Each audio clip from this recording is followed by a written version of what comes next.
to where you live, Tokwe joked. They took a drive for about an hour before Tokwe finally drove Tolu to her place. Such a beautiful place, Tokwe assessed as Tolu motioned him to park in front of the house. Let's go inside. I have to introduce you to my friend and her aunt, Tolu invited. No, it is not necessary now. I just wanted to know the location, Tokwe replied. Join me at the hotel for lunch. Bring your friend along too, he offered. Tokwe took another 15 minutes to look round the town, went back to the hotel. Tolu and her friend Laide were at suite 401 by 1 p.m. Tolu introduced Laide and Tokwe to each other. The two later exchanged pleasantries. After minutes of conversation, Tokwe asked if they were ready for lunch. Do we make it room service or we go to the restaurant? He asked. Restaurant, Tolu replied. The hotel restaurant was amazing. Tolu and Laide were thrilled and they had a sumptuous meal.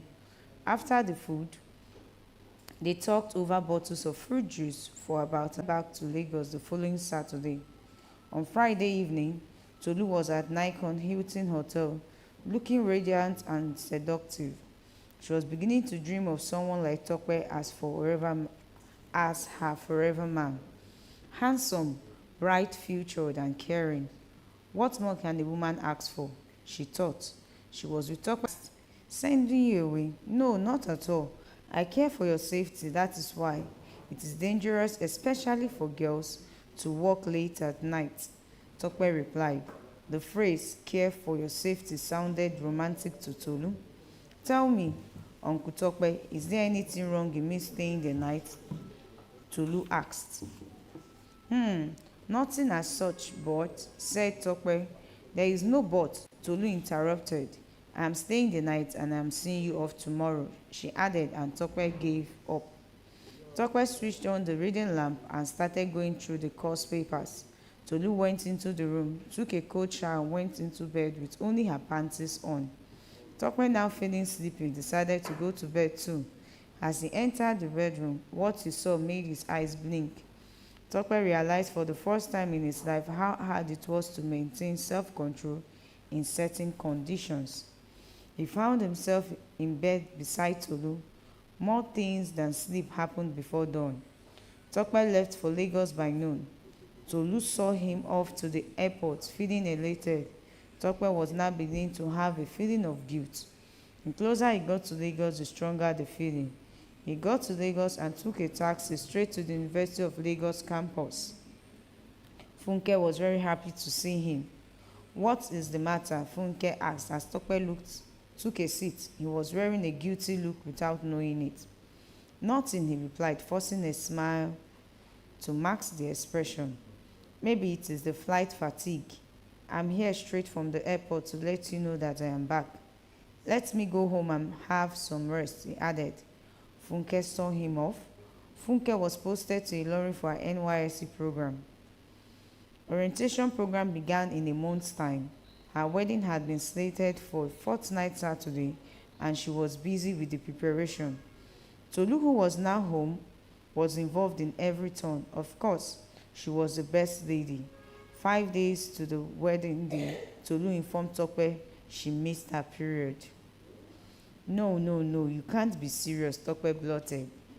Tokwe, I am serious, Tolu replied. Look, Tolu, do you know the meaning of what you are saying at all? Do you know whom you are to Funke and how deeply involved you are in this wedding arrangement? Please, Tolu, stop the joke, Tokwe said, looking truly confused. Look, Tokwe, you had better calm down and let's talk about this. I believe you are sensible enough to know that I'm not a kid to start joking about a thing like this, Tolu said. Okay, I know. Please, Tolu, don't let us drag this. For God's sake, go and have an abortion. I will indemnify you of every single expense you incur. Please, Tokwe begged. Abortion? Do you know what you are talking about at all? Tolu asked angrily. Tolu, use your senses. You don't have a choice, Tokwe cried. We? If you don't have a choice, I do, and if you must know, my choice is keeping the pregnancy, Tolu replied. Ah, please, Tolu, this is not good for our image, Tope screamed. Please, Tope, don't drive me crazy. Didn't you think of this when we were making love?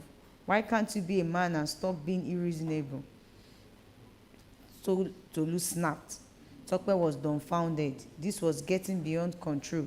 Look, Tope, calm your nerves. We still have more and safer time to talk about this after the wedding, when Funke might have gone for her youth service. But one thing I still want to make clear here is that I am keeping the pregnancy, Tolu said. No, Tolu, no, no, no. You are keeping it at your own peril. I am not responsible, Tope said, sounding hysterical.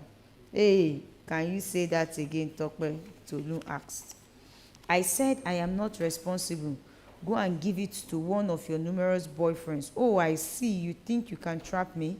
You want a responsible man for your illegitimate child? It has failed, Tolu. I've seen through the plan.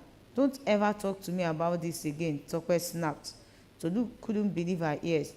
She left in annoyance. Tope was somehow relieved but still worried. He knew Tolu's action was just a retreat and not a surrender. He tried as much as possible to forget Tolu and concentrate on his wedding, but Tolu's position in the wedding made it difficult. It was Saturday morning on the wedding day. Funke's house was a beehive of activities, and Tolu was part of everything. Funke, oblivious of what had transpired between her man and her best lady, was looking forward to a memorable day. Everything was set and bridal train made for the church. Then came the hour Funke stepped into the church, looking elegant and trailed by Tolu. Tope's heart skipped a beat as he saw Tolu. He tried as much as possible to avoid her gaze. The wedding was well attended. Families, friends, and well-wishers took up available spaces in the church. Everything went on well until the exchange of the wedding ring. As tradition demands, the officiating pastor asked if there was anyone who had any reason for the couple not to be joined in holy matrimony. The first and second pronouncements were followed by a graveyard silence.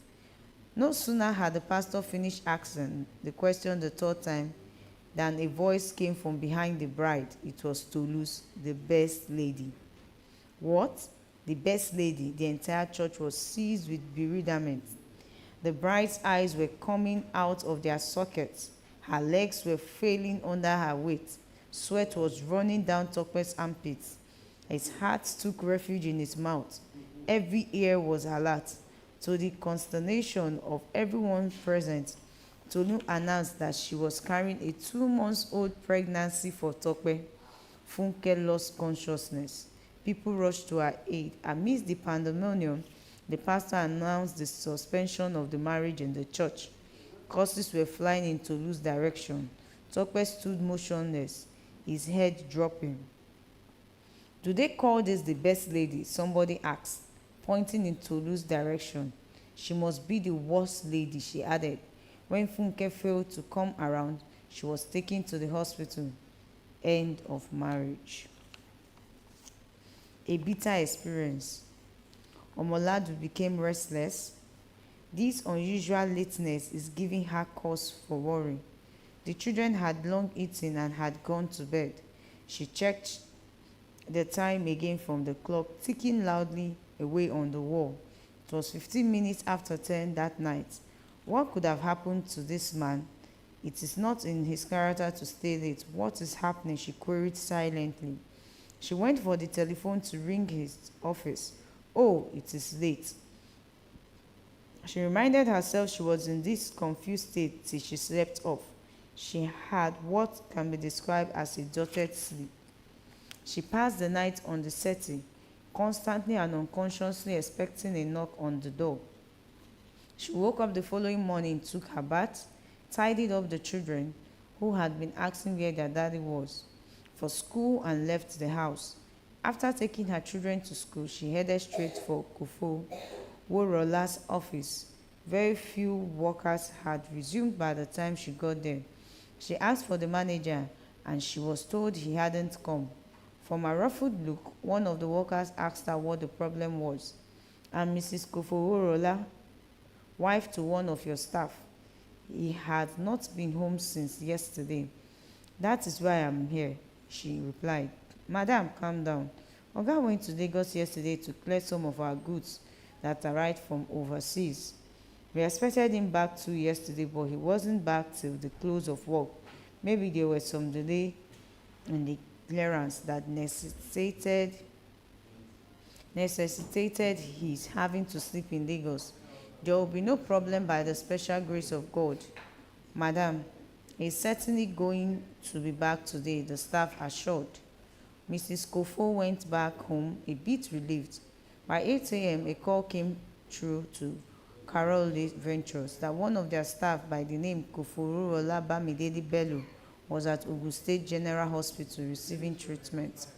The manager was shocked after hearing this. She quickly left for Ijebu-Ode. Koforola's sight was pitiable.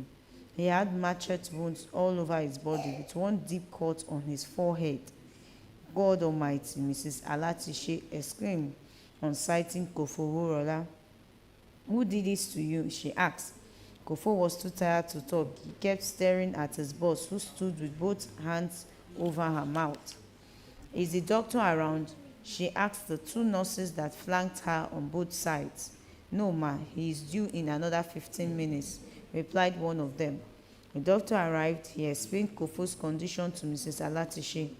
He told her he was responding well to treatment and allayed fear of any complications. Just bodily wounds, madam, no internal injuries, he assured. Mrs. Alatishe then discussed the release of Koforola for transfer to Ibadan for proper medical care at the University College Hospital, UCH. The doctor obliged. Kofo was taken to UCH by his boss that day. His wife was immediately informed on arrival at the hospital. Mrs. Kofo wept when she saw her husband. Dele, is it you? She kept asking, though she got no reply to her questions. Her husband was sleeping when she came. When her wailing persisted, the nurses came around to advise her not to disturb him and other patients for that matter. 2 weeks after, Kofo was discharged. One day, while still recuperating at home, but after being sure that her husband was now fit enough for lengthy discussions, Mrs. Koforola decided to ask her husband what actually led to his being hospitalized. Mama Bayo, it was a sad story, he began. Ours is a government run by touts in uniform. Imagine these military rogues, after all usurping power, still fail to provide security for the people. At least, one would have expected security to be the easiest for them to handle, being military men.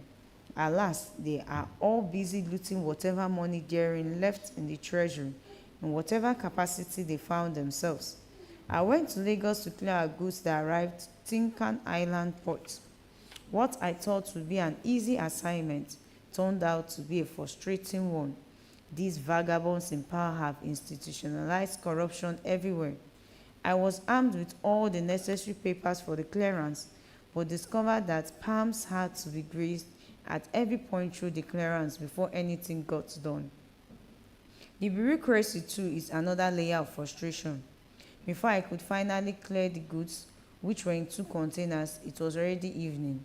I decided to arrange the haulage the following morning with no plans of passing the night in Lagos. I quickly left the port to avoid night traveling, but that was not to be. I ran into a stiff traffic at Oshodi. It was almost 7 p.m. before freedom came. I hit Lagos Ibadan Expressway on 120 km per hour. That means 20 km per hour above speed limit. I was thinking about you and the kids, knowing you would be worried about my lateness. That road was a risk. There was no street lights to aid night traveling. The road undulates under the tires, and the strips that divides the road has been overgrown with weeds to such an extent that you can hardly see vehicles coming in the opposite direction. I got to the middle toll gate in good time and silently congratulated myself. I paid, moved the car and gathered speed. About 15 kilometers away from the middle toll gate, I ran over some onions scattered on the road, which I later realized too late were traps set by armed robbers.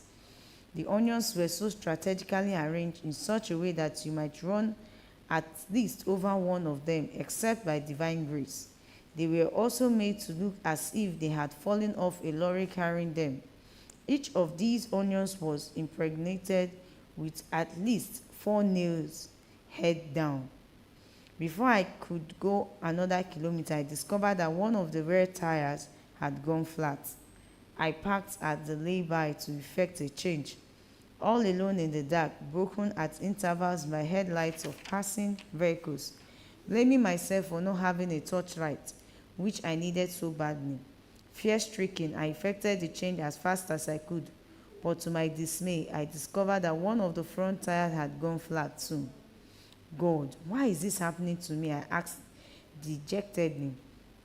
Since there was no other extra tire to replace front tire, I decided to ride on with this flat tire to a safe place or even the end toll gate at Ibadan, which was still so many kilometers ahead. As I opened the door and entered the car, I heard a loud order from nowhere. Stay where you are, ordered the voice.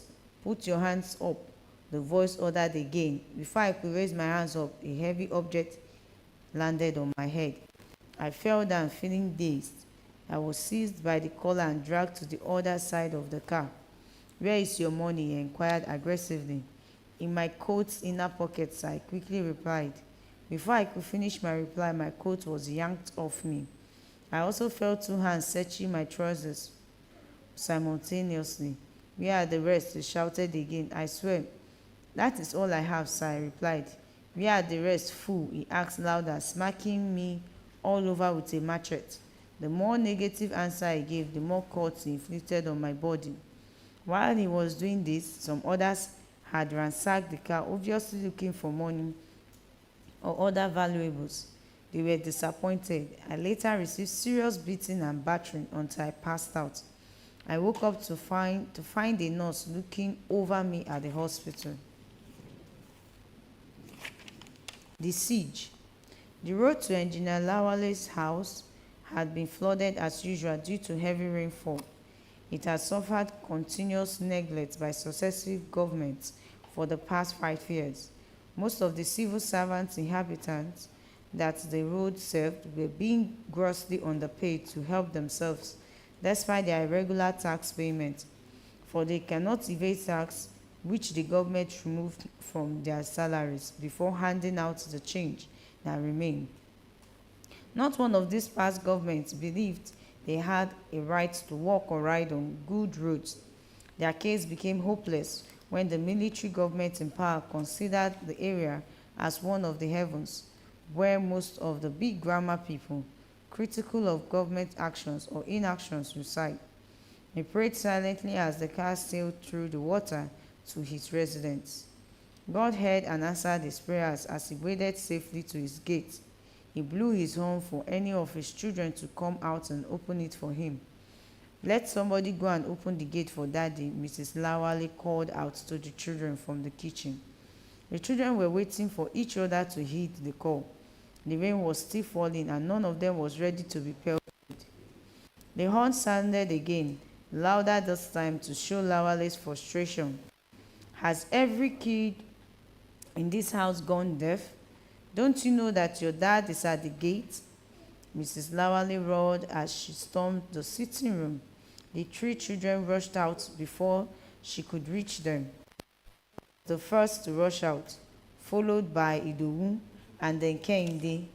On searching the shelter limit, Taye hesitated and looked back as if he wanted to say something.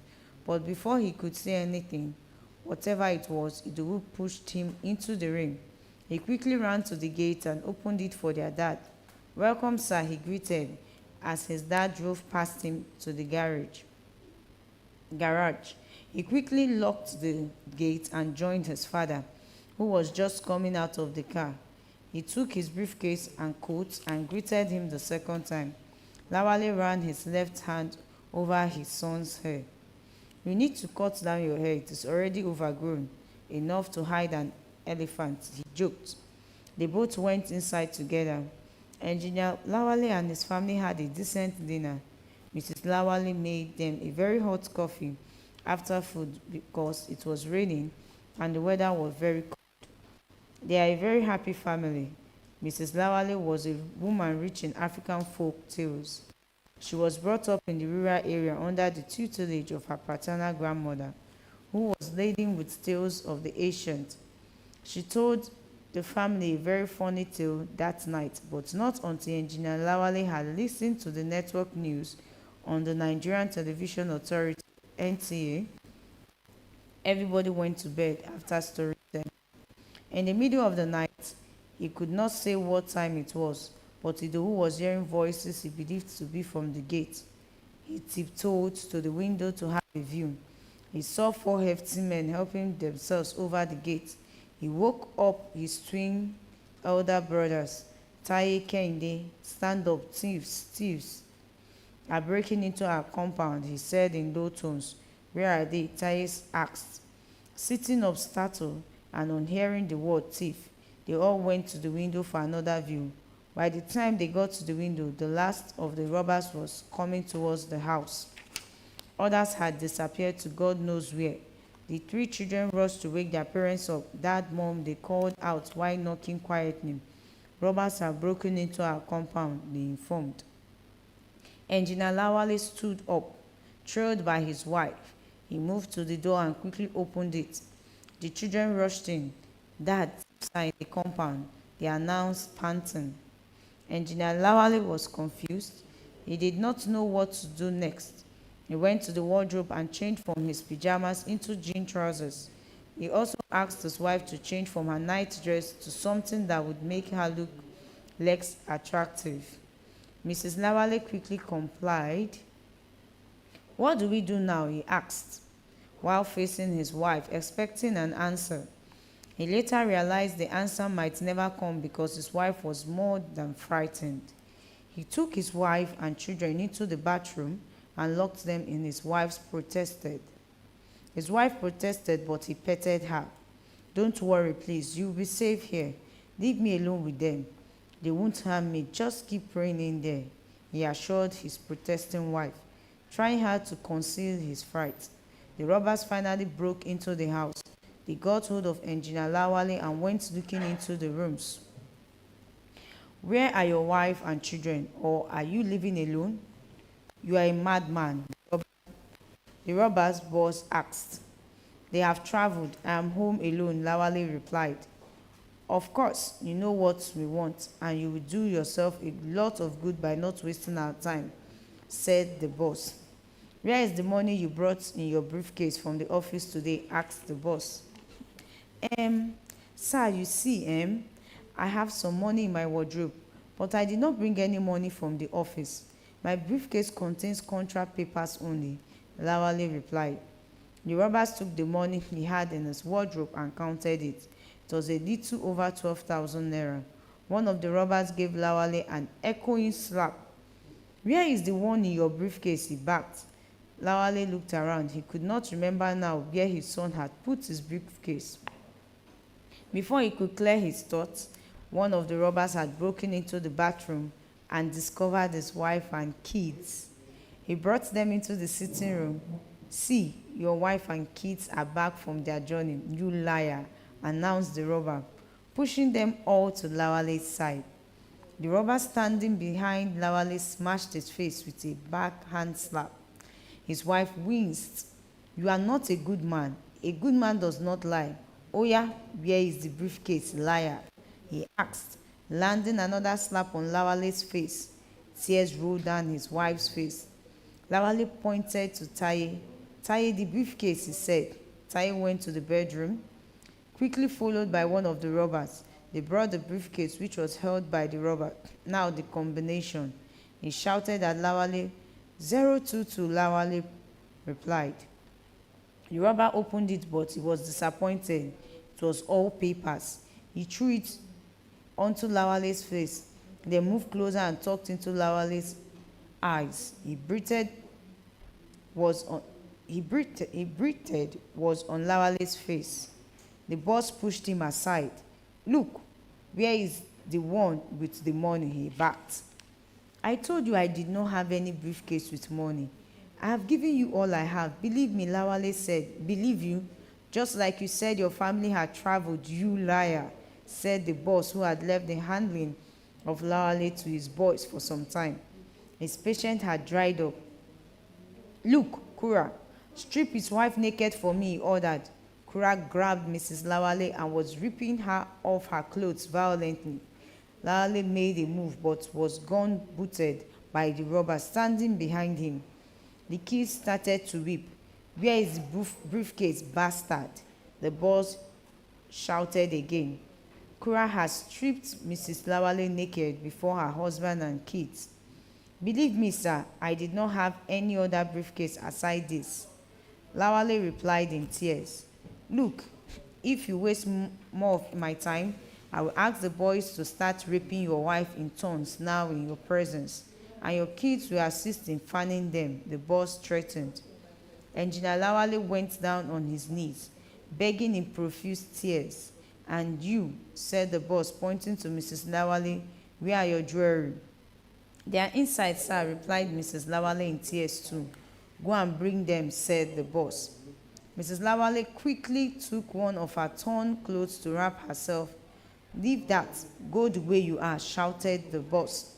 She dropped the clothes and went into the bedroom, followed by the robber that discovered them in their hideout. Her heart was pounding loudly at the footstep behind her, feeling so open and easily subject to rape. She packed everything she could call pieces of jewelry, came back to the sitting room and respectfully handed them over to the boss. It was a handful. The boss examined it. He was satisfied with the quality and quantity. Now you can take back your clothes, said the boss. Thank you, sir, said Mrs. Lawale, feeling a bit secure. She collected what was left of her clothes to cover herself. Now tell your man to get this siege over in good time by being honest like you. Before I lost what is left of my patience, the boss said to Mrs. Lawale, please, I am not lying. I do not have any money other than what I have given, begged Lawale from his pathetic position.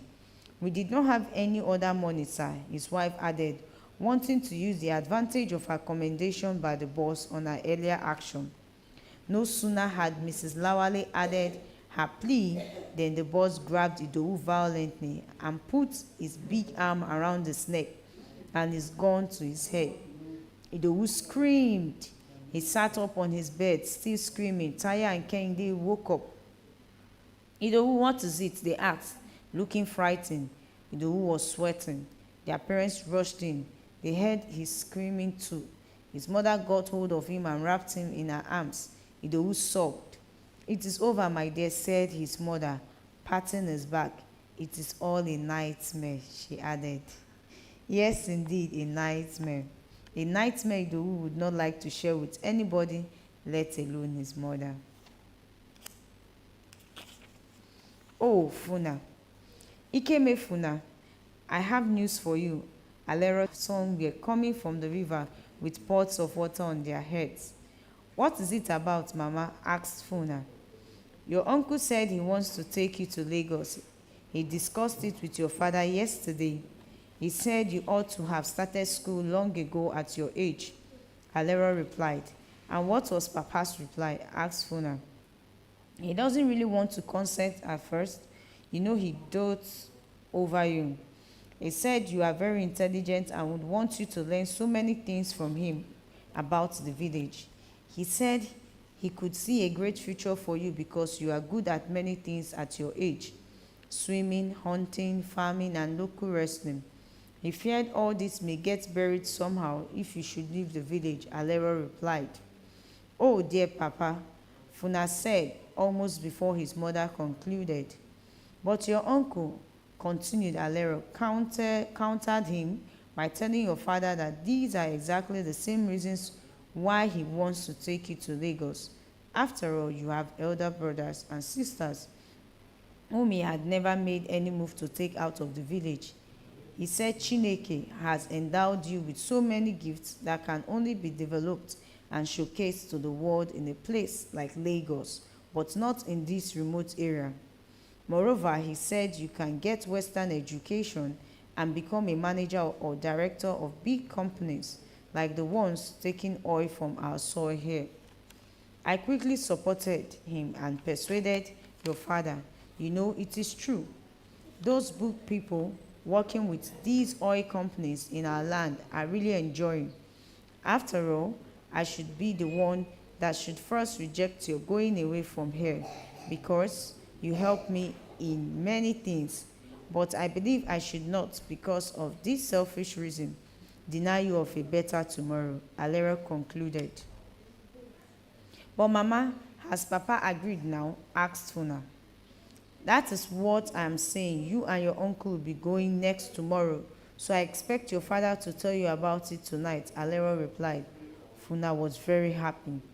His gay mood that his gay mood that day almost revealed to Mr. Chuk Akmamugo that his beloved son had known about the plan.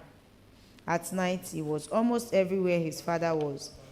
Every call the man made of him raised his expectations. At last, Akmamugo, seated on bamboo rest chair outside his hut and his pipe between his lips, told Funa what to him was no more news but a confirmation. Funa's eyes did not embrace sleep till the break of dawn. Is my brother in? Chidi asked as he entered Akpamugo's hut. He entered his brother's hut, greeted and sat with him discussing. Is Funa ready, or you have not told him about his planned shift to Lagos? Chidi asked. Of course I have, replied his brother. Funa, Akpamugo called out to his son. Funa, who had been expectant and attentive, quickly left his siblings and rushed in. I'm here, Papa. Good morning, Uncle. He greeted. Your uncle is ready. I hope you are ready too, his father asked. Chidi left with Funa. The whole household was out to bid them farewell. His mother could not hold back her emotions as her son moved on to board a canoe to Igado, where they would board a bus to Port Harcourt, from where they would eventually board a bus or car to Lagos. Funa had never been to a town, let alone a city like Port Harcourt. He was taken over by the beautiful sceneries of the city. His uncle had to call out to him so many times as he lagged behind unconsciously. They left Port Harcourt at night for Lagos. Funa woke up to the welcome of another beautiful city, Lagos. It was more amazing, and Funa had never seen anything like this before. Surging crowds by this early morning, so many vehicles, so many tall buildings, the flyovers and the beautiful lightnings. As their long bus took the Jora flyover to get into the park, Funa almost shouted as he became aware that there were many feet suspended above the ground, making cars and people look smaller. This is our Lagos, Chidi said to Funa as they were disembarking from the bus. Let's go and take a bus home down there, Chidi said, pointing to the place. Funa was silent. He was surprised at the rate people were multiplying every minute. He realized that they had been standing under the flyover where their bus had taken a while ago. Orile, Orile, Orile, a bus conductor called out.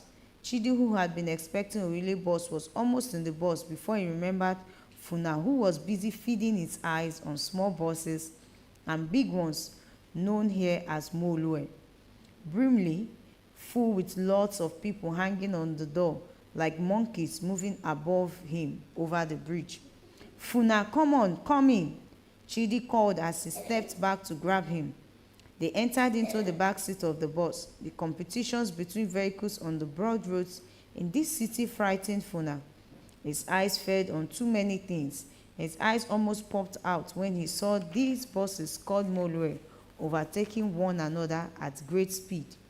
With so many people hanging on the door, he was oblivious of their bus stopping until his uncle tapped him on the thigh. Funa, let's get down, said his uncle. They came down and headed home. Mommy, Daddy is back, Ngozi announced, as she sighted her father in the distance. Her three siblings watching TV rushed out at the news. Chidi hugged them one after the other. Welcome, his wife, Patricia greeted as Chidi entered the room. She went for a jar of cold water from the fridge to serve her husband and Funa. The children were sitting around their father, expecting some goodies and stealing curious looks at Funa. After soothing his nerves with a cup of cold water, Chidi introduced Funa to his household and his household to Funa. They ate breakfast together afterwards. Funa was enrolled at a nearby primary school where Chidi's first child was already in primary 4.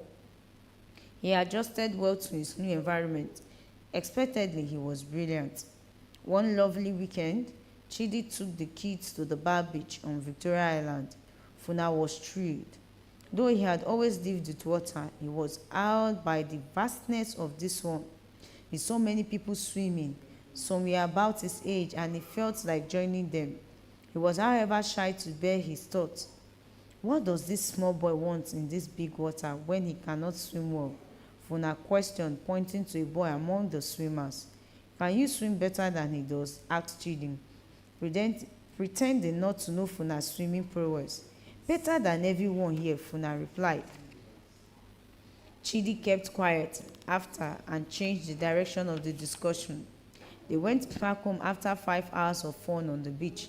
3 months after, Chidi took Funa and his first child, Chukwudi, to a swimming pool at youth center. Funa could not hide his love for these arrested waters and the beautiful environment.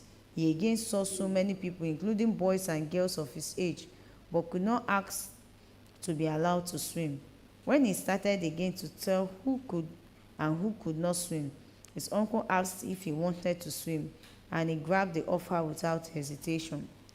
Chidi took him to the shower and obtained a swimming pant for him. He took a plunge into the water, and it wasn't long before everybody knew that a fish had entered the pool. He swam in different styles to the admiration of everyone, surprising because of his age. His uncle enjoyed the attention they got while it lasted. He dreamt of a future for Funa in sports, particularly swimming. Then came the month of December with its festivities. Funa saw more than his memory could store of this bubbling city called Lagos. The city was more than active till the keys of Christmas. 26th of December is Boxing Day. As usual, Chidi's family went for some fun at Lekki Beach. Carnivals were scattered on the beach like broken glass. Lovers, families, and fun seekers enjoyed themselves as if the world was ending on the 27th. Confident swimmers were plunging into the water and daring the waves. Funa, a first-timer on this beach, was divided within. He loved the going on in the sea. He loved the going on the beach. Call it offshore and onshore fun. He eventually chose the onshore and flocked to the beach with his cousins. They had a lot of fun till the day receded. Then the sea beckoned to Funa. He hungered for some fun offshore. He went to his uncle and asked if he could be allowed to swim a bit. Pat, who was sitting by her husband, was agape at the question. What, you? Swim in this big water? She asked. All right, but just for 30 minutes because we would soon be going back home. And be careful not to overdo things, Chidi said. Papa Ngozi, what do you think you are doing? Pat asked. She was surprised at her husband's consent. Relax, Pat. It is because I have not told you about it. Funa can swim in any water in the world. The last time we went to the pool, asked Chukwudi what he did with the water. It was simply fantastic, Chidi submitted. The way Funa plunged into the water, Pat needed no more conviction. She could not keep her eyes off the water thereafter. This your nephew can really swim, she confessed. After about 30 minutes of chat between husband and wife, amid snacks and drinks, they decided to leave the beach. Let me go for the keys, Chidi told his wife. As he stood up, he walked to the shoreline and called out to Funa to come out of the water and get dressed for home. He left after to look for the other keys. Funa, now really enjoying swimming, decided to take the last trip into the sea and come on shore. He swam to meet a coming wave and ducked under it. Chidi came back with the kids. Where is Funa? he asked his wife, who had just finished packing their things. He's not here yet. Check the water, replied Pat. Chidi, a bit angry, stood by the shoreline and took a panoramic view of the swimmers. He could not make out his nephew where he had called out to him a while ago. He shifted position, moving further along the shoreline and checking the swimmers. No sign of Funa. He became alarmed, moving further down, eyes fixed on the water. He turned back along the way he had come and calling into the water in a frantic manner, Funa, Funa, Funa. He called out louder after each call. In his frantic search for Funa, he did not realize he was passing his wife and children. Didn't you find him? Asked his wife from behind him. She too looked worried. The question jarred him into consciousness. He turned round, looking blankly at his wife. Did you see him? He asked. No, that is the question I'm asking you, replied Pat, seeing horror in her man's eyes. And you told me, Pat, you told me not to allow him. What am I going to do? Who am I going to tell? He ranted endlessly, panting. Maybe he has mixed with the crowd. Let's go and find him, he said, frantically pushing past his wife. No, Chidi. He hasn't come out of the water. His clothes are still lying there, said Pat, trailing her husband, half walking and half running. Chidi stopped when he saw the kids. Has anyone seen him? He asked. His wife caught up with him. Chidi, please calm down. Let's check the water again, Pat advised. These are his clothes, she added, raising the clothes up for her husband to see. In a short while, the whole beach was alarmed. People were ordered out of the water. Everybody came ashore. Chidi's eyes wrapped on each face as they left the water. None resembled Funa. Reality dawned on Chidi. Funa had drowned. Chidi stood rooted. He could see darkness creeping over the sea. He could see another darkness creeping over his life. His wife was tongue-tied. Someone tell me, how do I explain? Chidi asked no one in particular, perhaps to the Marines, to take it along to Funa, down deep down beneath the sea. Kokumo. He caught my eyes immediately I entered the ward of Agbele Memorial Hospital in Ede. Following my father, who had just been allotted a room within the ward for his ailing health. First, his endless cry was the attention, then his tender age. He was about 12 years old, a child to almost every other patient in this ward. His mother, looking forlorn at his bedside, was a pitiable figure, 1,000 signs of despair on his face. I heard that she had been on it for close to 2 months now. And the little boy, the only child she could call hers, was not showing any interest in living. Nevertheless, she did not allow this predicament to affect her relationship with her God. She was very faithful and prayerful. Armed with Wole Soyinka's The Interpreters, it has become a routine for me to bite as much of this interesting novel as possible before I go to bed. Therefore, for the 3 days I have been in this hospital, I was reading till midnight, disturbed occasionally by the painful cries of this or that patient, the child's being the most frequent disturbance. On my 4th night in the hospital, and lost in the wilderness of the interpreters as usual, at some minutes to midnight, a loud cry broke into my ears. Nurse, nurse, nurse. It was the little boy's mother. Her child was convulsing. The nurse came, gave some first aid treatment, and went for the doctor. Frantic and emotional, the whole world wept at her display of motherly love. She was later sedated by the doctor and the boy wheeled off in a stretcher. In the morning at about 8 a.m., the chief medical director came and was informed of the boy's death. Where is he? Asked the chief medical director. He is on the wheel beside the operation room, sir, replied the nurses. The chief medical director went to where the boy was laid. As he drew the sheet from his face, the boy cried. Mommy, mommy, mommy, where is mommy? He asked. The chief medical director winced as he heard the obviously unexpected cry but quickly recovered. The nurses were already at a safe distance away. Will you all come back here? The CMD ordered. Didn't you tell me the boy was dead since midnight? He asked angrily. Yes, sir.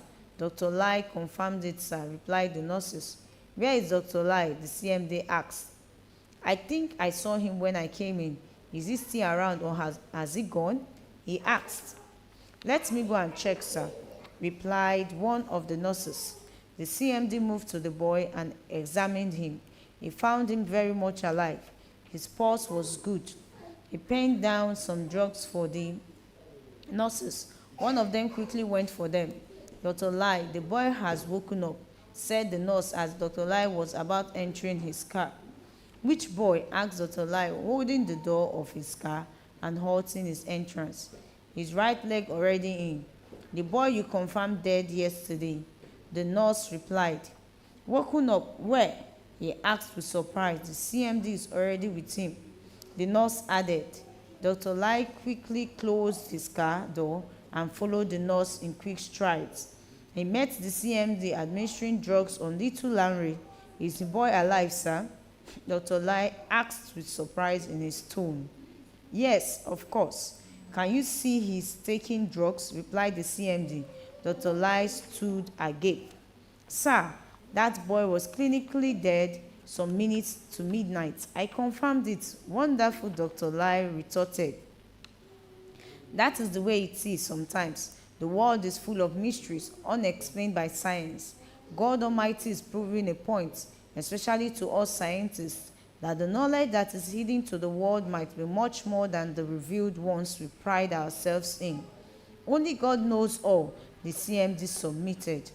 I think we should inform his mother, sir, suggested Dr. Lai. The boy has been asking for her too. Send for her, said the CMD. One of the nurses went to inform Lanre's mother, who was oblivious of the game fate was already playing on her. She had just woken up a few minutes ago and was too tired to stir. The effect of the sedative had not totally worn off. As the nurse broke the news to her, she was activated. In no time, the nurse found herself trailing Lanre's mother. She was in flight, waiting for the nurse impatiently at intervals to show direction. As she got to the point where her son was receiving attention, Dr. Lai grabbed her arm, calmed her, confirmed the news, and warned her not to overreact for the sake of her child's health. Meanwhile, congratulations, you received a miracle, Dr. Lai. Mrs. Korede danced round her son and for the able beings in and around the hospital that had trooped in to see the mystery boy who had come back from heaven in a rare display of mother's joy. The doctors and the nurses had a hectic task in controlling the crowd even after Lanre, the CMD, and Dr. Lai had been locked in a room. They were seeking a glimpse through the window. Lanre recovered afterwards at a miraculous rate. He was discharged 3 days after. The whole able beings in the hospital was out to see him off. As their vehicle taxied off, the shout of Kokumo, he dieth not again, which has been his nickname for some time now, rent the air. Mission abandoned.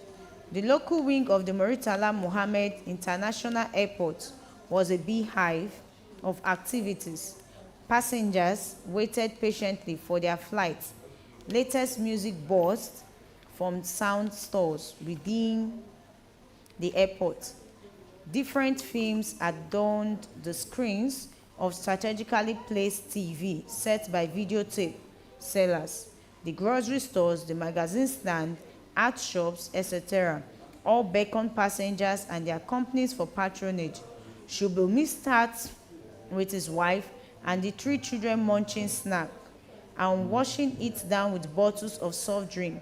Shubulmi, 46, is a fairly rich businessman after leaving public service for private business, with all the inherent risks and a not too reliable capital about 7 years ago.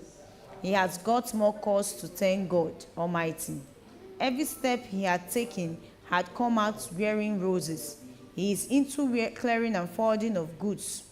He was taking his wife and children on a tour to Obudu Cattle Ranch in Obudu, Obaliku local government area of Cross River State, Nigeria. They were waiting for Adaba Air to Calabar, from where they would have to travel by road to the ranch. Shubomi loved tourism, and a widely traveled man, he had been right from his days at the public service. He had been to so many tourist centers, sometimes alone, most times with his lovely wife of 17 years. He had promised his wife a visit to the ranch on the weekend following her 40th birthday, and this was it. He extended it to include their 3 kids. The home was left in the care of their housemaid. This is to announce the arrival of Adaba flight AA215C to Calabar and Abuja. Came the voice of the flight announcer from the information box. About 10 minutes later, the flight announcer voice came again. Passengers for Adaba flight AA215C to Calabar and Abuja should please proceed for boarding. Passengers for Adaba flight AA215C to Calabar and Abuja should please proceed for boarding. Passengers for Adaba flight AA215C to Calabar and Abuja should please proceed for boarding. Thank you. Shubomi, his wife, and children and other passengers for the announced flight left the waiting lounge for the tarmac, where the Boeing 737 was parked. They all queued at the rear entrance of the Big Bird. The seat arrangement of the aircraft consisted of 3 rows of seats on one side, and 2 rows of seats on the other side. The Shubomis had tickets for seats on the aircraft side with 3 rows of seats. They sat next to each other. Good morning, distinguished ladies and gentlemen. You are all welcome aboard Adaba flight AA215C. Taking us to Abuja via Calabar, we will be flying at a maximum altitude of 3,000 feet above sea level. Our flight time to Calabar will be 45 minutes. I am Captain Muba. On behalf of the management of Adaba Air and my entire crew members, we welcome you on board. Please sit back, relax, fasten your seatbelts for takeoff and enjoy your flight. Thank you. The pilot's voice from the cockpit broadcast through the central address system. The aircraft moved to the runway and taxied off.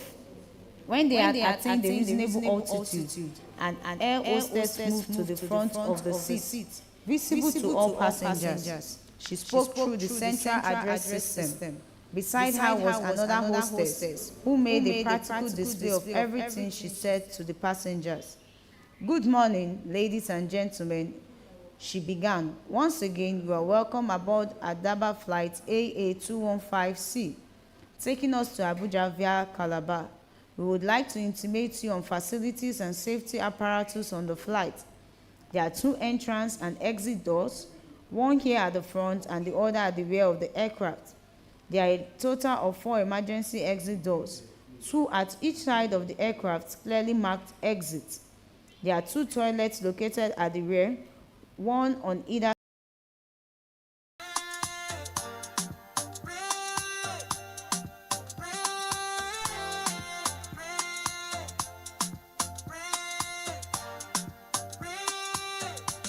Naija ReadFest, we read together, strong and proud now more than ever. Naija ReadFest, hear our voice. We choose to read, we make the choice. We will read,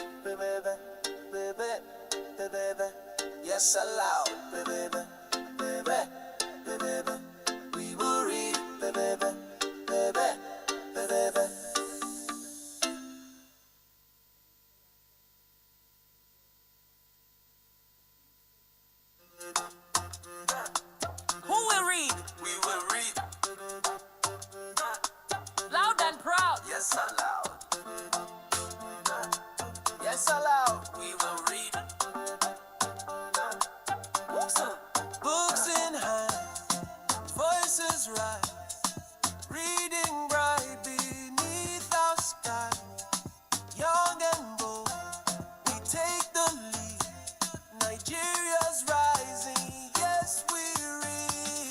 Naija ReadFest, we read together, strong and proud now more than ever. Naija ReadFest, hear our voice.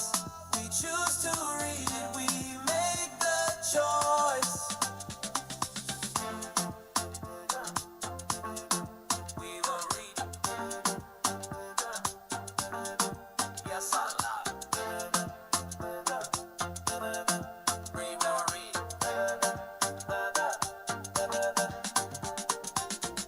Naija ReadFest, Naija ReadFest, Naija ReadFest, Naija ReadFest, Naija ReadFest, Naija ReadFest, Naija ReadFest, Naija ReadFest.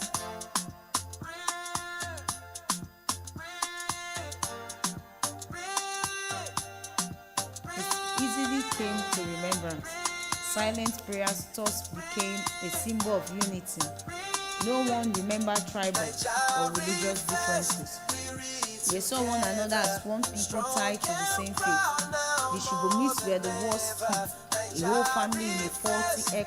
Hear our voice. We choose to read. We make the choice. We will read. Yes, aloud. We will read.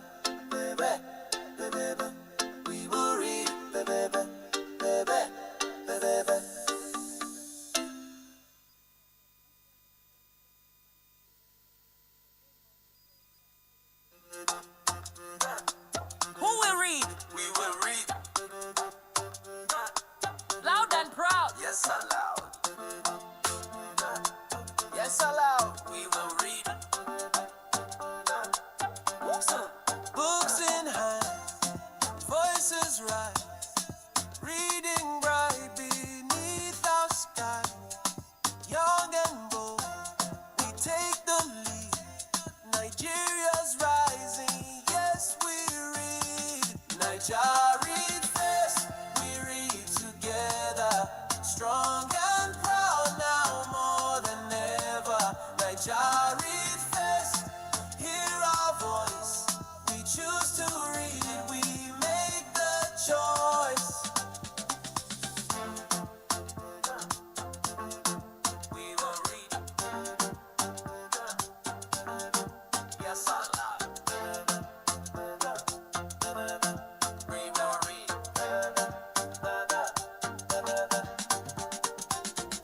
Naija ReadFest, Naija ReadFest, Naija ReadFest, Naija ReadFest, Naija ReadFest, Naija ReadFest, Naija ReadFest, Naija ReadFest.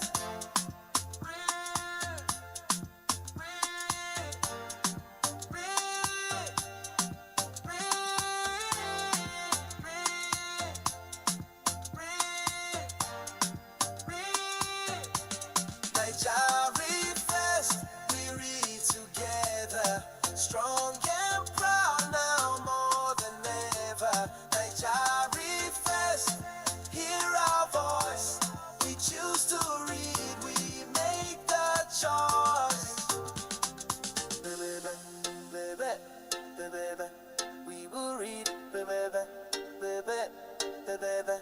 Yes, aloud. We will read.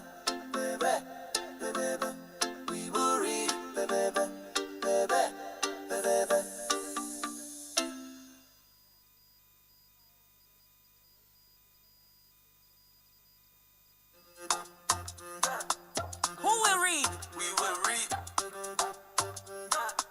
Loud and proud. Yes, aloud. Yes, aloud. We will read. Books in hand, voices rise, reading bright beneath our sky. Young and bold, we take the lead. Nigeria's rising, yes, we read. Naija ReadFest, we read together, strong and proud now more than ever. Naija ReadFest, hear our voice. We choose to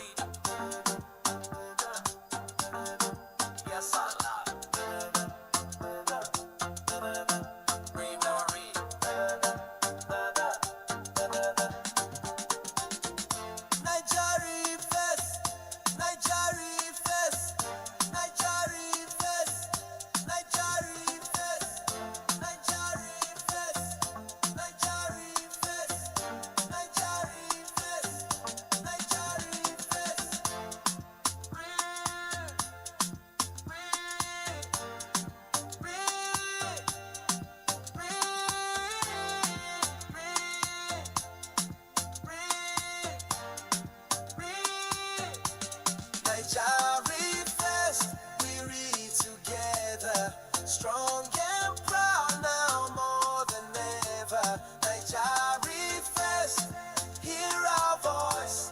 We choose to read, we make the choice. We will read, yes aloud. We will read,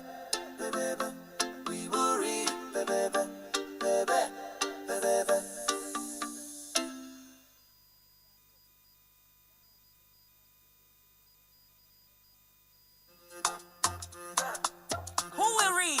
We will read. Loud and proud. Yes aloud. Yes aloud. We will read. Books in hand, voices rise, reading bright beneath our sky. Young and bold, we take the lead. Nigeria's rising, yes we read. Naija ReadFest, we read together. Strong and proud now more than ever. Naija ReadFest, hear our voice. We choose to read, we make the choice. We will read. Yes, aloud. We will read. Naija ReadFest, Naija ReadFest, Naija ReadFest, Naija ReadFest, Naija ReadFest, Naija ReadFest, Naija ReadFest, Naija ReadFest.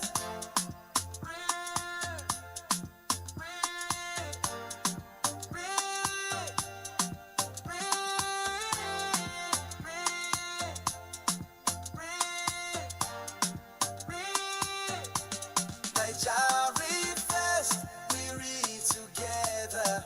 Strong and proud now more than ever. Naija ReadFest, hear our voice. We choose to read, we make the choice. We will read, yes aloud. We will read,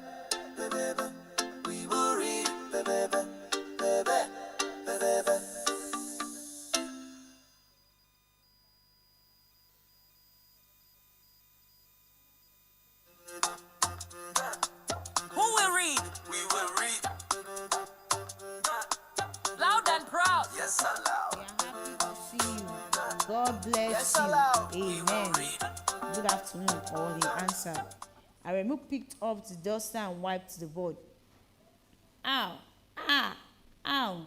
No! Screamed the students, who were still trying to copy what had been written across the board to their notebooks. Aremu, go on, wipe the board. JS 3A is renowned for laziness. Mr. Dare instructed. What have they been doing since the last teacher left? They went for long break after the teacher left, Aremu replied, as he wiped the last scroll and aimed the duster at the space behind the door. The duster, which looked like a detached trouser pocket, stuffed with foam and sealed with stitches, landed on the stone supporting the bamboo door, kicking up puffs of chalk dust. The silence thereafter was so evident, we all agreed in whispers that the proverbial angel had crossed from one end of the classroom to the other. Good job! Mr. Dare gave Aremu a pat on his back. Aremu was one of the few boys in Mr. Dare's good books, and I also used to be one of these boys until recently.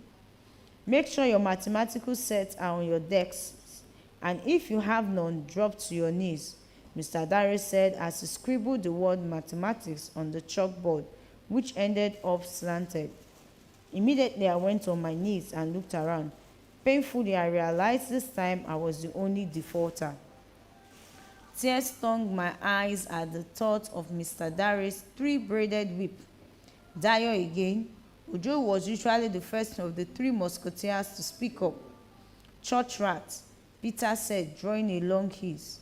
Maybe he spent the money during long break. Azan joined. I rubbed my palms together, warming up for the painful stinging sensations that would follow shortly, and sobbed quietly, shuddering even when I felt a gentle nudge. Raji, my seatmate, shoved the mathematical set into my hands. With so much gratitude, I took my seat, wondering where it had come from. As his was still on his table, he pointed towards the window where Michael Uzoba was seated, waving and also passing a little note in my direction. Use and return. It is my brother's. Overjoyed, I almost slipped from my seat. The wide grin on my face disappeared like a wisp of smoke when Mr. Dare put a final dot to the problem questions on the board and turned to face the class. He looked at me suspiciously, and when he saw the mathematical set on my table, shrugged. Any defaulter, his eyes darted to his other faithful dialects. Dio, quite unusual you are, usually the last. His right thumb went up. I managed to smile. Fear gripped my heart at the thought of my fate if I did not have a mathematical set to present the next day. 2. The Three Musketeers. The students of St. John's Secondary School, Monaton, in the ancient city of Ibadan, Nigeria, hurried towards the assembly ground. Pushing one another, they echoed the vice principal's threat. The last person to get to the assembly ground will be punished. In the order of classes, students arranged themselves into line formations. From where I was standing, I observed Peter, Ojo, and Azan, the most troublesome students in the history of our school, also known as the Three Musketeers, evade the assembly as they climbed the bamboo fence and dropped into the woods behind the school. The midterm test is fast approaching. Make sure you study your books, Mr. Akpata, the vice principal, advised. Yes, sir, we chorused. Ọjọ́ márùn-ún là ń lọ ní ilé ìwé. He commenced the line of the song he taught us the previous day. Ọjọ́ márùn-ún là ń lọ ní ilé ìwé. Kò sí ilé ìwé ní Saturday. Kò sí ilé ìwé ní Sunday. Múra múra múra ṣiṣẹ́ o, má ṣe sọ̀lẹ̀. Which was interpreted to mean, we go to school for 5 days, we go to school for 5 days.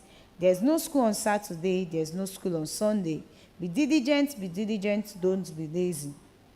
We sang along, giggling as we watched him push his buttocks back and forth in a comical dance.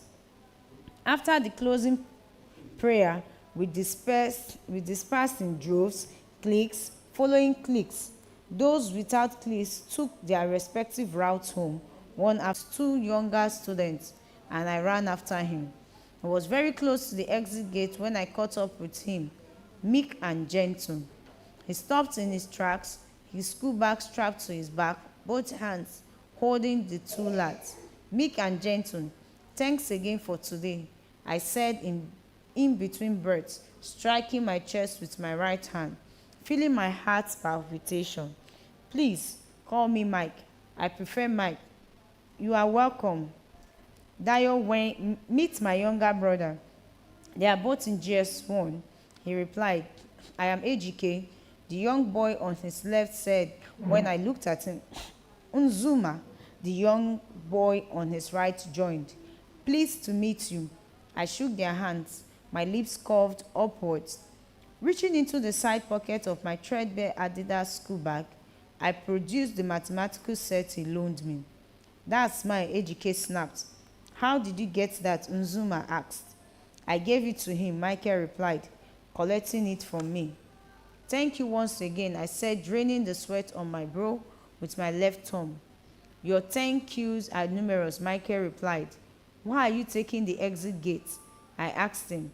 Because I have the key and my house is behind the woods, he said, pushing a silver key into the hole at the bottom of the padlock. Taking off the padlock, the harps and staple disengaged with a gentle push. The broad sandy path before us narrowed into a thin weedy path hedged by tall Awolowo plants and thorn trees. Meek and gentle indeed, we heard a voice.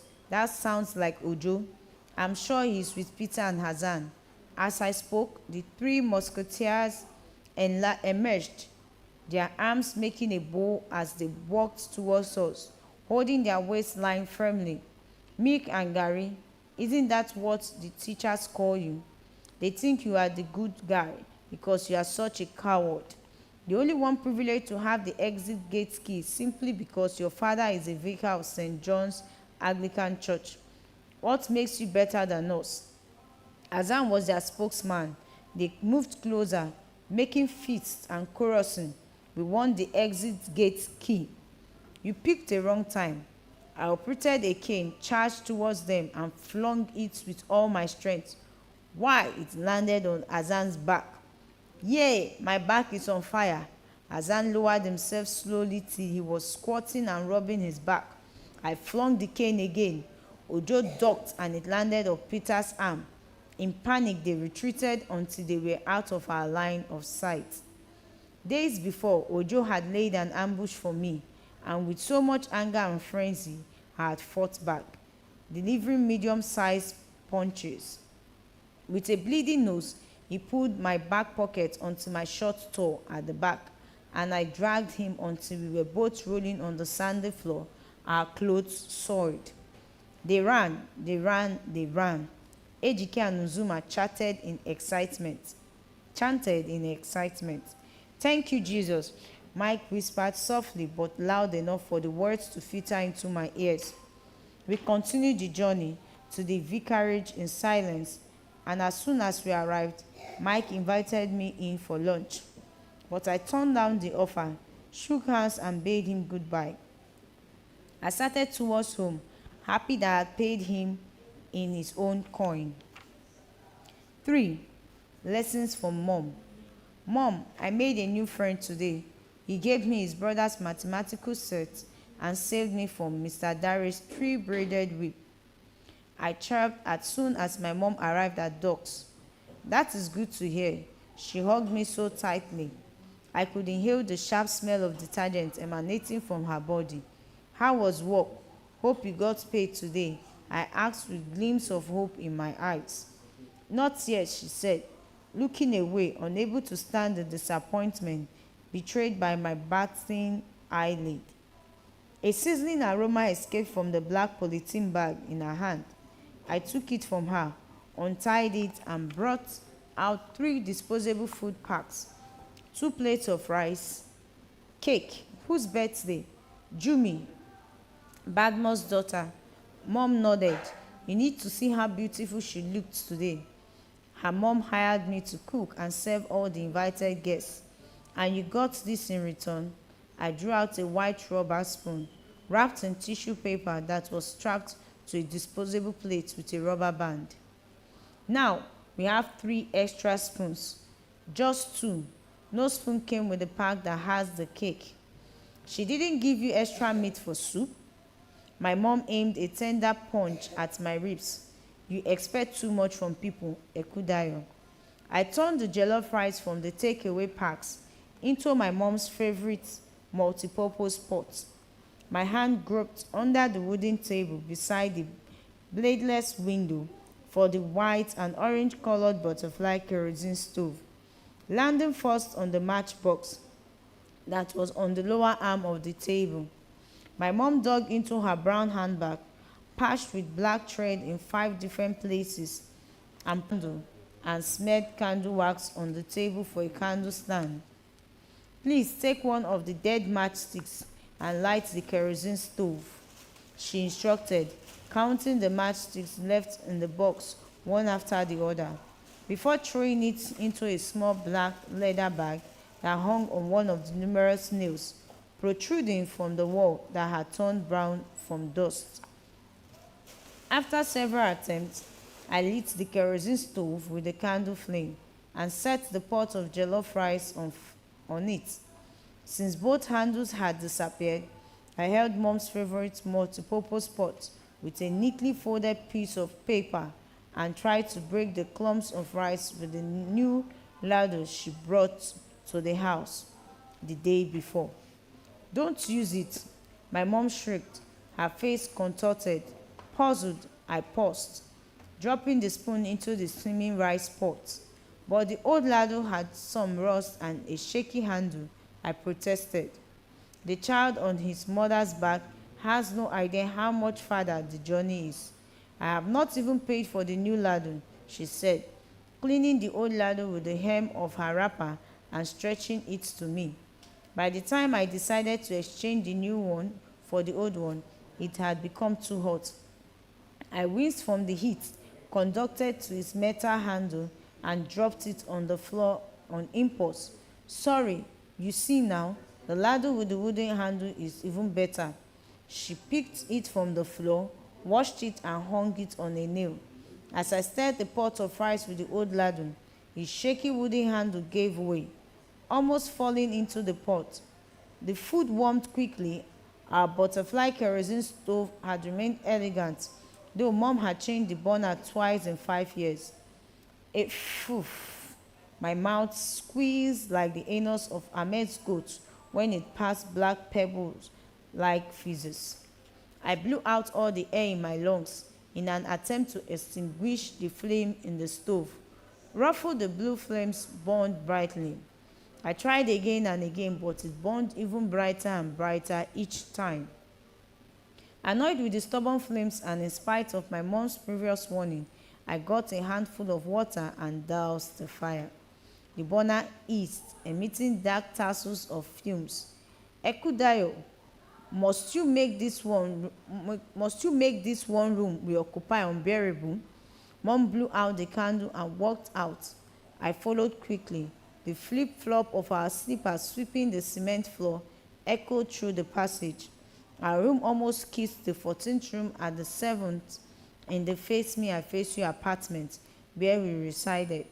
She missed a step at Ahmed's doorstep and almost fell. I took a heroic step forward and kicked away the offending shoes, making a face at it. Dayo, why are you fighting my shoes? Malam Ahmed stepped out just in time. It almost fell my mom, I replied from the entrance, stepping aside for my mom after getting out of his path. Era moimo elepo. A hawker welcomed us, entreating us to buy the moimo delicacies she carried on her head. Iyamo, my mom called. Eku ojo mewa, eku ojo mewa. Iyamo greeted in Yoruba, which meant it's been a while. She moved closer, the big basin of moi on her head tilted into my mom's hands, and with joint effort was placed on the floor. As they exchanged pleasantries, I was filled with gratitude that my mom no longer hawked eko wrapped in banana leaves alongside Iyamo every morning and evening. Dayo, next time, please take the stove to the kitchen, my mom instructed, after dismissing Iyamo. Okay, ma, I replied, my mouth flooded with saliva as I thought of the tasty hot jollof rice, my eyes fixed on the 2 wraps of moi wrapped in a black polythene bag, dangling from the index finger of her right hand. Iyamo's moi will make a perfect combination with the tasty hot jollof rice. She took her seat beside me on the wooden bench that leaned on the pavement and gave me a wrap. But why did you not take the stove to the kitchen? She began nagging. I had been irritated at the thought of having several faces peer into our pot of jollof rice, counting the pieces of beef and passing unsolicited comments. But I knew better than to respond. 4. Face me, face you. I will leave this house, but I must take my son with me. My mother's loud voice caused a myoclonic jerk, and my eyelids separated. I blinked several times, rubbing my eyes with my palm. It's a dream. I tapped her gently, at first slapping her hard when she kicked again. A dream. She opened her eyes and sat up, back against the wall on the 5-inch foam that was enveloped in 2 of her wrappers. Is it Daddy again? I stared closely. She nodded. I will never forgive him. He put me in this condition. He's the reason why I never finished school. As if the rejection by my parents was not enough, he turned me to a punching bag. She wiped the tears that rolled off her eyes with the loose end of her wrapper and tucked it under her arm. I took her right hand in mine, rubbing her varicose veins gently. The gnawing pain in my groins whittling. Sleep caressed my chin and later settled on my eyelid with a jar of glue. When I felt Mom pull away, I laid my head on a pile of ragged clothes, drifting to a dreamland. Cuckoo! The incessant crowing of the cock in the next compound roused me from my deep slumber. I looked at Mom, satisfied with her peaceful sleep. I sprang up and tiptoed towards the door, exerting so much effort to prevent the door from creaking out loud. I spent almost 10 minutes pushing it gently open. The array of clean black rubber drums simplified my task of locating our 50-liter rusty iron drum in the dimly lit kitchen. The presence of thick cobwebs clinging to the yellow bulb served as a clear indication that two individuals had failed to show up for their assigned shift. As noted on the schedule, glued to the kitchen door. "Good morning, Dio. You are always the first to fetch water." Ahmed appeared, placing his green and yellow rubber kettle beside my bucket. "Good morning, sir," I replied, and lowered the red custard bucket that served as a fetcher and emptied the water into his kettle. "Thank you." He took the kettle of water 7 steps away and began to wash his hands, legs, and face. I yearned to ask why he had to wash 8 times before praying, but held my peace as he was already on his praying mat, standing like a soldier at attention. He looked straight ahead for a while, as if in contemplation of whether or not to embark on a sojourn to bring back the moon that had disappeared with twilight. By this time, I looked his way again. He was bowing slowly until he kissed his mat. Neighbors trooped out to big bowls, basins, iron and rubber buckets, eyeing me as I took my last trip from the well. Every morning, this boy fetches the clean water and leaves the mud at the bottom of the well for us. Amaka, my next door neighbor, said her room was sandwiched between mine and Mr. Ahmed's. "Let him be. Is it the reason you woke up late?" I heard her mother say. A murmur ran through the gathering crowd by the well. By the time I entered the bathroom, the heated argument of men and women worrying over the next rightful person to fetch a bucket of water caught my attention. "Now this water is turning brown. We can no longer continue with the earlier arrangement," the neighbor occupying room 1 said. "Yes, 2 fetchers at a time for each person." The neighbor occupying room 2 supported. "That is okay. Now give the fetcher to another person." Room 3 joined. "No, I need to go to work. I cannot wait any longer," Amaka said. "Be careful, don't push her into the well." I heard Amaka's mom yell. Being the first to bathe came with so many advantages. No hurry, no insults. I watched slowly, listening intently. Although I could not see them, from the sound of their voices, I could tell where each of the neighbors was standing in proximity to the well. The well was in front of the house, beside the orange tree, and the passage shared by the 14 rooms funneled into the bathroom at the extreme right and the kitchen by the extreme left. The palm frond broom that was upside down with its many sticks clumped into a thick bunch fell out of its corner between the door hinge and the wall as I made a quiet entrance into our room. The sound of my broom caressing the floor roused Mom. "Dayo Ekushel," she rubbed my head. "I left water in the bathroom for you. Hurry," I nudged. Mom flattened out the coiled up empty tube of the toothpaste and slit it open with a kitchen knife. She brushed the inner lining of the tube clean with her toothbrush, scooping a pea size of the leftover paste. She wrapped her hair with a black polythene bag and took the towel off the door. Before Malam Ahmed arrived, the bathroom with its huge black paint bucket of water, Mom was almost done. On her return, We savored our breakfast of jollof rice and moi moi, and I smacked my lips as I washed the plates. Don't forget the cake, Mom said to me. How could I forget such luxury? I split the cake in the aluminum foil into two and kept them in my bag, which held my books arranged in the order of the subjects we had on the timetable. I bumped into Amaka, pacing the tunnel we all shared as a passage. Ahmed, if I go to work late, it will never be well with you, she threatened. Yarinya, I just enter now. Be patient, Ahmed said. You have been in that bedroom since Dayo's mother stepped out. Since you waste time so much, why don't you bathe last? The iron pole that poked the edges of the bathroom wall received Ahmed's trousers, shirt and boxers in quick succession. Water splash. Luckily, the man just started bathing. Amaka's hands went up in surrender and dropped on her head, revealing an armpit as bushy as Ahmed's beard.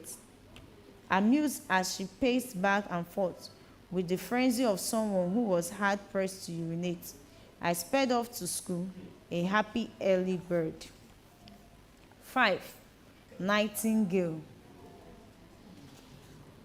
Mike made a sign of the cross over his share of the cake, showing his appreciation. He chewed slowly, relishing every bite. Yummy, tasty, delicious. Thank you. Some cake crumbs escaped from his mouth as he spoke.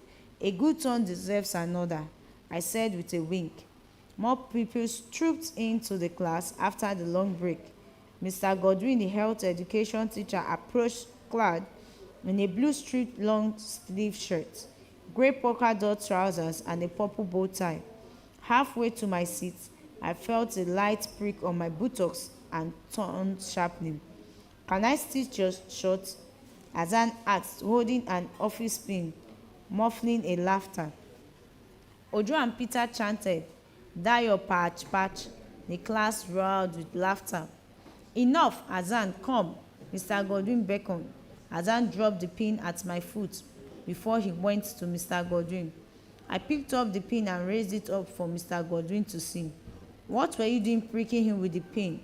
Mr. Godwin asked, reaching for his cane. I wanted to pin the torn part of his shirt. Mr. Godwin beckoned, and when I inched closer, motioned for me to turn around. The class turned into another laughter at my badly torn shirt. My eyes darted towards Mike. He looked offended, but I was neither offended nor embarrassed. I simply felt sorry for myself. Unlike Mr. Dare, Mr. Godwin's cane was a single stem with thorns. Mr. Godwin grabbed Hazan, spinned him. Why? His cane landed on Hazan's buttocks. Hazan jumped up and down, leaping back to his seat like a tire suddenly flung out of a wheel hub. Sorry, Ojo whispered. We will deal with color riots later. Peter pointed his chin towards Mr. Godwin. Mr. Godwin had a poor choice of color combination when it came to his trousers, shirt, and tie. If he knew the musketeers had labeled him Color Riot, he would have trashed them every morning for 3 consecutive days. Unable to sit properly, Hazan placed his butt lightly on the edge of his chair. Ojo, Hazan, my eyes are on you, Mr. Godwin replied, scribbling soccer on the board. Color Riot has eyes at the back of his head, Ojo whispered again. Justice said, I hummed my mother's favorite song. Eko dara púpọ̀. Eko da lo láyé tiwa yìí ṣe. Education is good. It is the order of the day. Education is good. It is the order of the day. It places one on a lofty height. Education takes one to the place of wealth and high reputation. Our dear parents, please, if you are blessed, kindly sponsor us. I realized that I was humming very loud when Mr. Godwin asked, do we have a nightingale? Dayo is a nightingale, Hazan said, adjusting his buttocks slowly. A nightingale with an ugly voice, Ojo joined. With parched short, Peter Self. whispered, My name is his breath Obiara hot behind my ear. Obianuju Ekuge. And today I'll be your anchor person for this wonderful, lovely occasion. And I'm going to be introducing the author while we're here for Nora Saya. Please, you would help me and put a round of applause, because if you know what it takes to write a book, in fact, a lot of us have made that attempt. When we were little, you tried writing, right? I'm sure you made small illustration of Stickman. There's one I call Stickman. Can you remember Stickman? You just put eye, you put nose, you put, you make short stories like that about Stickman. So imagine if everybody who did short stories like that actually translated it and turned it into a storybook. That means we would all be authors here today, isn't it? But it isn't easy to actually sit down and write page after page until the book is complete. And then you take that book and you go and register it to ISBN. That's another feat, because I've met so many people who have written books and they are unpublished. Do you know that? People have written books and they are unpublished. So today we're celebrating Nora Saya for her book, Dear Mother, being one of the books for the longest reading marathon by a team, the official attempt for Guinness World Record. Please put your hands together. That is beautiful. Okay, so it is beautiful. I'm excited. I'm excited because I write also, and I know this is no small feat. So I will tell us what we're going to be doing for the next 45 minutes. I've introduced myself. My name is Obiara Ekuge once more. And of course, I've also talked about our lovely author, Nora Saya. She's a personal friend, and I really, really, really, really love being around her. It's like the sparks fly whenever we're together. So next, I'm going to be reading the author's biography. And then the prologue is going to be read by Blessing. And of course, there are behind-the-scenes story of this book. Behind the scene, like I told you earlier, when you're writing a book, a whole lot of things happen behind the scenes. Sometimes, I was told that a part of you is in every book that you write. There's something about you that resonates with the book, something that while you are writing this part, it was something that happened to you, or that you experienced, or that you've seen, and you just get to infuse a little bit of yourself in there. So we're going to be seeing behind the scene by Nora Saya, and then fun facts. And of course, you, the audience, will have a chance to ask questions, the ones that have been gnawing on your mind and you want to ask what now happened, or what's going to happen, or what were you thinking? You got a chance to ask that. And of course, questions about the book, and there will be vote of thanks. But doing that, we will not leave out the people that made this possible, why we are here, and that is Naija ReadFest. Please put your hands together. Okay, so I'm going to be calling up Naija Read and Naija ReadFest rep to come and introduce themselves and give us a short note on the Guinness World Record marathon reading, because they will tell us all about it. We might not have enough information. This is the time for you to cock your ears and hear all about the Guinness World Record. So put your hands together as we make welcome our reps from Naija ReadFest. Please do it, do it, do it, do it. Thank you, thank you, thank you. Hello everyone, my name is Jemima from Nigeria Reads, and Nigeria Reads is an NGO that specializes in basically advancing literature, especially in rural communities where children may not have enough access to education or access to the advancement of their hidden talents. So we go into those places where children don't have as many opportunities, and we try to make them seen. And Naija ReadFest is our flagship campaign. It's our first. And we decided to do this kind of as a way to bring in interest from non-readers into the literacy sphere, and to make sure that others can see how fun and interesting reading can actually be. So even non-readers, we've had a lot of people coming for our activities that aren't necessarily book-related, but they do advance literature, and we've had a lot of people saying that they will now become avid readers because of how we're promoting it and how we're making it interesting enough for everyone. And the Guinness World Record attempt is for the longest team, like reading aloud. And we decided to do this because we wanted to show people that when readers are passionate, there's nothing they can't achieve. So we brought together a group of very passionate readers, and we're having them do this marathon. And we are officially over 200 hours into our record attempt for 424. So we're basically halfway there, and we're 9 days in now, and we're having so much fun with all the people who come in and with our marathoners, and it's just been such a great team experience. And we are especially grateful to authors like Nora, who saw the great work that we were doing here and decided to opt in. So we can't wait to hear what she has to say about her book and what she has to say about ReadFest. Hopefully only great things so far based on her experience, and also to have her sit in officially and listen to some of the marathoners read. I think we're doing her book soon. So yes, thank you so much, and let's hear what Nora has to say. Wow, thank you so much. There's so much to unpack there from what Jemima just said. And wow, you said 5 readers, right? That's wonderful. So when we walked in, I was speaking to one of the readers who had just finished his session, and it was amazing how much, excitement there was in his eyes as he spoke to me. And I got to find out that the way just randomly picked, the marathoners are from the geopolitical zones of Nigeria, which is really remarkable. And please put your hands together again for Naija ReadFest. They're halfway through. That's a big feat. It's not easy. And we will say congratulations. This is first of its kind, and it is going where we're really, really honored to be part of this epoch-making ceremony, and it will last for a very, very long time in my mind.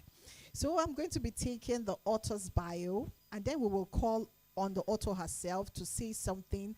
How did you get to be here? Just say something short.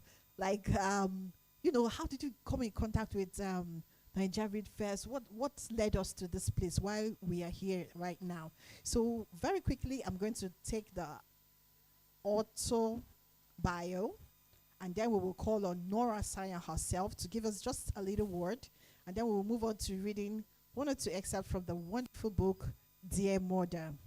So Nora Saya is a multifaceted professional whose work spans law, literature, and leadership. She is the principal counsel at Nora Saya and Co., a property and entertainment law firm, managing partner at Honorage Legal Practice, a boutique legal firm with a diverse practice focus, and a director at Ogive Max Construction Limited, a civil engineering company committed to delivering structurally sound housing solutions across Lagos. A round of applause, please. That's a whole lot. All right, so beyond her legal and business ventures, Nora passionately advocates faith-based storytelling in Africa. As an author and book project manager, she guides new and emerging writers through the publishing process, offering strategic, editorial, and spiritual support. She founded Kingdom Storytellers, an initiative that nurtures young Christian creatives and promotes value-driven literature for African readers. Nora is the author of Loving Daddy series, the visionary behind Project 60, a Bible reading movement, and the Scribes of Purpose devotional at the Covenant Nation Jesu Tedo, where she worships. She heads the Bible study and the discipleship committee department. Please put your hands together. That is really, really wonderful. She's everywhere. She's touching all the right places at the right time. All right, so let's make welcome our author, Nora Saya. Please come forward. Come tell us quickly, how did we get to be here? And tell us how they're doing, like she said. Thank you very much. Naija ReadFest is doing amazingly well. I remember when John Obot sent to me a message that they were coming to Lagos to have a reading marathon. And he mentioned the hours. I was like, what? Won't you be sleeping? What are you going to be eating for that long? But here they are, and they are halfway through, like Ovia has said. And I am so, so grateful for the wonderful people who have, come to mark this event with me. I'm grateful for my family, for Mr. Yemi Adebiyi, the former chairman of ANA Lagos State. So can you stand up for recognition? Thank you so much for coming. And also, right here is one of the ESCOs of Litaco, Literary Authors Multipurpose Community Society. Thank you so much, ma, for coming. I'm so grateful. I didn't know you could make it. Thank you, ma'am. Oh my God, thank you. I feel like crying. Please go in and sit beside the chairman. Thank you. Okay, so I'm so excited that people came all the way, even though it's morning. I remember the first 30 minutes I was wondering, is it just me and my family that will have this event? But having these two powerful people were good to start. Thank you. Thank you so, so much. Ma, you're welcome. You're welcome, sir. We have kicked off already, and you didn't quite miss much, but let me bring you up to speed what you missed, ma'am. Just before you walked in, we had vibed to the beautiful song of Naija ReadFest. You need to really hear it. Once you listen to it, you start swaying to the left and to the right. So they're going to play for you, and please where's our DJ? If you can just give us a tune so that Ma will understand what we've been enjoying in this lovely ambience. So in addition to that, we also made welcome our audience. And then we got our rep from Naija ReadFest to tell us what is going on. And it's amazing how she unpacked what has been going on. This is the first attempt. And for Guinness World Record, the longest reading marathon by a team for 424 hours. We've gone halfway through, and it will amaze you to know that we also got to hear that we have 5 marathoners, and the marathoners are picked from the geopolitical zones of Nigeria, and they have been practicing, and today they've been on for how many days running now? And day 9, that's amazing. It is really beautiful. So this is day 9, and we happen to be here celebrating with Nora Saya because her book, Dear Mother, is being read right now as we speak. And we welcome one of our marathoners. Put your hands together. What's your name, lovely? Oh, welcome. You are welcome. It's amazing. It's really amazing. So, ma'am, I was bringing you up to speed what we did. You didn't miss much. So we also got to find out that it's not easy to write a book. A lot of us have penned down something and we never got to publish. So we're celebrating Nora for getting to finish the run. She penned down something. She registered it through ISBN, and now the book is here. And voila, we're in Guinness World Record, the first longest reading marathon attempt, official attempt, from Naija ReadFest. Okay, so moving on, we have read her autobiography and the author's bio, and then we would have the prologue read out by Blessing Tefa. Blessing, get ready. You're going to read the prologue for us. And then we're going to move on to fun facts. Personal challenges. Nora, you will come up again and give us a very short one. And inspiration as an author. What inspires you? I was talking to Nora earlier, and really, you were amazed at certain things that inspires her. So get ready, Blessing, as you take the prologue. Put your hands together as Blessing comes to take the prologue for us. Welcome, Blessing.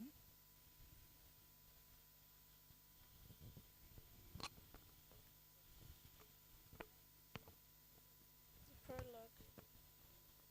Thou your helped, Mom screamed, landing with a thought as my father, within one sweeping move, tripped her. Daddy, stop, please, I cried, my eyes fixed on my father as he aimed more blows at Mom. I sprang up, down, then up again with the motion of a metal spring drawn beyond its elastic limits. Dayo, don't just stand there, Mom sounded helpless. Mommy, there's no one to help us. It's midnight, I replied, frustrated. I was no match for my father. I was 9 years old, average height, dark-skinned with a lanky build, dwarfed by my father towering 6-foot frame. I was like a midget. This did not stop me from coming to my mother's help. Daddy, stop! I leaped into the house like a carrot and leaped back, weltered. My father grabbed my head, tucked it under his arm, and punched with the dexterity of a seasoned boxer. Mom dragged herself to an upright position, grabbed a near empty beer bottle, poured its contents on the floor, and attempted to hit my father's head with it. Instantly, he turned and ducked as she flung the bottle, which missed my father's head and landed on the floor, scattering in different directions. Pushing me away, he charged at Mom and slipped and hit his head on the rubber-tied floor instead. My head, he howled, covering his forehead with his right palm. Digging the rubber-tied floor with his other hand, he tried to get back to his feet but slipped again. Dio, Mom called. My head aches, I spluttered. We leave now, Mom instructed. To where? I don't know. What about our things? I have some money, she hasted, showed me the knotted edge of her wrapper. If you leave, I will find you and kill you and your mother, Dad threatened, wheezing in pain. Blood trickled from his big toes as he removed the fragment of the broken beer bottles from it. Still, who could not let us leave without haste. He dragged his hot foot and made a dash at us. Run! Mom screamed, holding me tightly.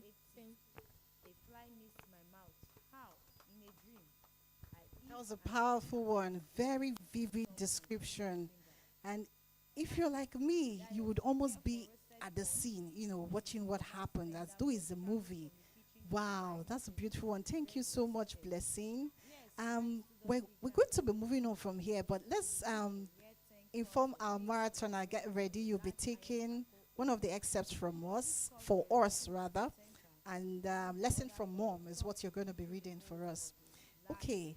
So moving on, we have heard that prologue is really, really power gripping.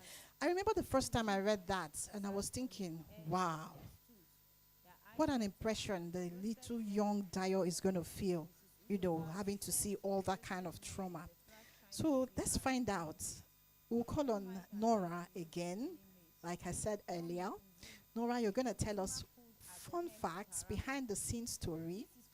What was challenging and what was the inspiration as you wrote this book? What was it for you? What challenges did you face? There's something they call, is it writer's block? Did you get somewhere and the thing didn't just flow again? And what inspired you to finish?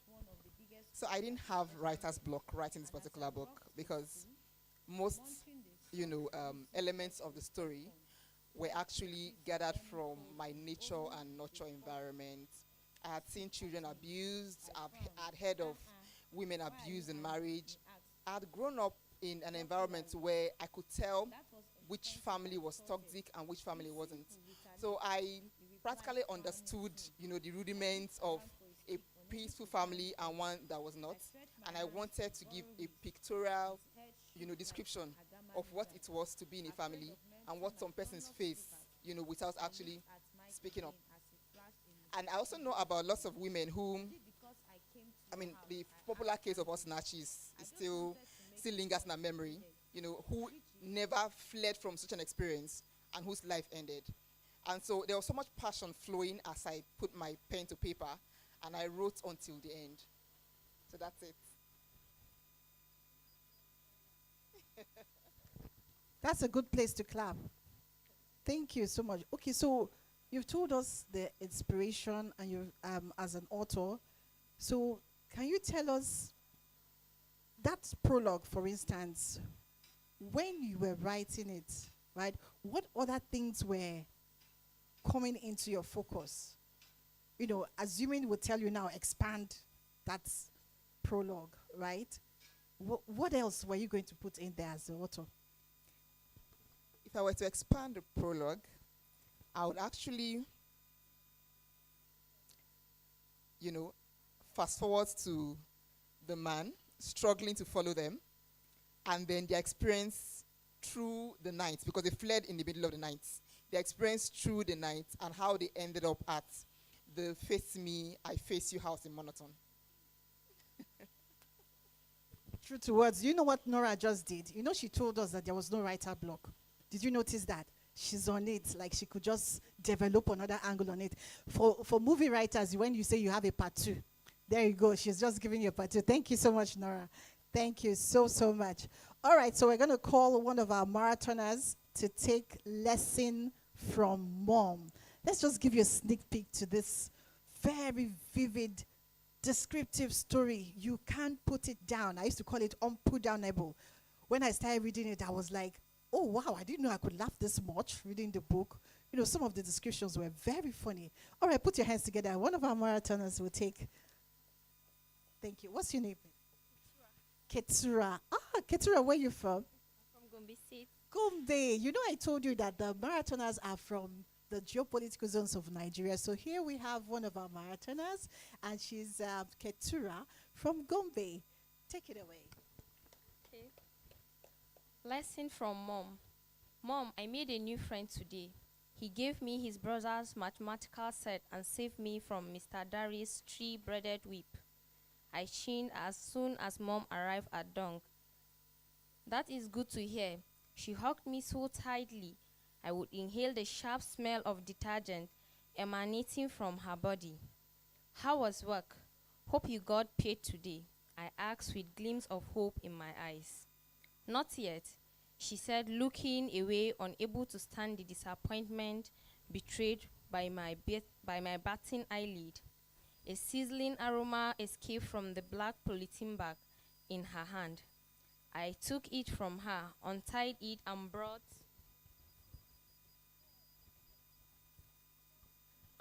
out three disposable food packs, 2 plates of rice, cake.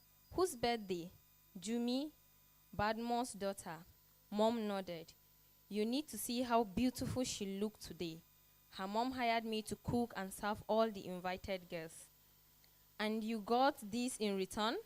I drew out a white rubber spoon wrapped in tissue paper and was strapped to a disposable plate with a rubber band. Now we have 3 extra spoons. Just 2, no spoon with the pack that came for the cake. She didn't give you extra meat for soup? My mom aimed a tender punch at my rib. You expect too much from people. Ekundayo. I turned the jollof rice from the takeaway packs into my mom's favorite multipurpose pot. My hand groped under the wooden table beside the bendless window for the white and orange-colored butterfly kerosene stove. Landing first on the matches box that was on the lower arm of the table. My mom dug into her brown handbag, patched with black thread in 5 different places, and produced a candle. Pushing out the matched box, I took a stick and struck the blinder. The matcha stick glowed brightly and died immediately. I struck the second, third, and fourth. Same thing happened. Give me, Mom snatched the matches box from me, and with the bow she made with her palm, covered the glowing matches to prevent the fierce breeze blowing through the bladeless window from putting out the flame. She lit the candle. She smeared candle wax on the table for a candle stand.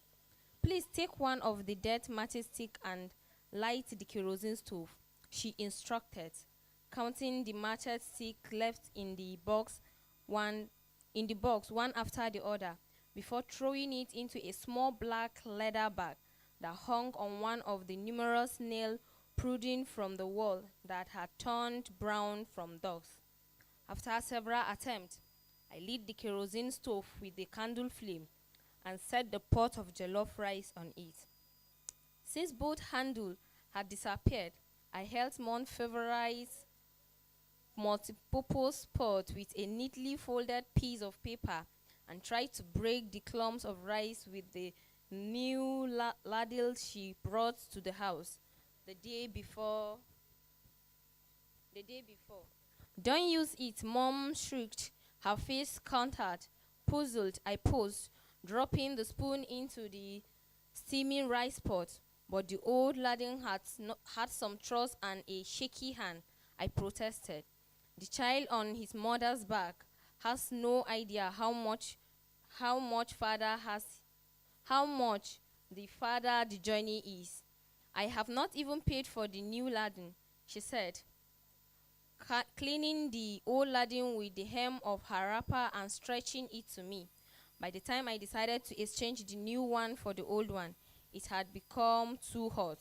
I winced from the heat conducted to its metal handle and dropped it on the floor on impulse. Sorry, you see now, the lading with the wooden handle is even better. She picked it from the floor, washed it, and hung it on a snail. As I stirred the pot of rice with the old lading, a shaky wooden handle gave away, almost falling into the pot. The food is warm quickly. Our butterfly kerosene stove had remained elegant, though Mom had changed the burner twice in 5 years. My mouth squeezed like the annals of Ahmed's goat when it passed black, pedal like feces. I blew out all the air in my lungs in an attempt to extinguish the flame in the stove. Ruffled, the blue flame burned brightly. I tried again and again, but it burned even brighter and brighter each time. Annoyed with the stubborn flame in spite of my mom's previous warning, I got a handful of water and dosed the fire. The burner hissed, emitting dark tassels of fume. Ekundayo, must you make this one room we occupied unbearable? Mom blew out the candle and walked out. I followed quickly.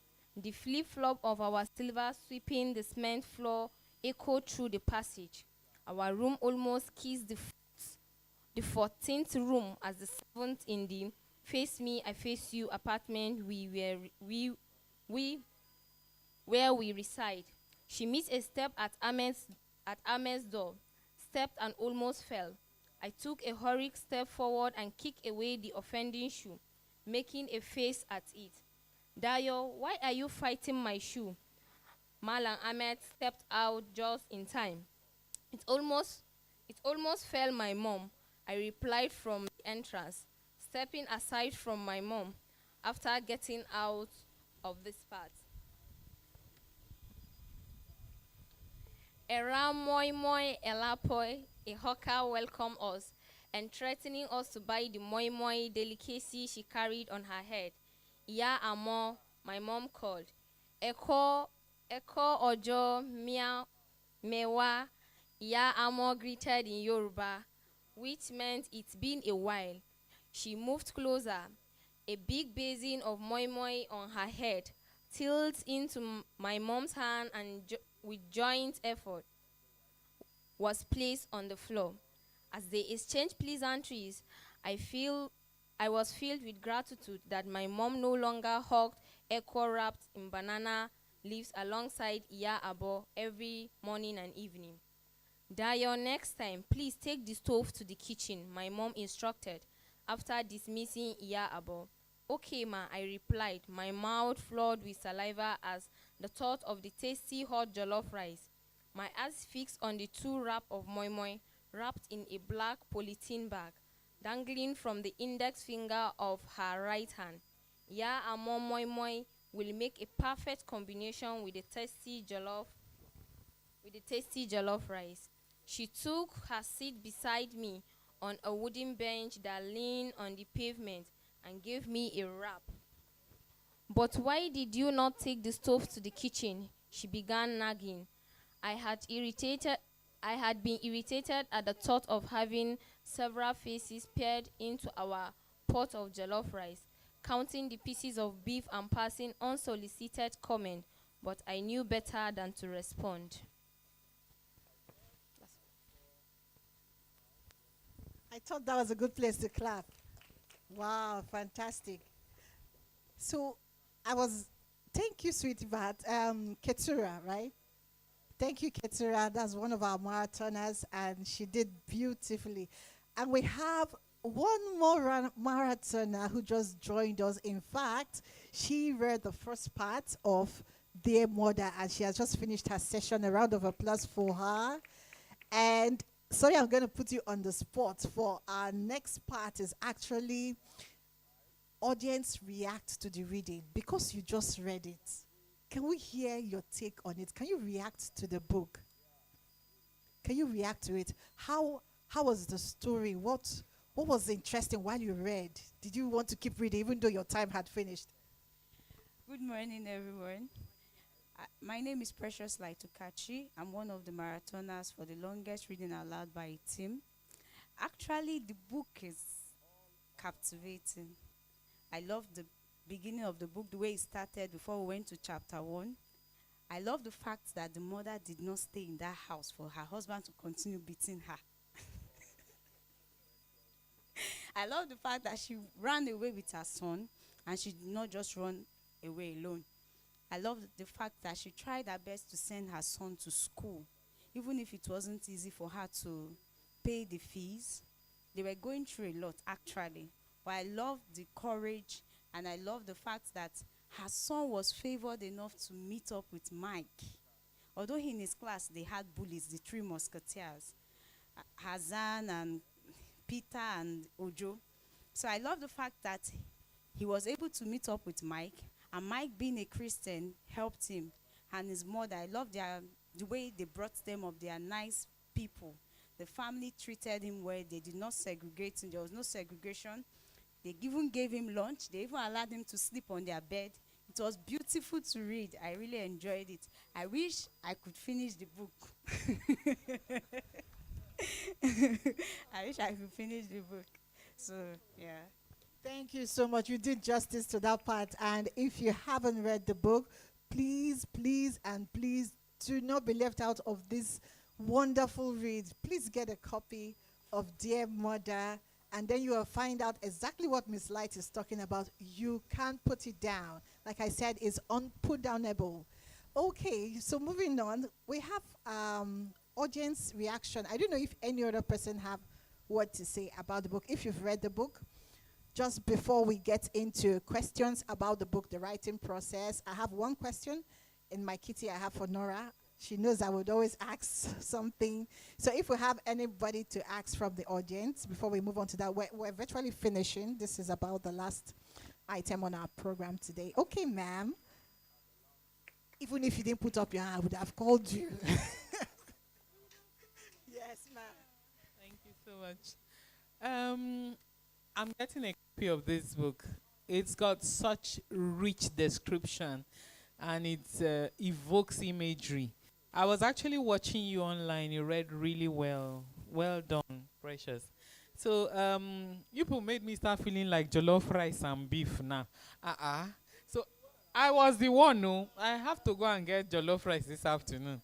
It's serious business. So well done, Nora, for highlighting a theme that is so special, so crucial. A lot of domestic violence is swept under the carpet. There's silence, don't talk, stay there, or don't come back home. Once we have married you out, just stay there. And if there's threat to life, if there's threat to the children, as hard as it is, it's good for women to step aside. And thank you for taking on this theme. Thank you for taking it on in an entertaining manner. It's a deep theme, and for people who have either witnessed it or seen people going through it, it's something that is painful. But you've brought a serious topic to the front burner in a way that we can relate to. If we're sincere, all of us know one person or the other going through this. That's the truth. If we really want to talk about it. So we thank you so much for writing on this theme. And thank you for the marathon. Yeah. So we are rooting for you. You may not see us physically, but we are many. And we're not just in Lagos. We are across the globe. Litako is rooting for you. So many people are online. So kudos. Well done. Thank you so much. That was a beautiful one. You really captured, the theme, and it is really a bold move because most people will want to shy away from that theme because you're welcome, sir.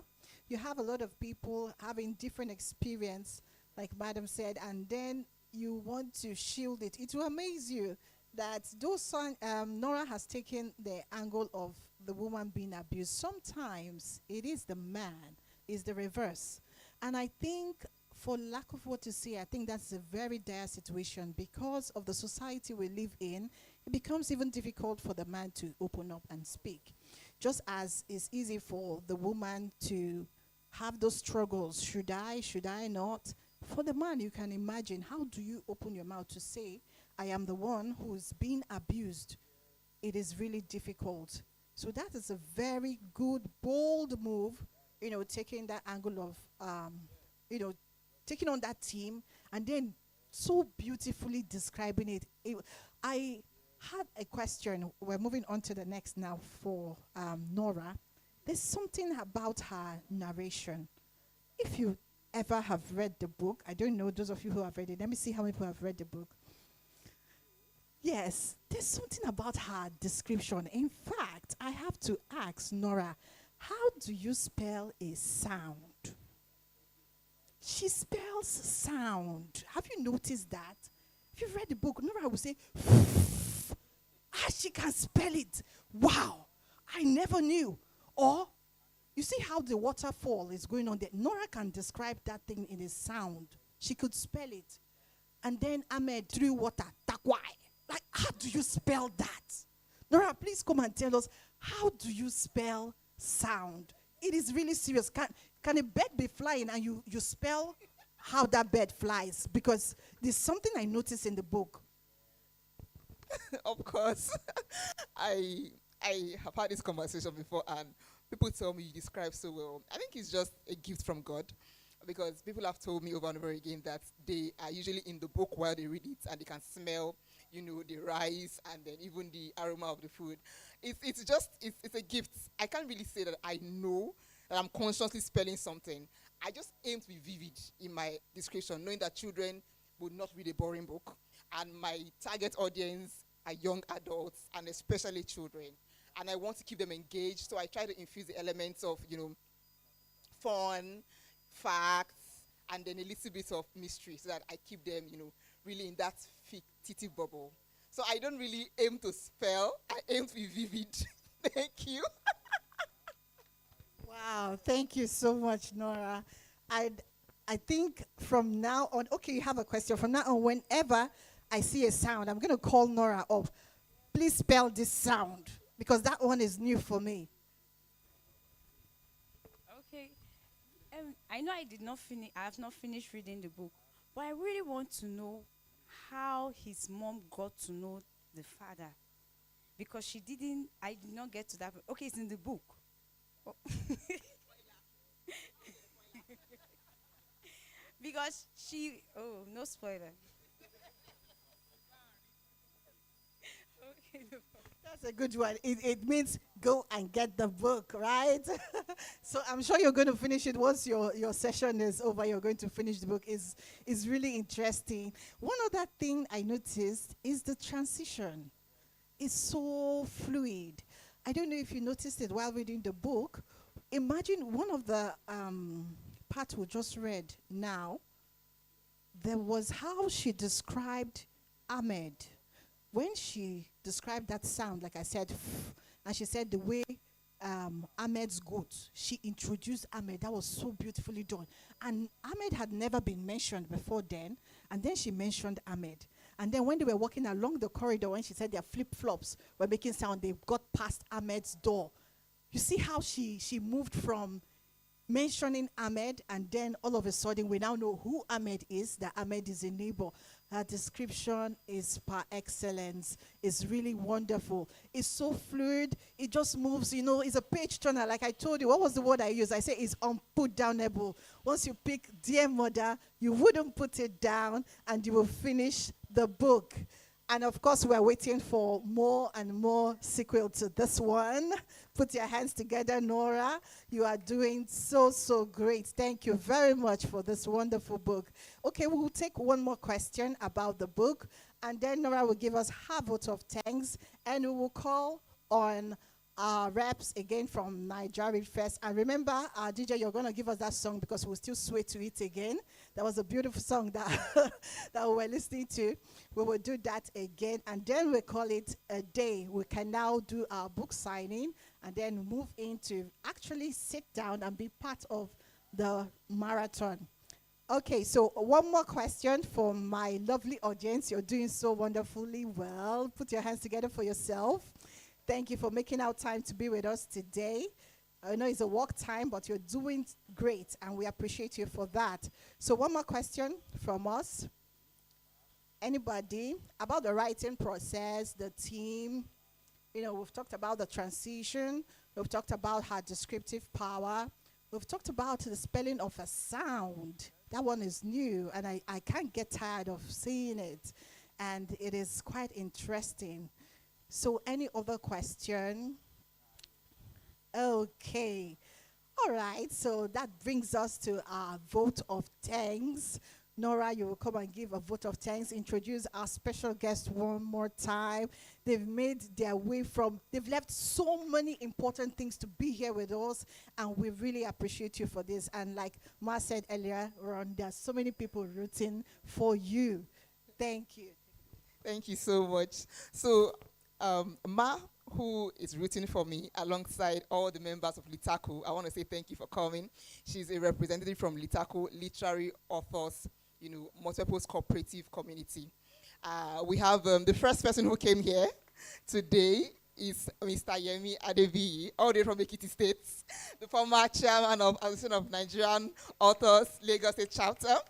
And we also have my vice chairman of the MBA TIOSA, in the person of Mr. Sahid Akani. He's also my founding partner at Honor Edge Legal Practice. He's also a mentor, and he has taught me a lot with prompts. I'm surprised you didn't come early, but thank you. I know you had another engagement. I'm so grateful you made it here. The marathoners, thank you so much for engaging with my book. And the lady who wants to know how Dayo's father met Dayo's mother, I'll go and finish the book. Now I have to scream, oh my gosh, she came! Ladies and gentlemen, welcome Mrs. Clementine Ibekwe. She's my mom, she's my friend, she's my great Levite from TCN Jesutedu. She is everything that you can think of, and she's a great supporter. Okay, so Blessing Tapa was the one who read the book. She's my first daughter. And then you have Joseph, you have testimony, you're going to say. Jemima, you didn't get to read the book, but I love your questions. Thank you. Thank you so much. Tunde is behind the scenes shooting the scenes, so you may not be able to see him. Naija ReadFest. I have to save the best for the last. Thank you so much for making it possible for me to be here and to be on the global stage like I'm on YouTube right now. I'm a celebrity author. Thank you so much for analyzing my book and for, sharing it with the world. I am so, so grateful. It would not have been possible for me to be here, on YouTube and in this environment, this beautiful environment. Who else has heard about Library Lagos before today? The Library Lagos. I've never heard about it. I didn't know something like this existed. I would have been coming here to chill now, since chillaxing and reading.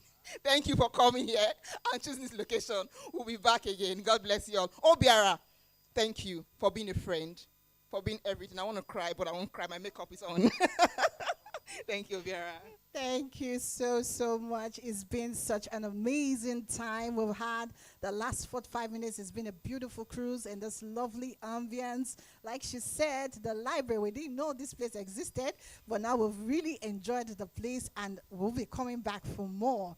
So thank you once more, our audience. Ma, you're welcome. You missed quite a lot, but at least we'll save the best for last. They're going to play our special song, Naija ReadFest, and then as they play it, we're going to sway. The song is really beautiful. You need to listen to it. And before you stepped in, we had gone through the author's bio. We had some of our marathoners tell us what they think about the book. We have had excerpts of the book being read. We have talked about the theme, her writing style, the process, how she transitioned. We got to find out that Nora has a special way of spelling sounds. So take that home today. If you want to know how she spells sounds, get the copy of the book. Make sure you get it signed before you leave.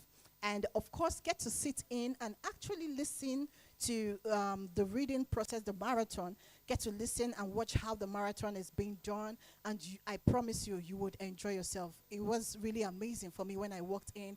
It's as though I was part of something remarkable in time being held, It's really wonderful. Make sure you do sit in for a few minutes after now and get to really be a part of the reading. Okay, then, so we have come to the end of this lovely part. So we'll be calling on our Naija ReadFest rep again to tell us what's the call to action from here. Put your hands together as she comes to tell us. And then, of course, Nora will tell us where to get the book. If you want to get more larger copies, maybe up to 50 copies, you want to get 100 copies, Nora will tell us where to get the book. I want to appreciate everyone who came, especially those who managed to come later on. We're so happy to have you all here. And especially grateful to the Raisa for being just as vibrant as her books are. We love your spirit, we love your energy that you've brought here.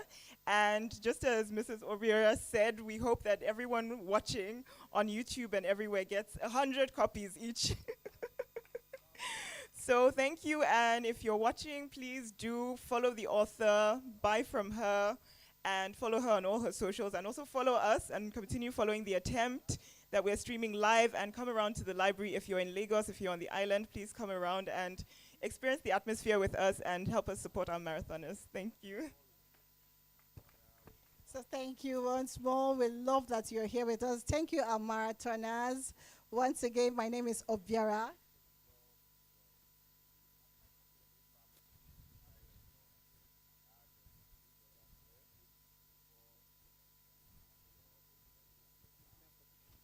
All right, so thank you once more for having to spend this time with us. So for the book, Dear Mother, if you're watching us online, you want to get the book, you can see it on Instagram. You can follow Nora Saya at Nora Saya Press on Instagram. And which one is that again? At Nora Saya Press. Is that Twitter? That's not Twitter. On Facebook, Nora Saya Press. TikTok.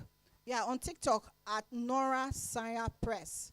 Please do well to follow Nora Saya on these handles, social media handles, and get the book. If you want to know how to spell sound and if you want to enjoy this read, please get the book. Once again, my name is Obiara Ekuge, and it was such a nice time that we spent here in the last 45 minutes. So we'll call it a day. Thank you very much. Put your hands together. Can we have the song so that we'll sway to our Naija ReadFest? There's one beautiful song that was going on. So we're going to get up, everybody. And then the song, can we have the song, please? So we'll just warm up once more with the song. It's Naija ReadFest. The song starts with asking us a question, who wants to read? And then, of course, we all want to read. And then, we sway to the side and to the side. Blessing knew how she was doing it that time. Naija ReadFest. Can we get the song on? I don't know if someone can help us. I don't think anybody's there.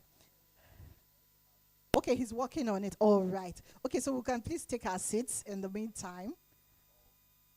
Good, good. All right, so I'll tell us one secret as you're here. Let me recap what it is that Naija Reads is doing here today.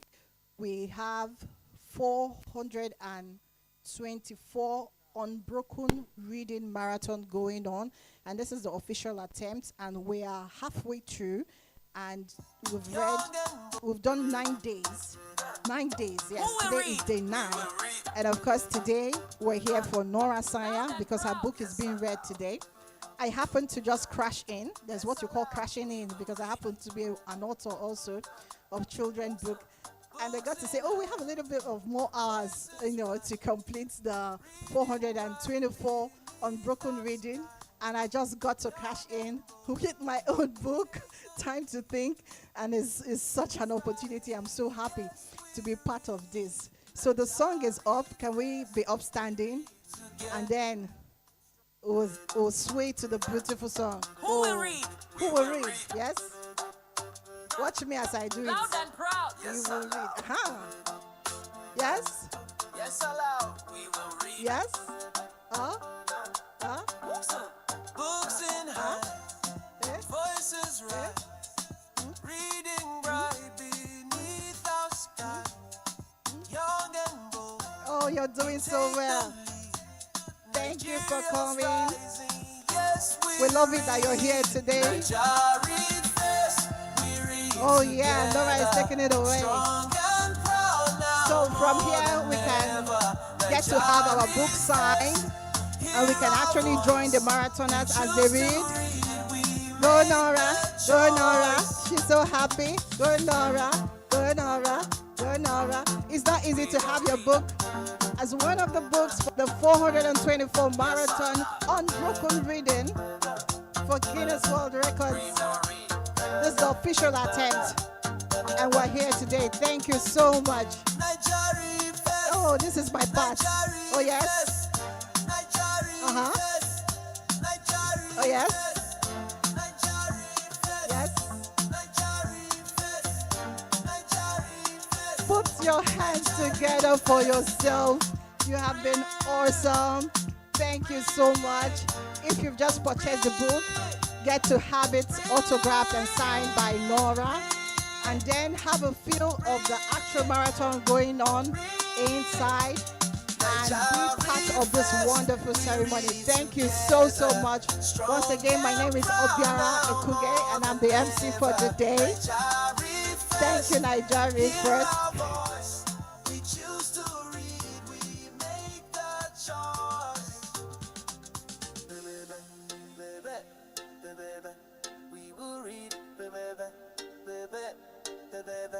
yes, aloud. We will read,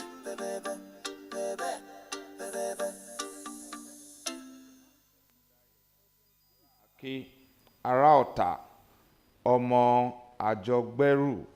She would hail me as we moved our stools from the one room we shared to the corridor of dusk after fleeting an insecticide. Mom, what's the meaning of Ajogberu? I would ask. Your ancestors were warriors and came back home after each conquest with slaves, and as they approached the village, each of them would be hailed that way. The slaves they caught would be distributed to each child in the warrior's family to serve and protect them. Slaves? I asked in horror. Yes, slaves. The numbers of slaves you had in those days determined your status in the society, Mom said. Mom, slave trade is inhumane. I have read about Bishop Ajayi's Crowder and the abolition of the slave trade. Pride settled like a chip on both shoulders as I shared my knowledge. Slave trade is as old as mankind, and despite the official abolition, are we, the citizens of this country, not enslaved to the government? Mom had asked. Dayo, why do you prefer to sit alone in this corner of the class? Mike intruded my alone time.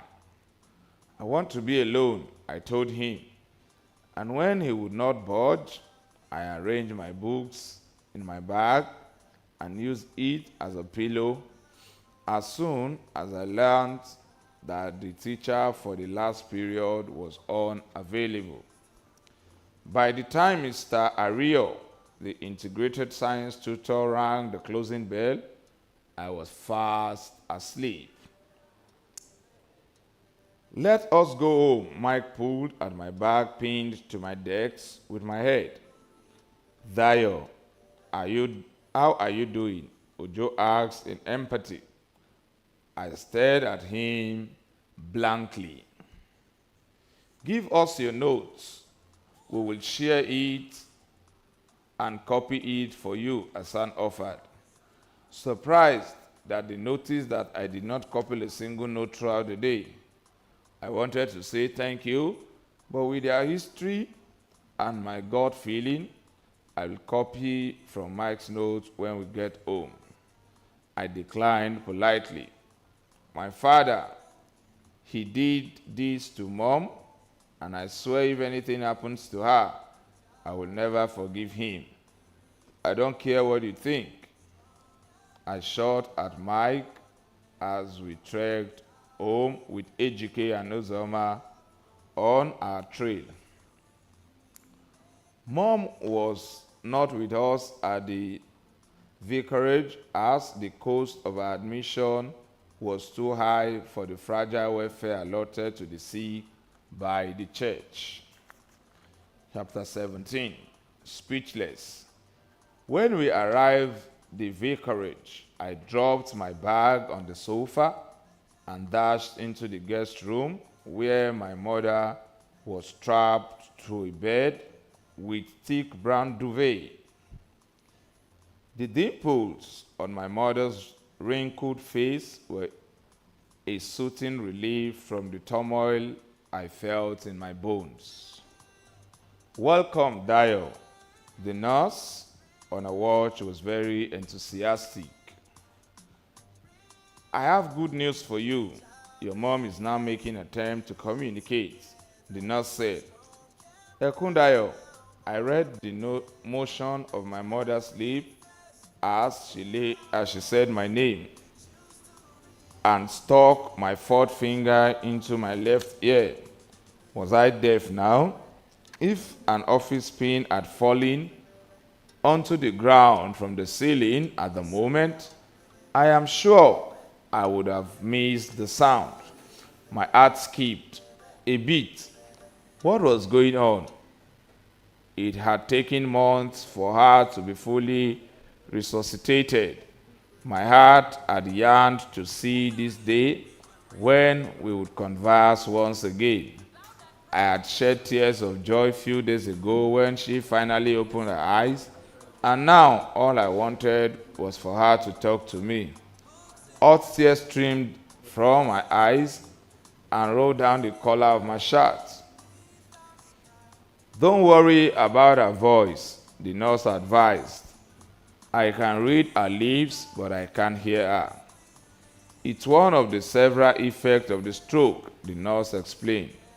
"Mommy," I rubbed the varicose vein on the other hand that had no cannula, wiping my tears with my collar. The nurse shot a smile at us before her eyes drifted towards the door that cracked open slowly as if a ghost had its hand on the door handle until it widened just a little more for Mike to poke his head in between the door and the side jamb. "Is she awake?" Mike whispered, and the nurse nodded in reply. Mike stepped in an inch closer to the foot of the bed, holding the bed frame firmly with both hands. His lips curved up. I saw the hollow in Mom's eye. Her pupils dilated as she beamed a smile. "Good afternoon, Ma." Mike had the look of a trapped mouse as he stood gazing at my mom with bulging eyes. My mom managed to nod. Every moment seemed laborious. "Can she talk now?" Mike asked me. "Yes, but her voice box is damaged," I replied. Mom scrubbed her throat and coughed lightly with her mouth open. Drops of sputum-looking reddish flew out. Some landed on the sheet, others were carried away spontaneously by the flurry of air, courtesy of the prestigious ceiling fan that hung several meters above our head. The nurse produced a roll of tissue paper and placed it in Mom's hand. She spat out thick fluid, brilliant red in color. "Blood," I screamed. The nurse pulled out a nose mask and motioned for us to leave the bedside. 1 inch backward and watch the nurse collect the fluid from the tissue paper with a culture tube. "Why is she coughing blood?" I asked. "I can't say. until this is tested. She shook the test tube with a thick, vicious, brilliant red mucus. Hurried footsteps swept through the living room. Reverend Uzoba and Mike's mom peered through the door. She is coughing blood. It is an emergency. Please come immediately, Reverend Uzoba shouted at the top of his voice into the receiver, lingering at the threshold. Chronic bronchitis, the doctor said after the test results arrived. She is healed in Jesus' name, I heard Mrs. Uzoba say. I wonder how my mother could be healed and coughing out blood at the same time.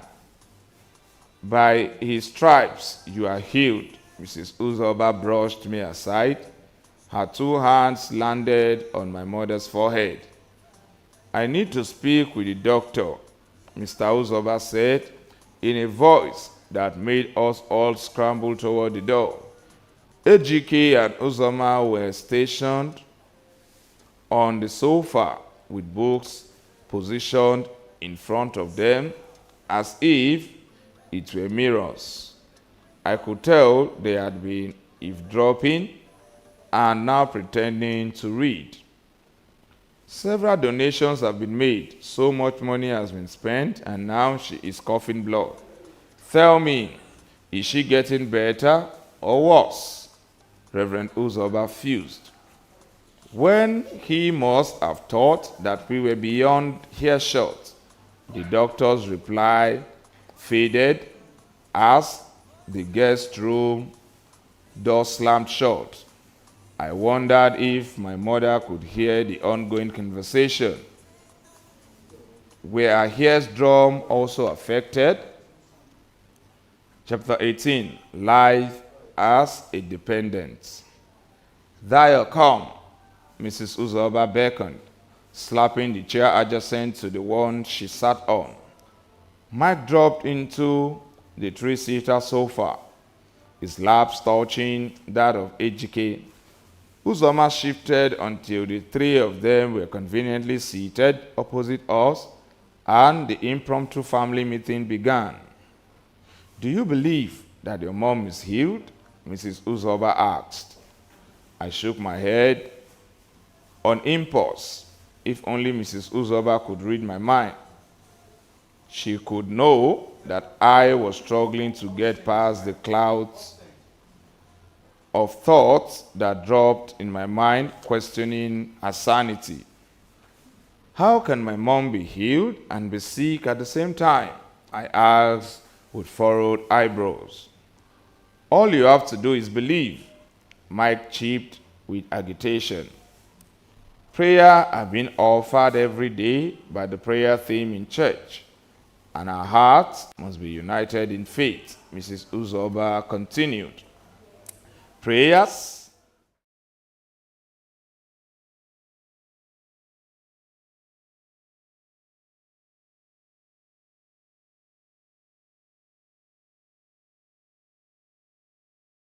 if only he will come to Christ.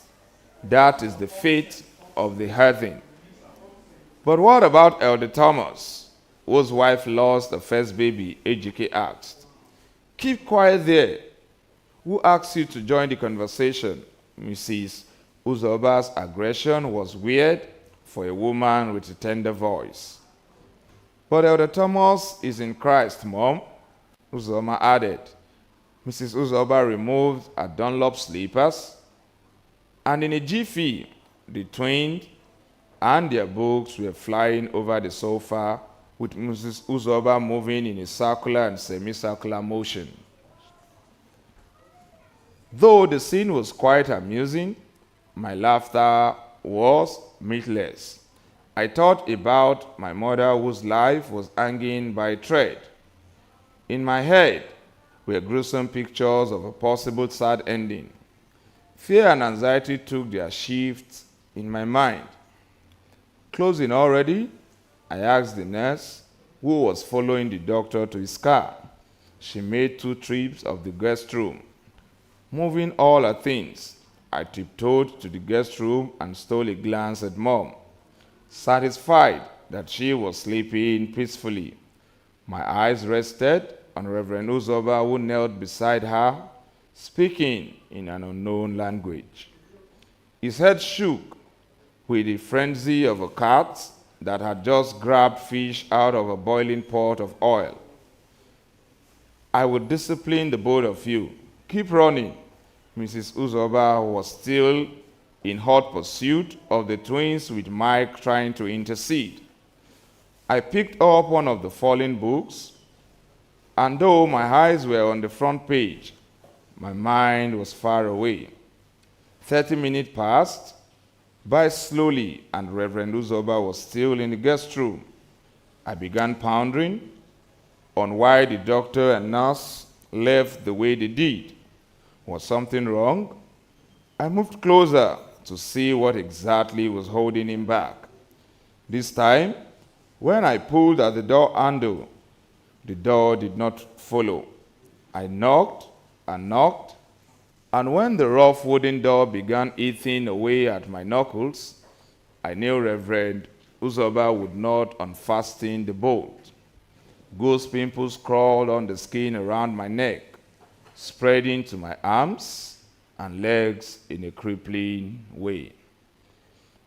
Chapter 19, Foreboding. By the time I joined them outside, Mrs. Uzoba was leaning against the dwarfed wall that formed an arc around the vicarage. Dio, Mike called, not wanting to be drawn into another conversation on the thirst of faith and my need to only believe and see Mother healed. I walked toward the guava tree. A ripe fruit dropped from a branch and landed on my nose. Sorry, Uzoma tweeted, perched on a branch of the tree. I rubbed my nose, which now felt numb, and sat on an empty paint rubber turned upside down a few meters away from the tree. Please, I need to have a word with you. Mike chipped in my ears, reaching into his pocket. I knew exactly what was in it, and it did not disappoint me. Ejike tottered down the guava tree. Your mother would be fine. Just believe. Mike continued flipping the blue-covered pocket-sized Bible in his hand to the book of Mark. He touched his tongue with his finger and tore the pages apart until he was at Mark 11. His index finger traced verse 24. The fonts were quite tiny, and since I had no interest in reading it anyway, my eyes wandered to the guava tree. A crack in the tree trunk widened, and a significant fresh branch tore away. I knew right then that the days ahead would be more turbulent. Mom may not have had a sound knowledge of Christ and the Bible, but she knew a fetish like she knew the sound of my voice. She had taught me a whole lot about signs and seasons. A tree trunk peeling off was definitely not a good sign. Dio, Reverend Uzoba bellowed. Sir, I ran toward him. You should check on Mr. Badmos. We are out of funds. He should support us. What is going on? Mrs. Uzoba inquired. We need more money, he snapped. 19. Mr. Manager. Welcome to Badmos Cleaners. How can I help you? A young man of average height in his mid-30s, clad in a brown shirt tucked in brown shorts, asked as I tapped the glass doors. Affixed to the door was a price list. The rotating black standing fan shot from breeze at me when the door slid open. Powered by high voltage, the blades wheeled, humming incongruously. A chocolate-skinned lady was emptying the content of a red, checkered-hued, cheap, melted woven nylon Concord bag, also known as Ghana must go bag, on the black and white carpets. It's pay before service this time, the young man said to her before turning to me. I want to see Mr. Badmus, I said, reclining in one of the two white rubber chairs directly facing the fan. From where? I am Dayo Obalulu. My mother used to work here. Mrs. Obalulu, how is she? He asked with a voice laced with concern. That is why I am here. I need to speak with Mr. Badmus. So how much? The chocolate-skinned lady asked with an impatient tone. Just a moment, he snapped, stamping the carpet with his brown shining shoes, disappearing into an inner chamber. He returned almost immediately, scratching the neatly trimmed ticket on his head. His hand ran through it a couple of times until it finally rested at the nape of his neck. I am afraid he is not around, he finally muttered. But the car is parked outside, I replied in shock and turned slowly, pointing at Mr. Badmore's red Golf through the glass doors. So how much? The lady asked again, her legs wagging. He grabbed the large calculator and began to sort the cloths. Underwears piled up in heap, tops in another heap, skirts in another. A baby's crotchets ran out of one heap, followed quickly by another and then another. You see, the manager yawned as he punched the calculator. See what? The lady asked, her brow furrowed. The clothes are super dirty and cockroach infested. I should charge you more than the fixed prices. Young man, you cannot wait for him. He will not be here today, he said to me as I relaxed in the chair, getting a little comfortable. Is that not his car parked outside? I queried, and this time the manager gave me the look of a man who had just taken sour milk and slid the door open for me to gallantly exit. I wondered why customers referred to him as the manager when he was actually the only employee, just like Mom in her days at Badmore's Cleaners. I felt anger well up in me as I walked back to the vicarage and narrowly missed the ambulance by the time I arrived. The guest room door was wide open. Where is my mother? I asked, the palpitation on my heart skyrocketing. The doctor said it is best she return to the hospital, Reverend Uzoba said, pulling me into his arm and hugging me tightly. Goosebumps emerged from the ridge at the lower part of my head and moved slowly through my spinal cord. With the corner of my eyes, I caught Mike's mom wiping something off her face with a handkerchief. Mike looked unpuzzled, and the twins were awkwardly silent. Was she the one in the ambulance? I queried, trying hard not to run out of the house in the direction of the ambulance. We should tell him, Mike's mom finally said. Reverend Uzoba cleared his throat, loosened his arm around me, and made me sit. He looked around, dragged his feet on the floor, pacing to and fro. The bedroom, library, and the living room. What are you looking for? Mrs. Uzoba asked.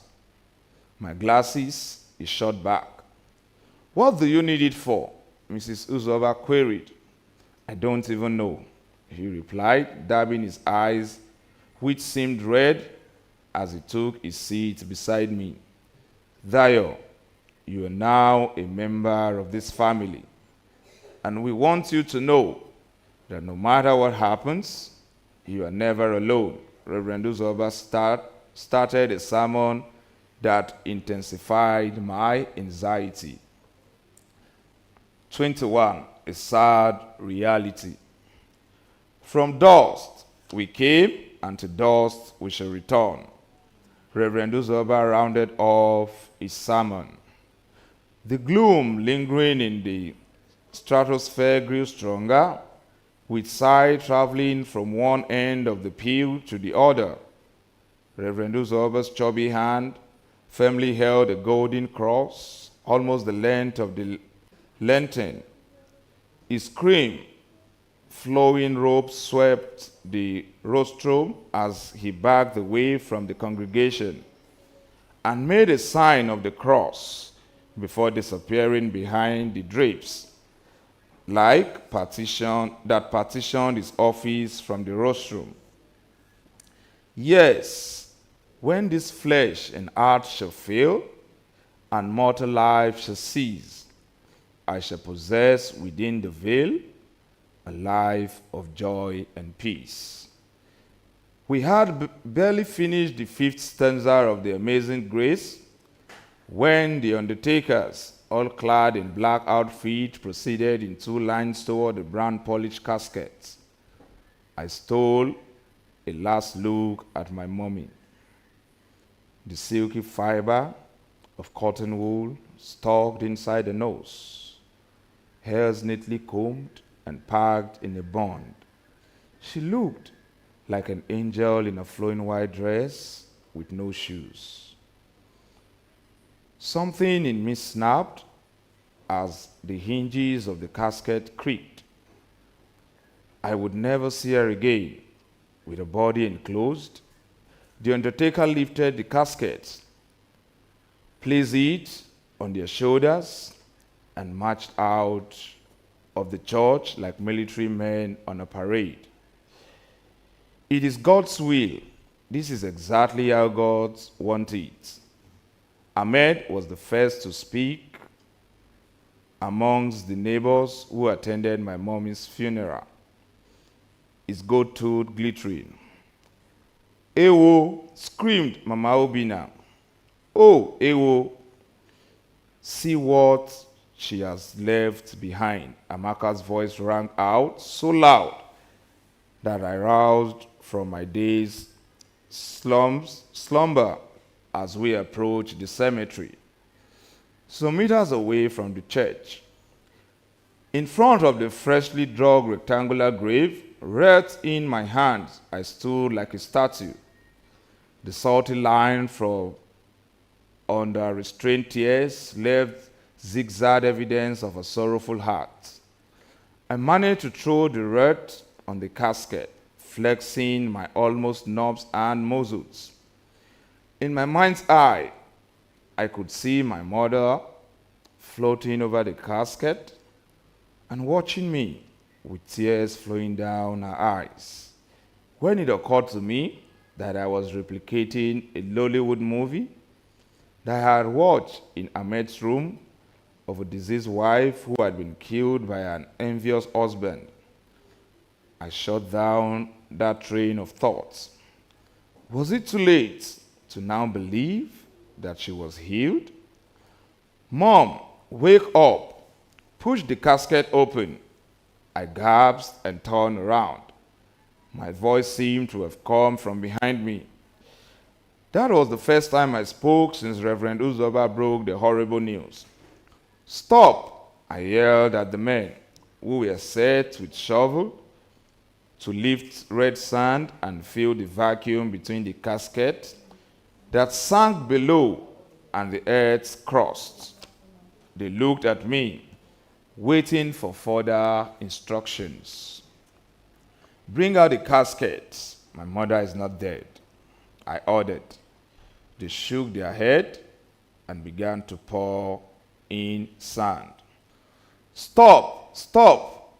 I would have jumped into the grave, but for the strong hands of Ahmed and some other men that I could not identify. Caged in their grief, I watched the casket disappear, and billows of red dust ascended toward heaven.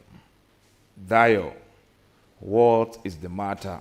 Reverend Uzoba's voice hit my ears loops as he swayed towards me hurriedly. Word had reached him that I was becoming a nuisance. I believe, I muttered. You believe what? That my mother is only sleeping. He wagged his index finger, and the hand around me loosened. Jailbird Fred. I walked toward the grave and knelt in front of it. As the crowd dispersed, numerous hands rubbed my head and fell with light thud on my back. Arms hugged around my neck as people left in droves.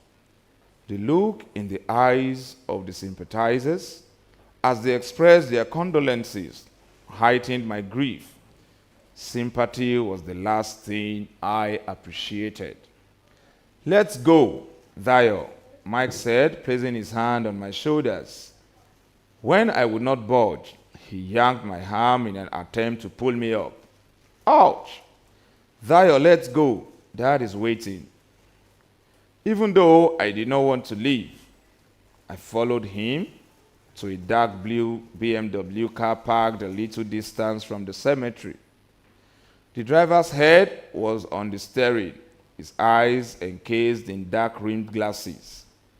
His back shirt, the inscription, R.I.P., and there was something familiar about him.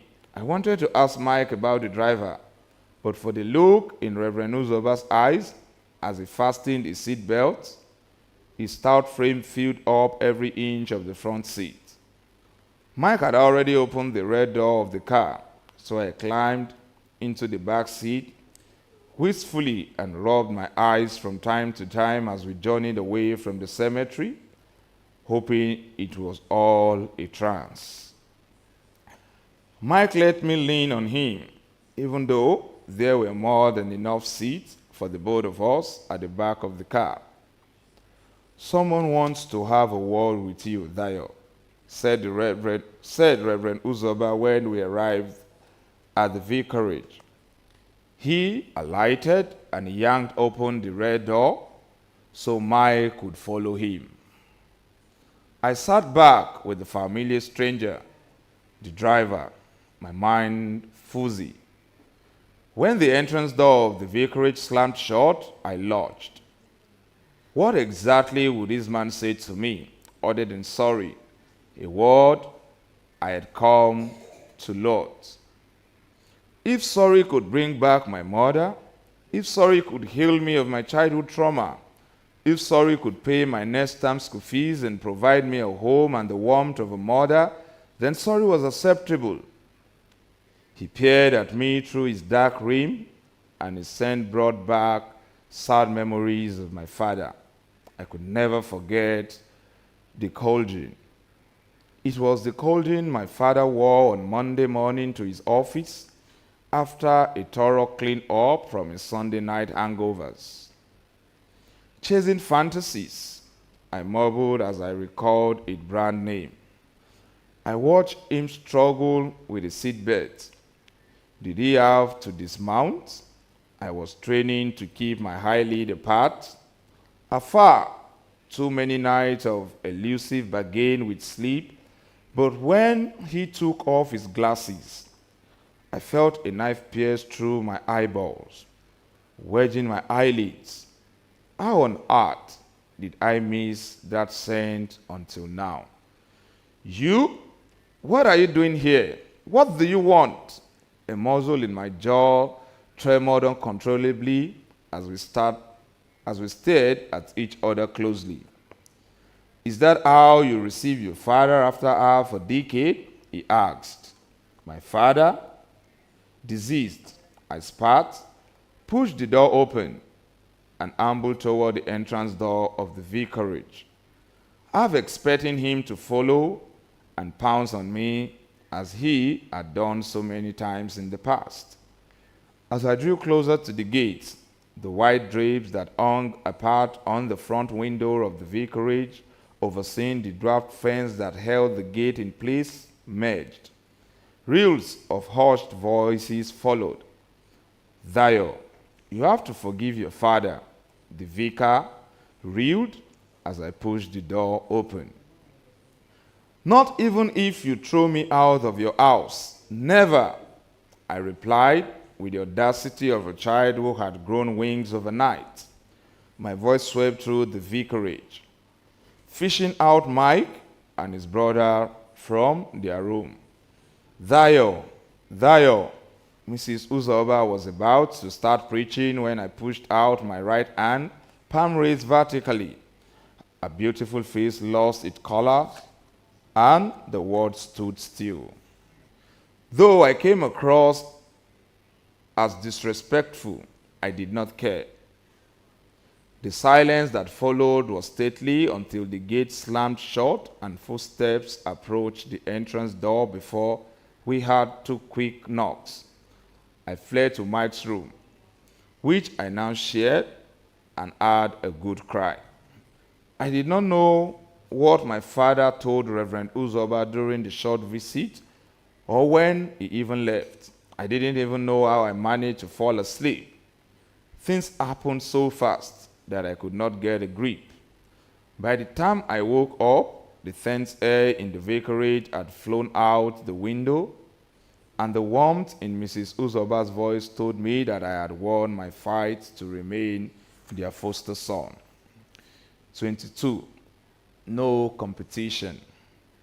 At the end of the second term, I was overjoyed to have passed all my subjects, narrowly escaping the 15th position out of 35 students. Come here, Dayo. Reverend Uzoba stood up from his chair and pulled me into his arms, rubbing my head. Please, try and put a dead behind you, he said. I am trying, sir. Tears boiled in my lacrimal glands, and I cleared my throat. Please, try harder, he pleaded.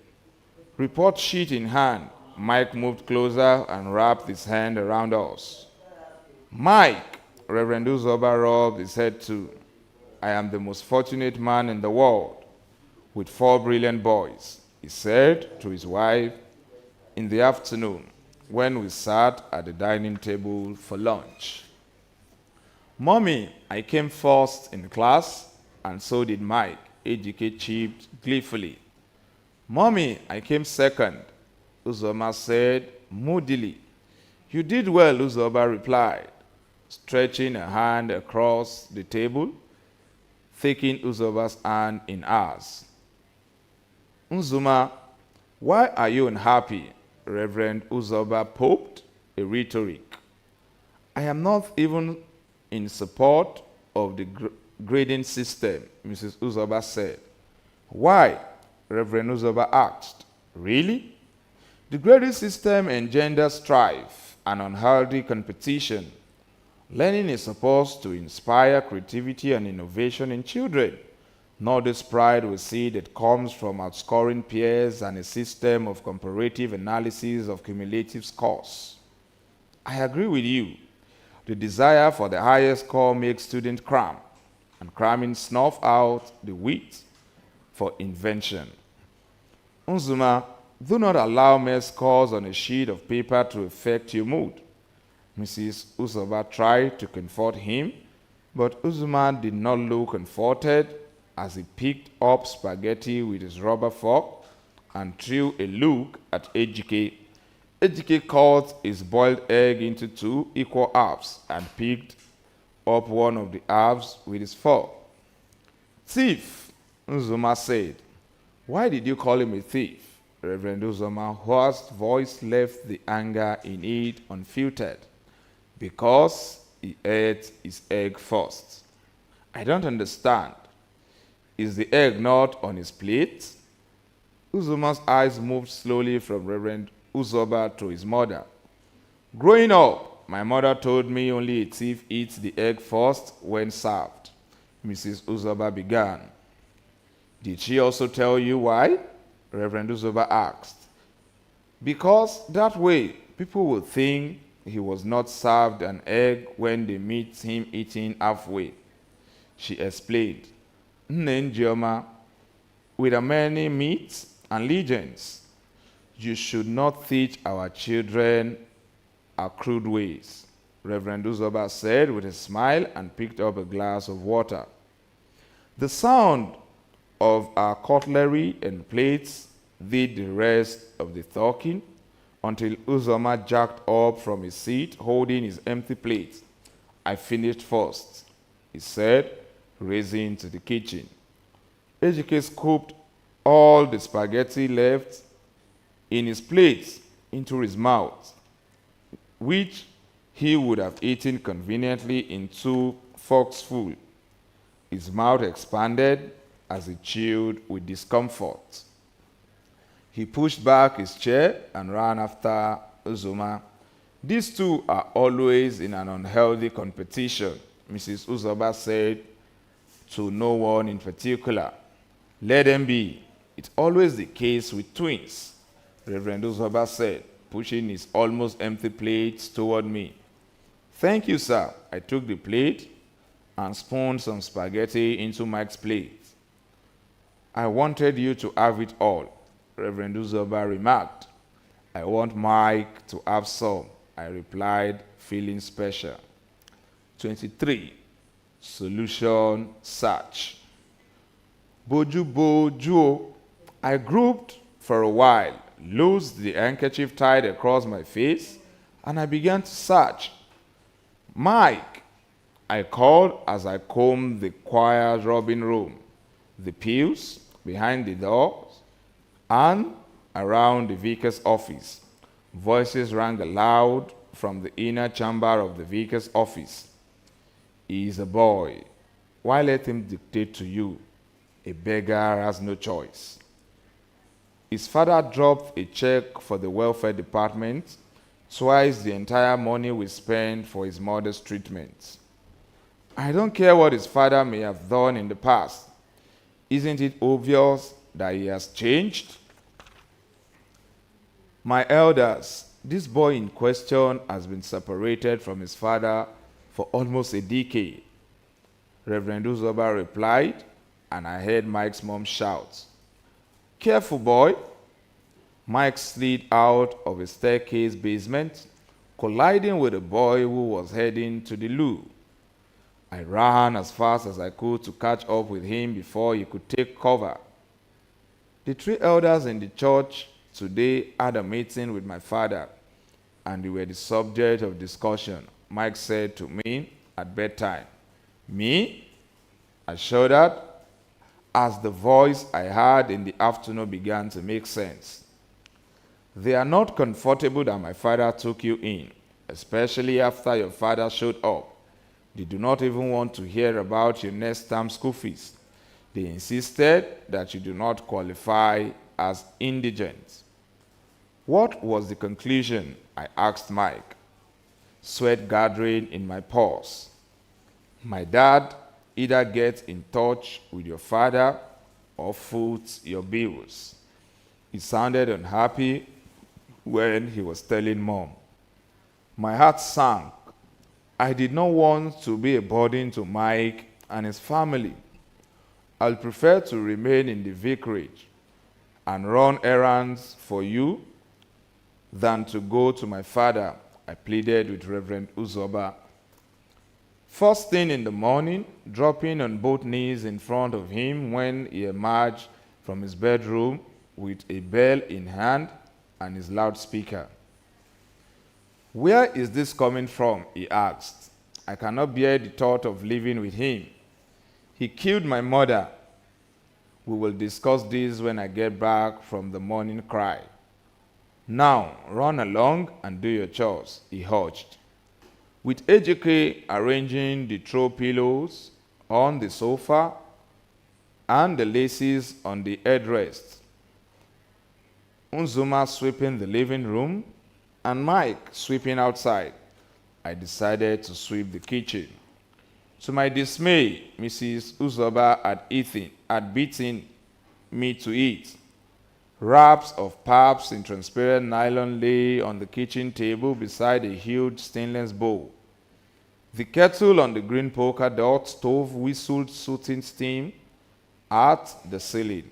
I tiptoed towards the dustbin and found it empty. Dayo, please get me sugar from Adamu's shop, Mrs. Uzoma instructed, drawing a 10 naira note from a purse. I ran out of the house and all the way until my eyes rested on a wooden plank with salesboy needed etching on it. Stopping in my tracks, I drew closer to the owner of the kiosk, which was just before Adamu's. Please, is this offer still open? The owner of the kiosk took a quick look at me and continued arranging his wares. Are you not the son of Obalolu, the boy who would rather live with strangers than his own father? He sneered. Drenched by the cold response, I galloped to Adamu's shop with the speed of a deflated tire. Dayo, nakwana, 3 wraps of sugar, I replied, Adamu with my eyes glued to the floor. Shinta Shilafia? He stood in front of me, waiting for me to look up. Ba Hausa, I replied, noticing his grimace as he exchanged the sugar tied up in a cone-shaped thin cellophane for the money in my outstretched hand. Sugar in my pocket, I crossed to the building site opposite where laborers were pouring mixed concrete into a rectangular pan. Is this the first time you're seeing where blocks are being molded? A laborer asked, his eyes lingering on me. Yes, I said, my tongue moving to the side of my cheek as my mind composed the question, how much do you earn per day? Per day? We earn per trip. 20 naira, he replied. My mind raced as I calculated. If I could take 10 trips, that would be 200. 20 trips, 400. All I needed for my school fees was 1,500 naira. Overjoyed, I looked around for an empty head pan. Are you sure you can do this job? Why not? I shot back.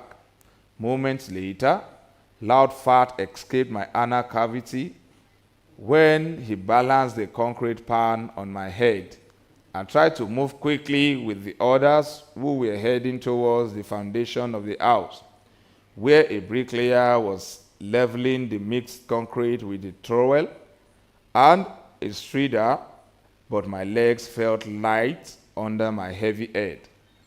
Get that pan off the head of that little boy, a man who looked like the site manager shrieked. I would have thrown off the head pan, but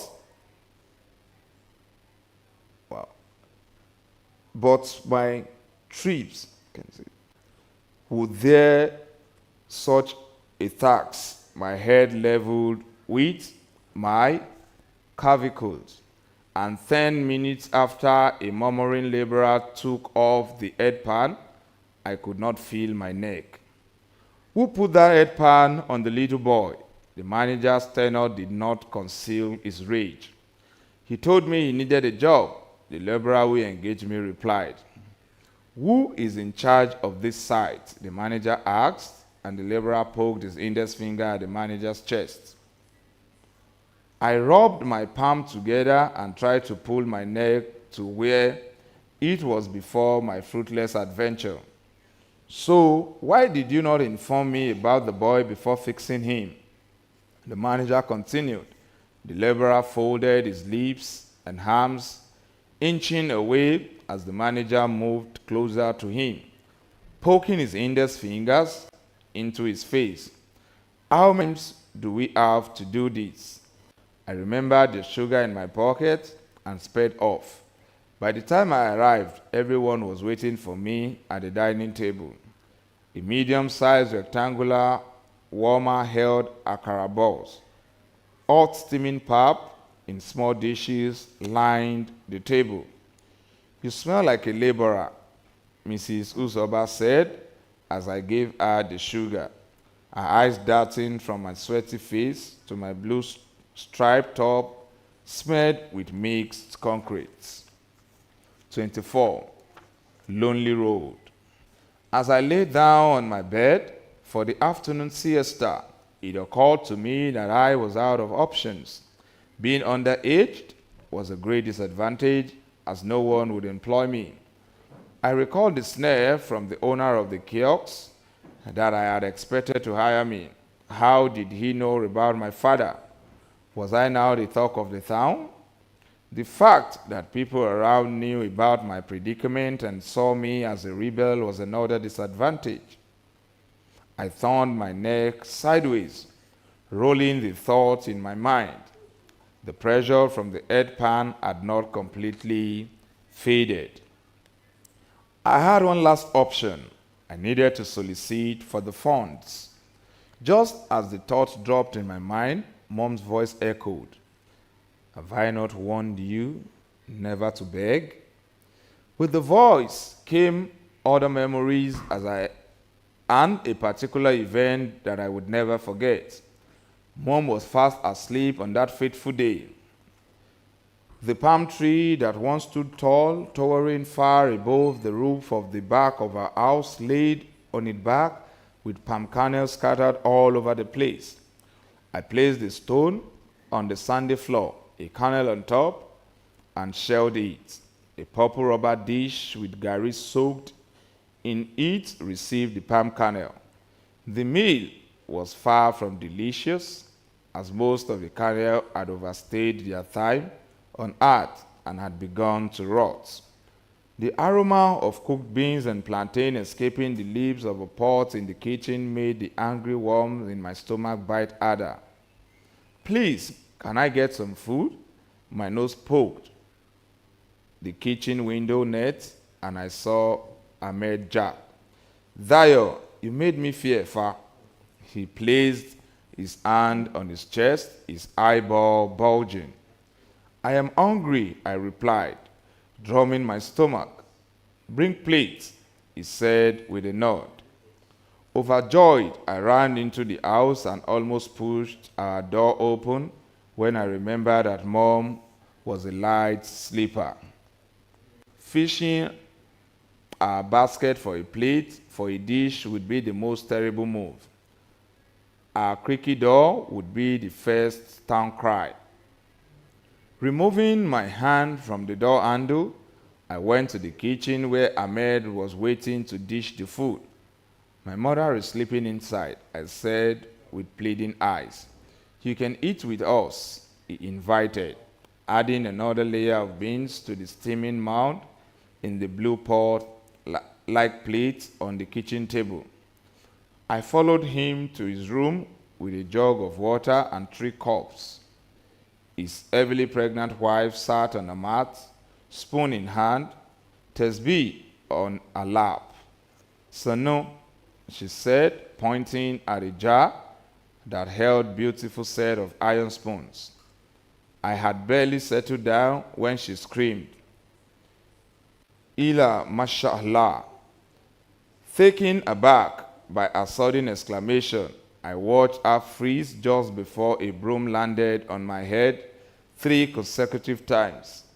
I fell on my face, almost spilling the beans. Have I not warned you never to beg? Mom repeated her question over and over again as she swung the broom again as if I was a pot of boiling ewedu leaf that needed mashing. Kai, Ahmed interrupted this time. I watched my mom struggle with Ahmed and took to my heel, feeling my bleeding head and back, wincing as I pulled out broomsticks. Have I not warned you never to beg? Her voice echoed again and again as the images disappeared. Tears welled up in my eyes and I rolled down my cheeks freely as I dismissed the idea of joining the beggars under the bridge at Iwo Road. Dayo, why are you crying? Mike pushed aside his novel and moved closer to me. I have run out of options. How will I go to school? Is it because of what I told you yesterday? He paused, waiting for me to reply and then continued. Why worry when you can pray? Give me your hands, he said, and grabbed my hands. Heavenly Father, we thank you for being God and for being our Father. We thank you because this very need is already taken care of. Mike, are you praying or thanking God for what he has not even done? I asked, sealing my lips afterward until he said, in Jesus' name. We have prayed, amen.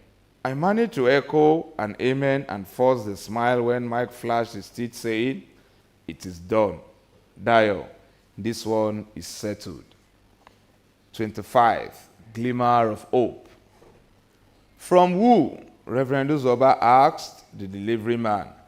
The delivery man stared blankly and walked away, looking over his shoulders. Reverend Uzoba felt the envelope with shaky hands, his eyes trailing the delivery man as he exited the gate. A dazzling smile swabbed the frightful look as the Reverend tore open the brown envelope. He continued smiling. His face shone handsomely, and the memories of the day he received a community award for his contribution to the growth and development of St. John's Secondary School flashed. I thought I heard the doorbell. Mrs. Uzoba emerged from the bedroom. One end of a wrapper swept the floor. She loosened the wrapper and retied it. Yes, a delivery man brought this. He brandished an envelope-sized paper and a note. What is it? A check with the exact amount we need for Dio's third-term school fees, he replied. From where? She asked, taking a close look at the envelope.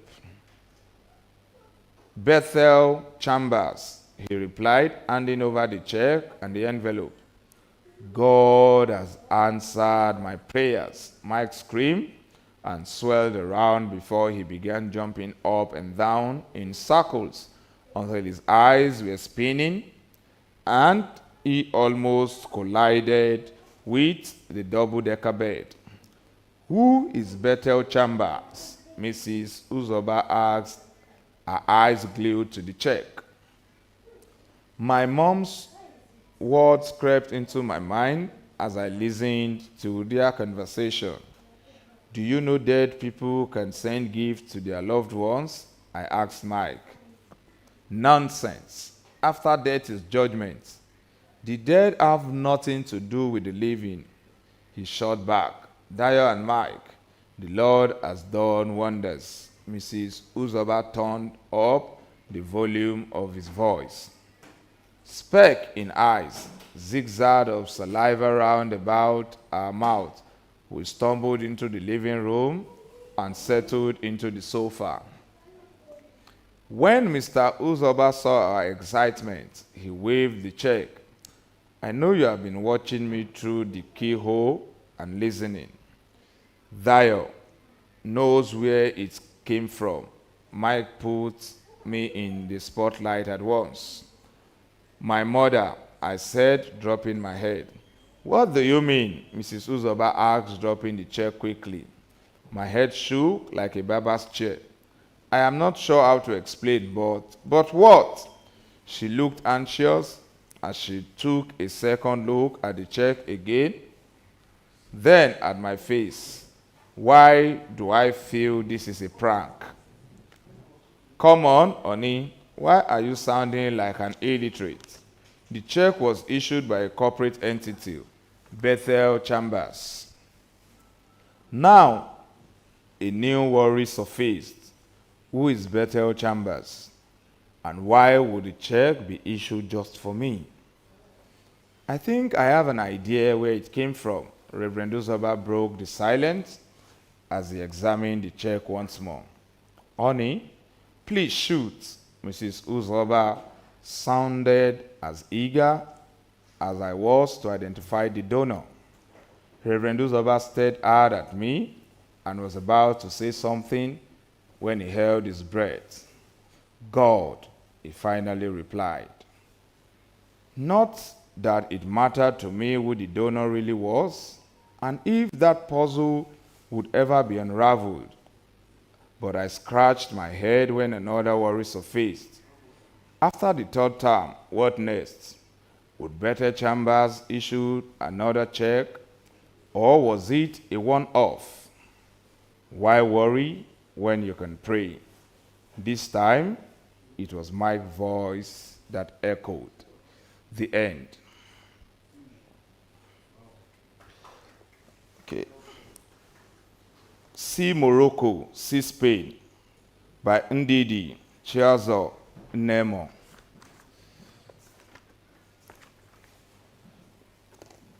Chapter 1, Slippery Grounds. I step out of my room with the bag clutched under my armpit. I lock the door and put the key in my pocket. The air outside smells good. I inhale the sweet fragrance of the breeze that contrasts with the unpleasant smell of my dingy room. The rain has been heavy lately, each downpour descending with a freshness that buries the foul odor of the filthy neighborhood. The clouds cast a gray shroud over the horizon, a sign that another rainfall is imminent. Walking on the untarred street of Benin City is a difficult undertaking in the rainy season. The shrubs are still dripping with water from last night's rain, and the soil is damp and muddy. I am always mindful not to slip and fall on slippery grounds, but even with my carefulness, I often slip and fall. If there is a day not to encounter incident or falling, it is today. I will deeply and display extra care. I resolve as I begin to walk towards the junction. No sooner had I made the resolve than my left foot got stuck in the reddish earth, making it impossible for me to move on. Not today. I try hard to pull my leg up, but my foot sinks deeper into the soil. As I try harder to pull it up, I find myself getting sucked deeper and deeper into the soil.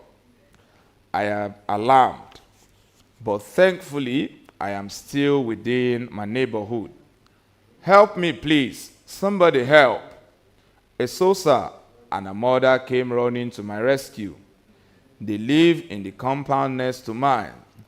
I have been trying to woo a Sosa for months.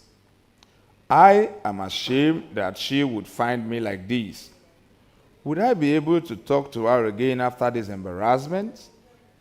When mother and daughter get closer and see the depth of which my leg has been swallowed by the mud, the mother raises her voice and calls out to her son, Idahosa, please come fast.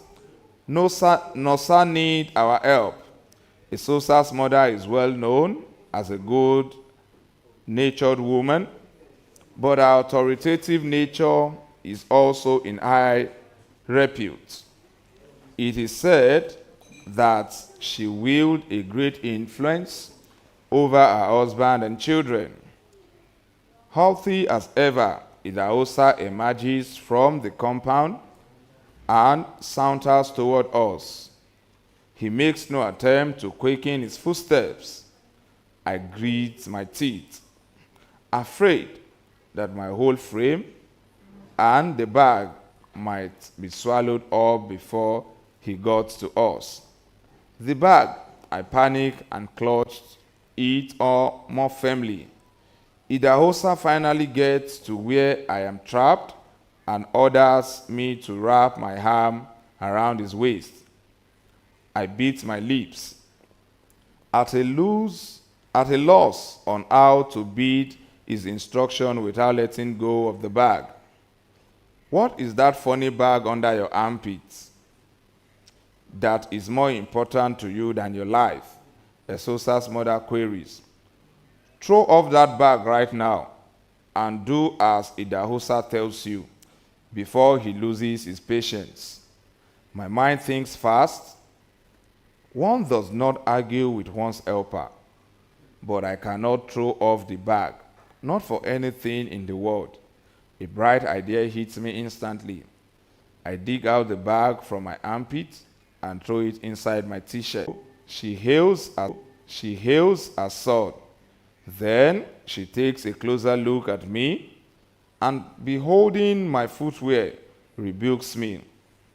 No sakare, Why would you wear such flimsy rubber slippers to walk up and down in Benin City in this season of heavy rains?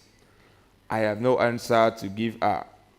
You must get rain boots to avoid this kind of thing happening again, she goes on. What would have become of you today if my strong Idahosa was not around to help you out, eh? I cannot look Esosa in the eyes as her mother scolds me, but I find the woman's advice that I buy rain boots amusing. The counsel came too late. There is no need to buy rain boots anymore. My days in Benin City are numbered. When I get to Spain, I will buy winter boots. I thank them for their intervention in rescuing me and set off again. No, sir, Esosa calls out. Her voice is angelic. I turn around to see why she is calling me. Is she finally going to say yes to my love advances? And in the presence of her mother and her tough-looking older brother? See your body, she says, pointing at my soiled trouser. Won't you go back home and change? I open my mouth to reply, but no words come out. I smile instead. I now look stupid before her, I am sure. Leave this foolish man and get inside the house, her brother ordered, giving her a gentle push toward their house. Only God knows what he has in that dirty bag that is making him act so irrationally, their mother remarked. I am uncomfortable with the woman's interest in the content of my bag. What if she commands her strong son to pull the bag from me to check the contents? I feel my heart beating rapidly at the mere thought of it. I pull out the bag from beneath my shirt and I fix it under my armpit again.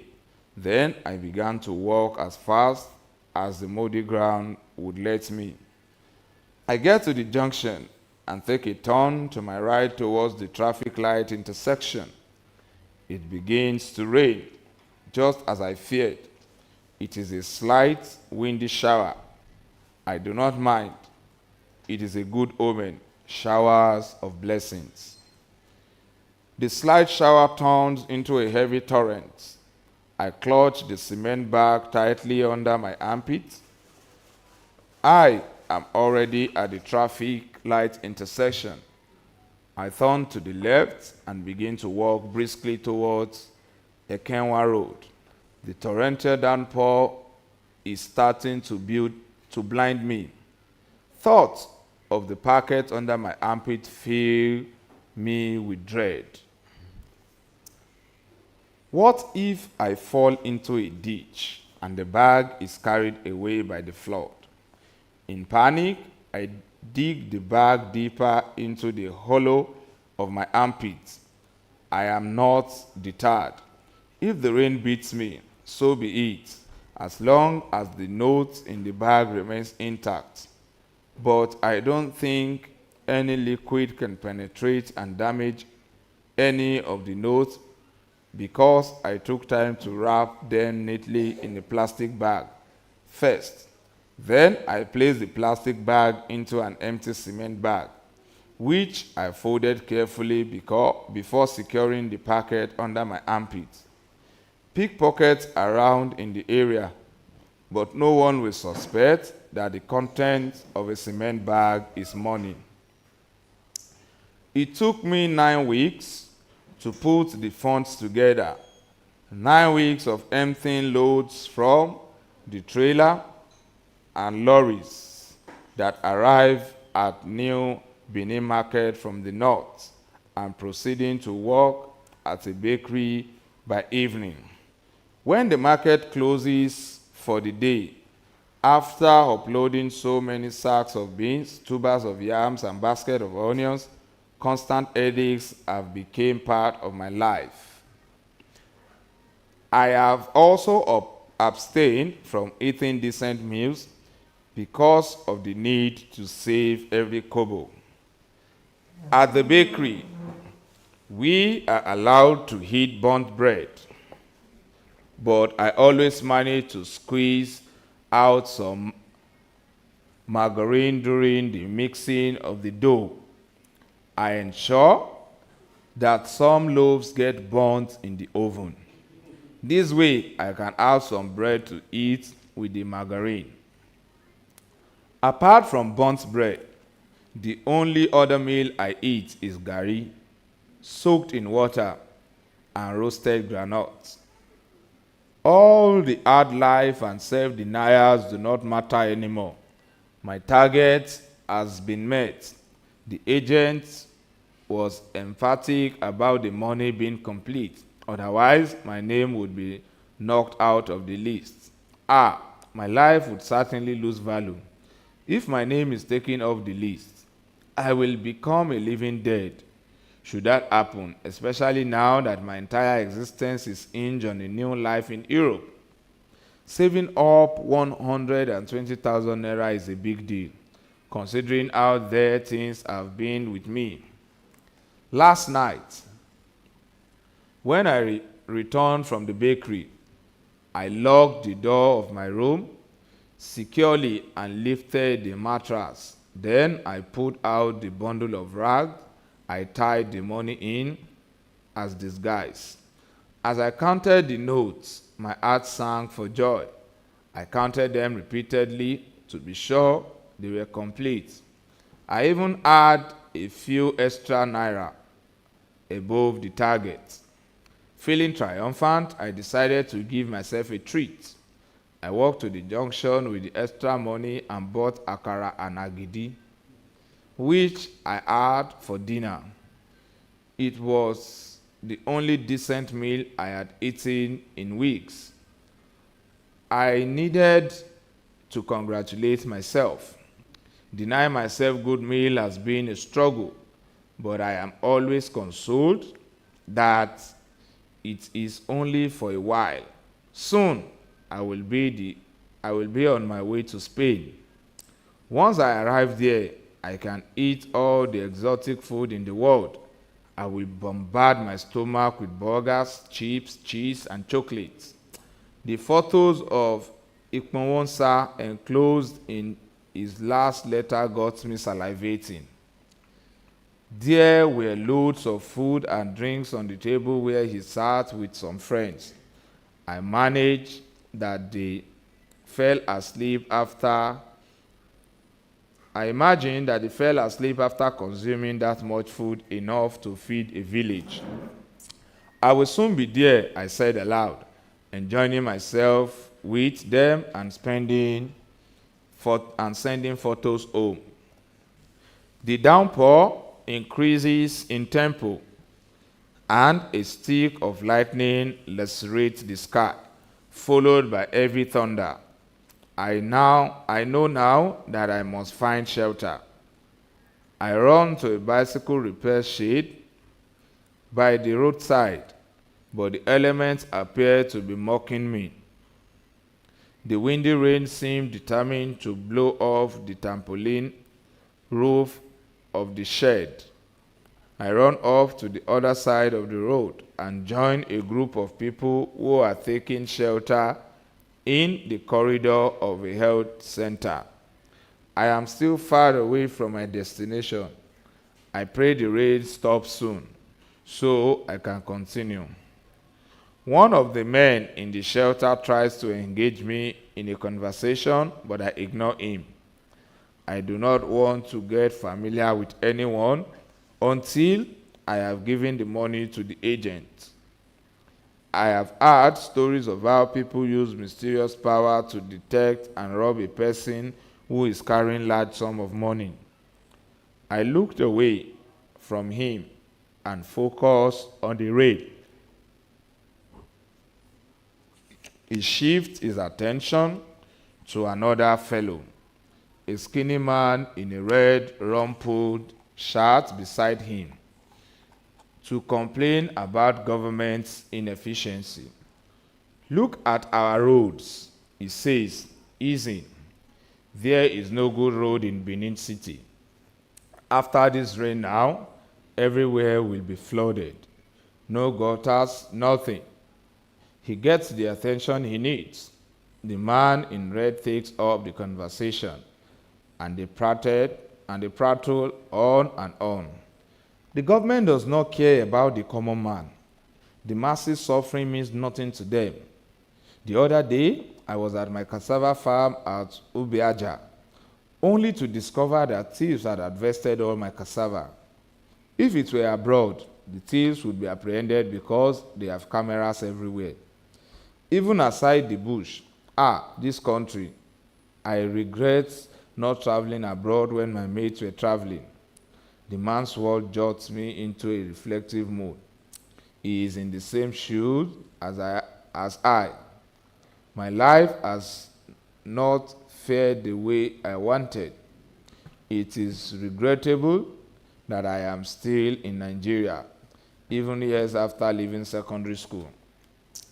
My education suffered hiccups right from the beginning, from nearly not being enrolled in primary school to finally finishing secondary school at almost 20. My mother wanted her children to get the education she never got, but poverty conspired with my lackadaisical father to fight her wish. At age 9, I was already an unwilling apprentice in my father's workshop, but in 1981, a new primary school was established close to our quarters in Benin City. A lot of parents had enrolled their children in the new school, and my EA could not bear to see other children in school while her son learned carpentry. One day, she came to my father's workshop to drag me out. "Leave that boy alone," my father screamed at her, and she pulled me out the entrance to the workshop, where I was at work with a chisel, struggling to pull out a nail that was wrongly hammered into a piece of wood. "Leave the boy, I say," my father repeated, but I was all ready to go with my mother. "Ekpa, I want to go to school," I whined. "Joseph and Omorui started school last week. Even Omoye, who hawked boiled granite, has stopped hawking. She is now in school. And Ngozika too." "You are not Joseph and Omorui." "Why?" my father retorted. "They are not my sons. Omoye and Ngozika are not my daughters. I am your father. I decide what I do with my children." My mother would have known of that. She insisted that I go with her because she had just been informed by a neighbor that registration for the season would end that day. "You have a radio here, but your ears are blocked when they are casting news," my mother said, sneering at Victor Uwaifo Joromi, played by father's small radio. "You only dance and sway to the music. If you had ears for good information, you would have heard that Ambrose Ali has promised free primary education." My father had been singing along and swaying his hips to the rhythm of the music before EA's unannounced arrival. I looked at the radio as if I just saw it for the first time, but it was always there, on top of a broken ladder that was nestled to the wall for support. My father's first task, once he arrived at the workshop each morning, was to turn on the radio. As he walked, he would sing along and dance to familiar tune. He would do it better than me, and in the future, he would have a big workshop and furniture showroom in central Benin City. He would be handling all the furniture needs of the big men in Bende State. The politicians, the lawyers, the doctors, even the governor himself, they would all patronize Nosa. How about him becoming the governor, or becoming a doctor, or a lawyer? My mother fired back. How about that? Why should he be the one to make chairs and tables for his mates in the future? The war of word between them went on and on. I was discomfited and shifted from one leg to the other. I had already dropped the chisel and was hopeful that my mother would win the battle and take me to school. Let this boy enjoy the gift I am passing on to him. He is learning the job. He is learning fast, and he is enjoying it. I cast my father a quick, dubious glance. His words were far from the truth. I had not enjoyed any moment of the apprenticeship he forced on me. It was not what I desired. My heart was in the four walls of a school. I hated the dreary workshop with customers perpetually asking for a reduction or whatever asking price my father quoted to have chairs or tables constructed for them. I hated the heaviness of the hammer on my hand whenever I hit a nail with it.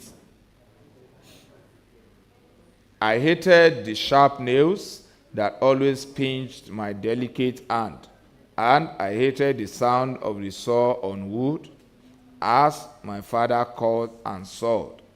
I had not learned anything meaningful in the month that I had been there. The only time I felt happy was whenever he sent me to buy food from Iye Osarentin, who ran a buka down the street. Iye Osarentin black soup and ogbono soup tasted better than my Iye's. It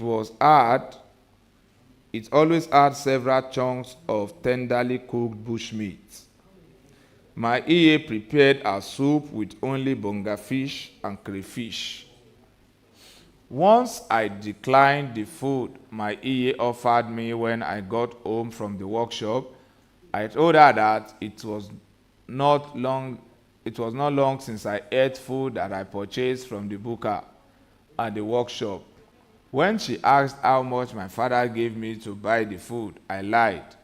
I knew that money was a constant cause of quarrel between my parents, and if my mother knew that what my father spent on a single meal from Iya or Sarantin was more than what he gave her to cook for a whole week, she would confront him, and he would punish me for being a talebearer.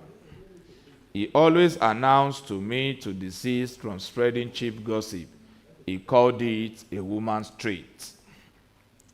Your mother should not know what happens in my furniture shop, he always told me. There was another thing I always hated about being my father's apprentice. A woman always came to see him. Each time she came, my father would send me on some meaningless errands. Go and check with Pa Ekaito to see if the broken stool I fixed for him yesterday broke again. Or he would send me to discard accumulated sawdust. I always felt guilty that I would not tell my mother about the woman's regular visit.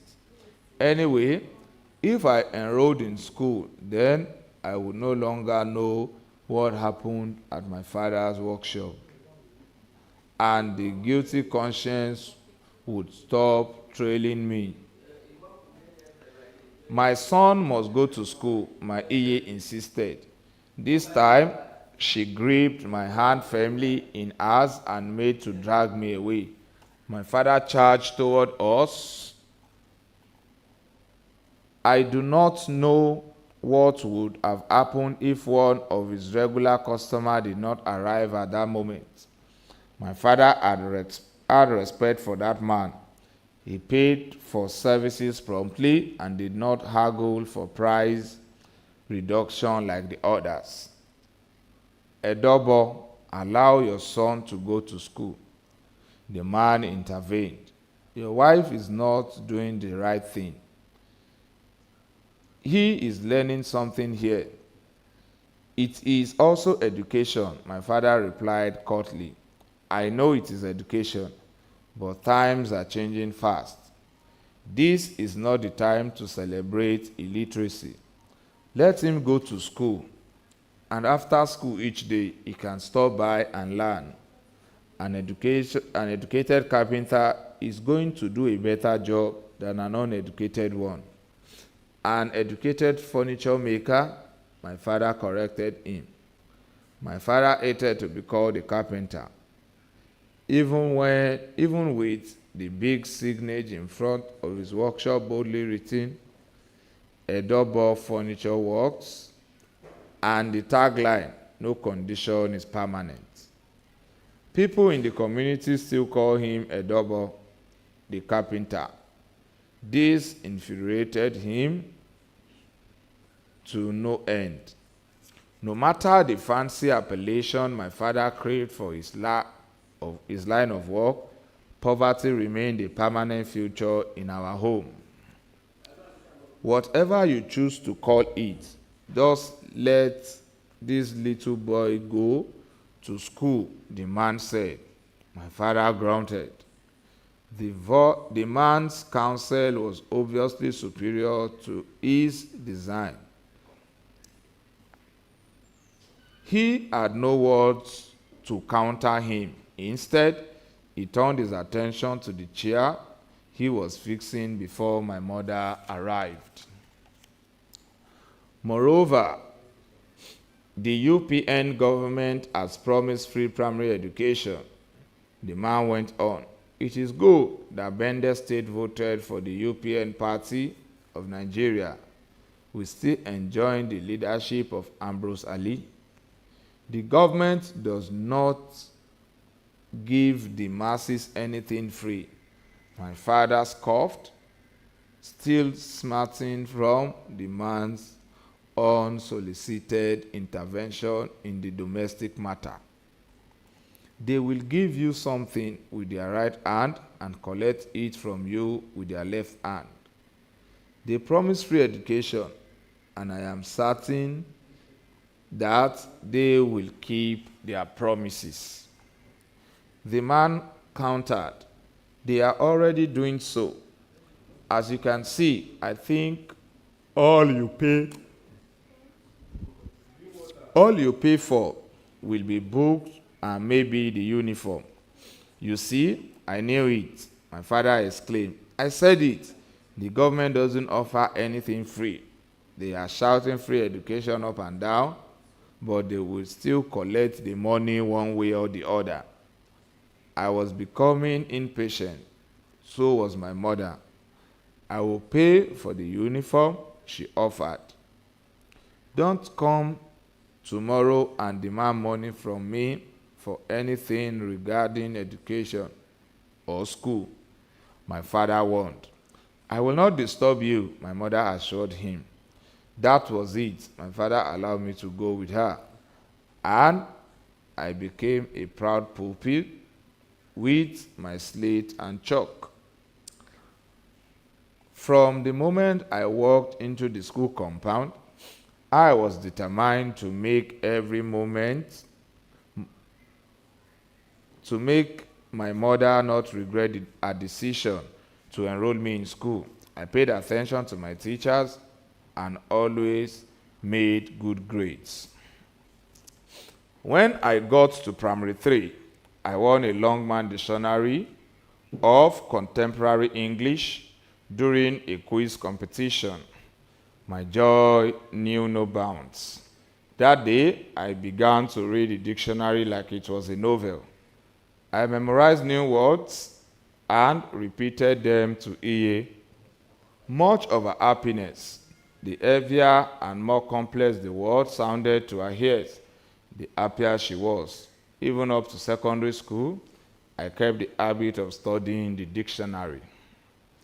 My thoughts wandered to the years after secondary school and my fruitless attempt to travel abroad.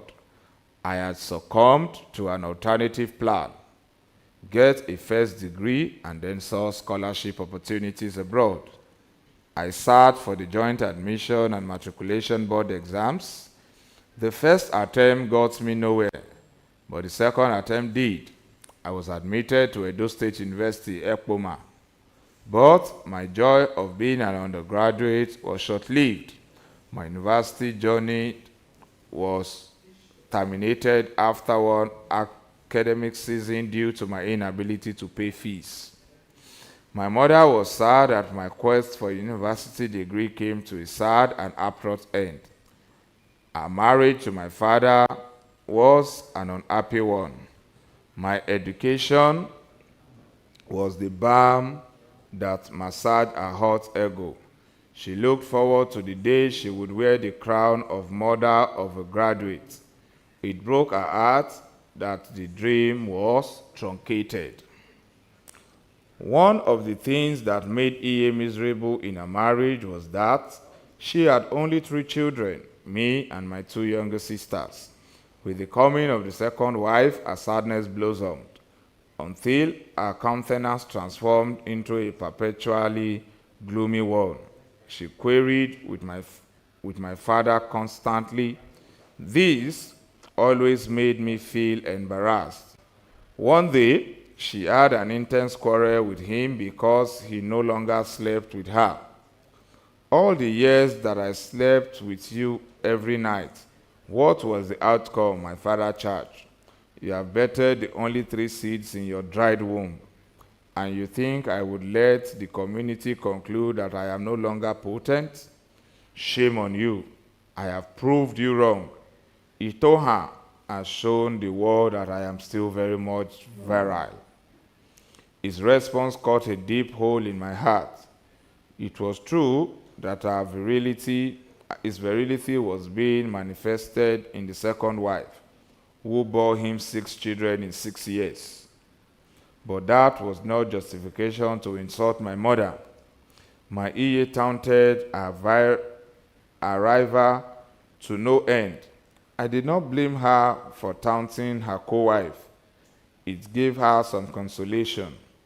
She called Itohan an uncontrollable animal, telling her to her face that she was no different from a rabbit. As a shame on you. How can a human being pop out babies without discretion? All year round, you are either pregnant or breastfeeding. Is that how a human being exists? The younger woman would clap back as my Iye. It is better to be a rabbit than an elephant with dried saps. This would cause my mother face to tighten in pain. I always felt like slapping Itohan whenever she brought my ear close to tears with her insensitive retort. But my mother would restrain me. Do not hit your father's wife, she would warn me. It is an abomination. Then she would pull her trigger, lashing out at the younger woman. I am not barren. I have a son and 2 daughters to show for my years of marriage. I know that you put something in my husband's food, which made him turn away from me. But your spell on him will break very soon, and he will return to the wife of his youth. Whatever spell Itohan cast on my father never lost potency. He never returned his attention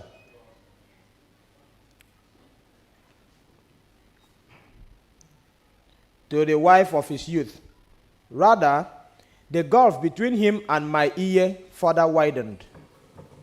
My father knew the tension that existed between his wives, but did nothing about it. Instead, he stayed late at his carpentry workshop and only returned when the women would have been worn out from their quarrels. As the strain between the 2 women intensified, My Iye's hope of regaining her husband's affection waned. His affection for my mother had also fizzled out like the glow of a candlelight blown off by the wind. He gave a final stamp on the soured relationship when he impregnated another woman and brought her home as wife number 3. And with each new wife he married, we sank deeper and deeper into poverty. When my university education was terminated, I sought audience with my father. I had never challenged him, but I could not help myself that day. If he had not loaded himself with additional wives and children, his income as a carpenter would have been enough to support us and even see me through the university. While picking his teeth with a broomstick, he asked me to join him at his workshop, since the door to university education had closed on me. I found his suggestion ridiculous. Epa would be treated as an orphan when he goes outside. He slapped a fly that perched on his arm. When your mother dragged you out of my workshop years ago and took you to school, I warned her that it would be of no use. See your life now. He spat out whatever it was he picked out of his teeth, smacked his tongue, and went on. They have driven you away from school, but I am still here. Nobody can drive me away from my workshop. Nobody. He smacked his tongue again and threw the broomstick away. Then he dug out the feather, which was always stuck to his bushy hair, and started cleaning his ears with it. They said Ambrose Ali was bringing free education, he continued, in his usual carefree manner. But he ruled and left, and things got worse. They even later divided the state, but nothing much has changed. Cost of living is even higher now in Edo State than it was when we were Bendel State. As he rambled on, I felt like snatching the feather from his hand and pushing it deep inside his eardrum. But I held myself back. Epa, I have been forced to leave school because of your inability to pay fees, and you are not concerned or saying how you will find the money. I have already told you what to do, which is, he pointed at his tools. The hammer is there, the plier, the chisel, and the nails, he said. You can start off right away. I'm still willing to train you from where you stopped before your mother took you to school. So, your solution to the problem is that I should become a carpenter?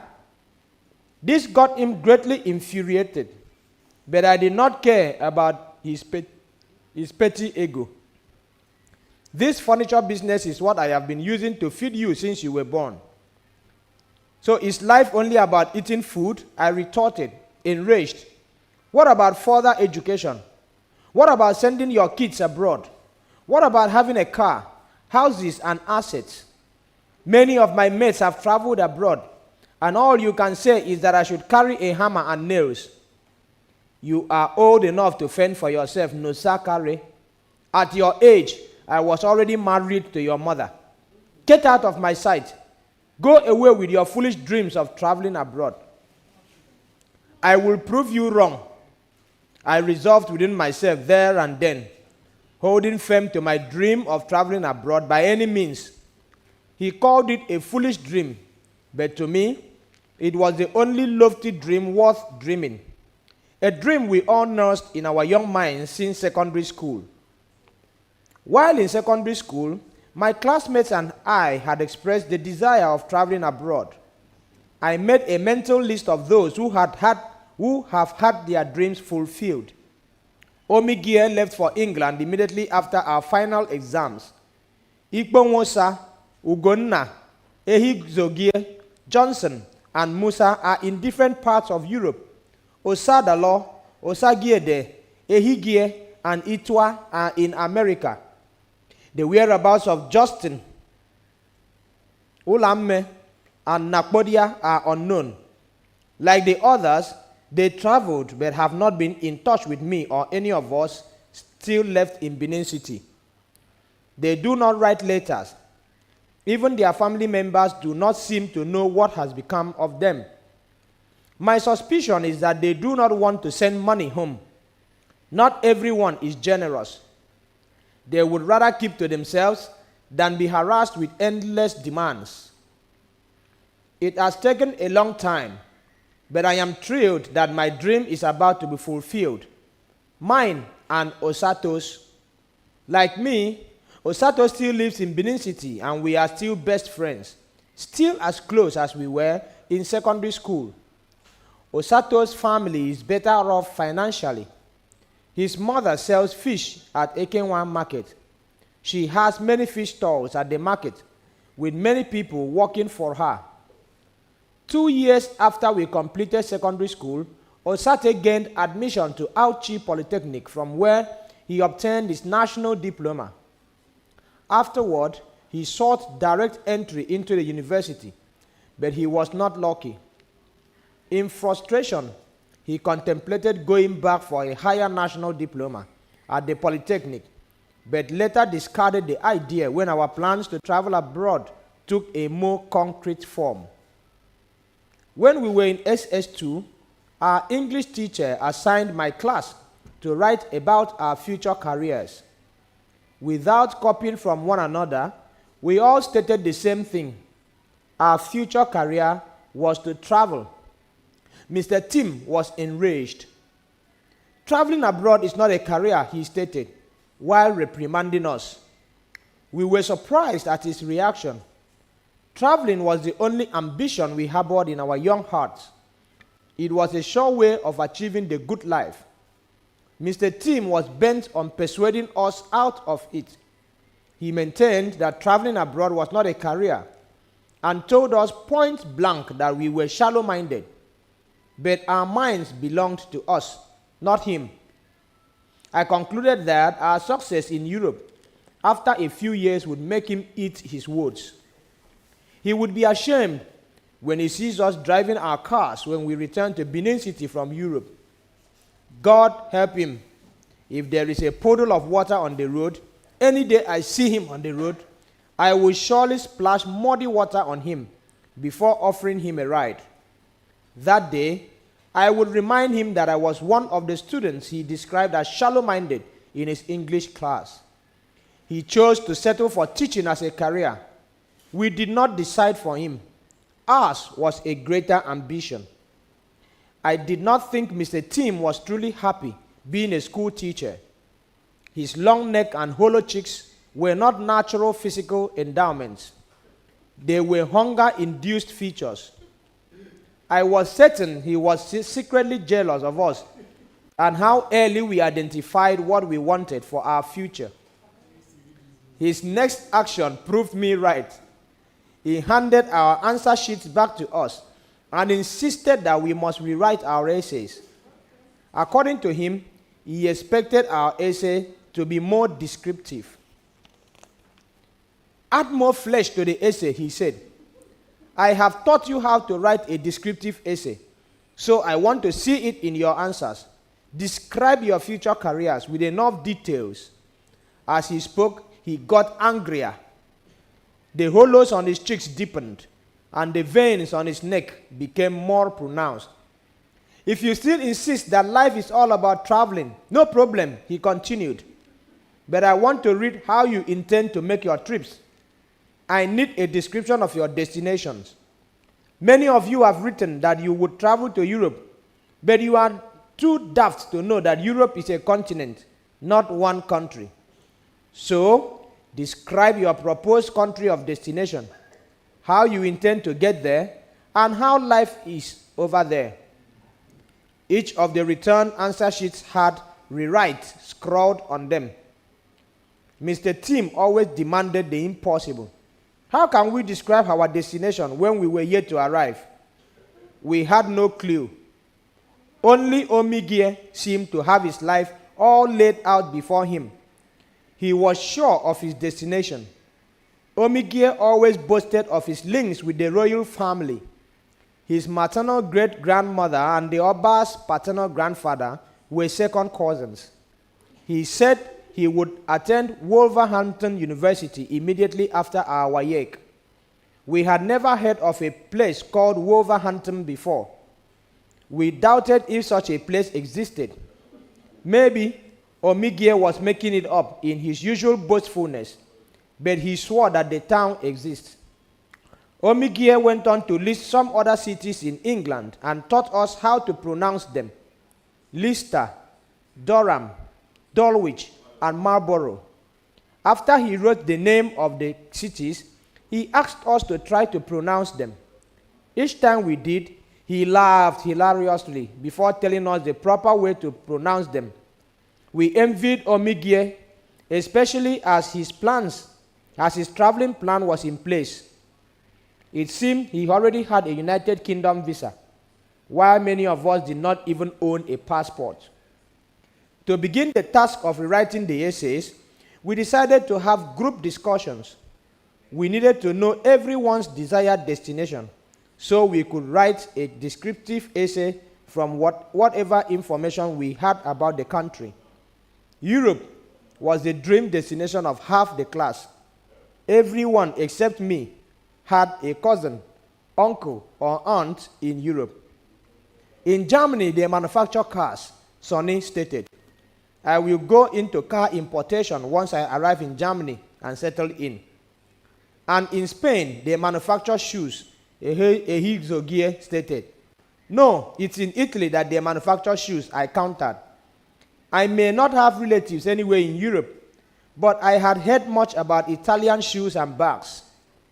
In Switzerland, they make lace. You see all this jacquard lace and Swiss lace.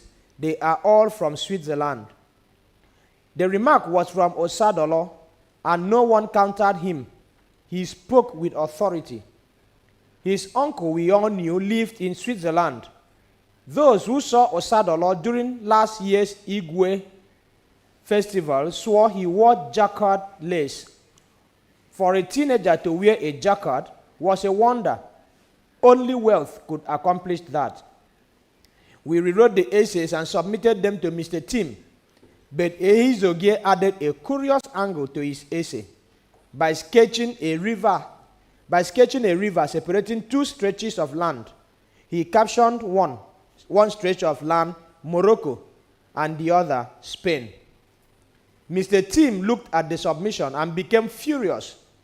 This is not a geography or biology class, he said angrily. Why would anyone include drawings in an English assignment? I wanted to give a good description, sir, Ehizogie protested as he defended his essays. You said you wanted a descriptive essay. We giggled. So what are the meanings of these drawings? These are the countries of Morocco and Spain, sir. He responded defensively. See Morocco, see Spain, he said, throwing his left hand this way and his right the other way to explain the proximity of the two countries, pointing them out as he explained the sketches on his answer sheet. His explanation drew more muffled laughter from us. Ehizogie was not done. Sir, that was how my elder brother traveled. Immediately he got to Morocco, he crossed the water and entered Spain. An irritated Mr. Tim waved him off like one would wave off a fly. Just shut your mouth and stop saying what you don't know. You think the water that separates Morocco and Spain is Ikboba River? He hissed and marched out of the class in anger. Mr. Tim must have discussed our class essay in the staff room because the biology teacher, Mrs. Iziren, asked me to see her the following day. No, sir. You know you are the best biology student in your class, she began.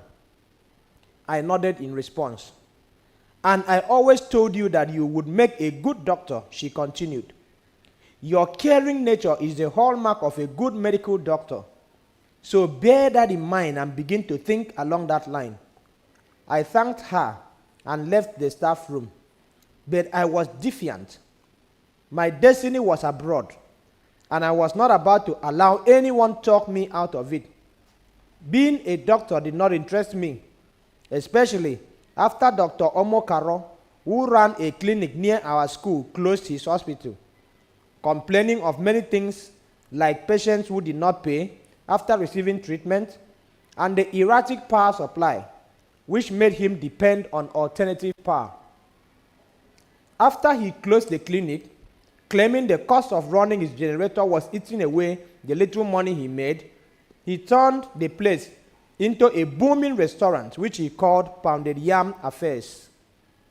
His wife cooked the soups while he pounded yams. Pounded Yam Affairs became the talk of the town.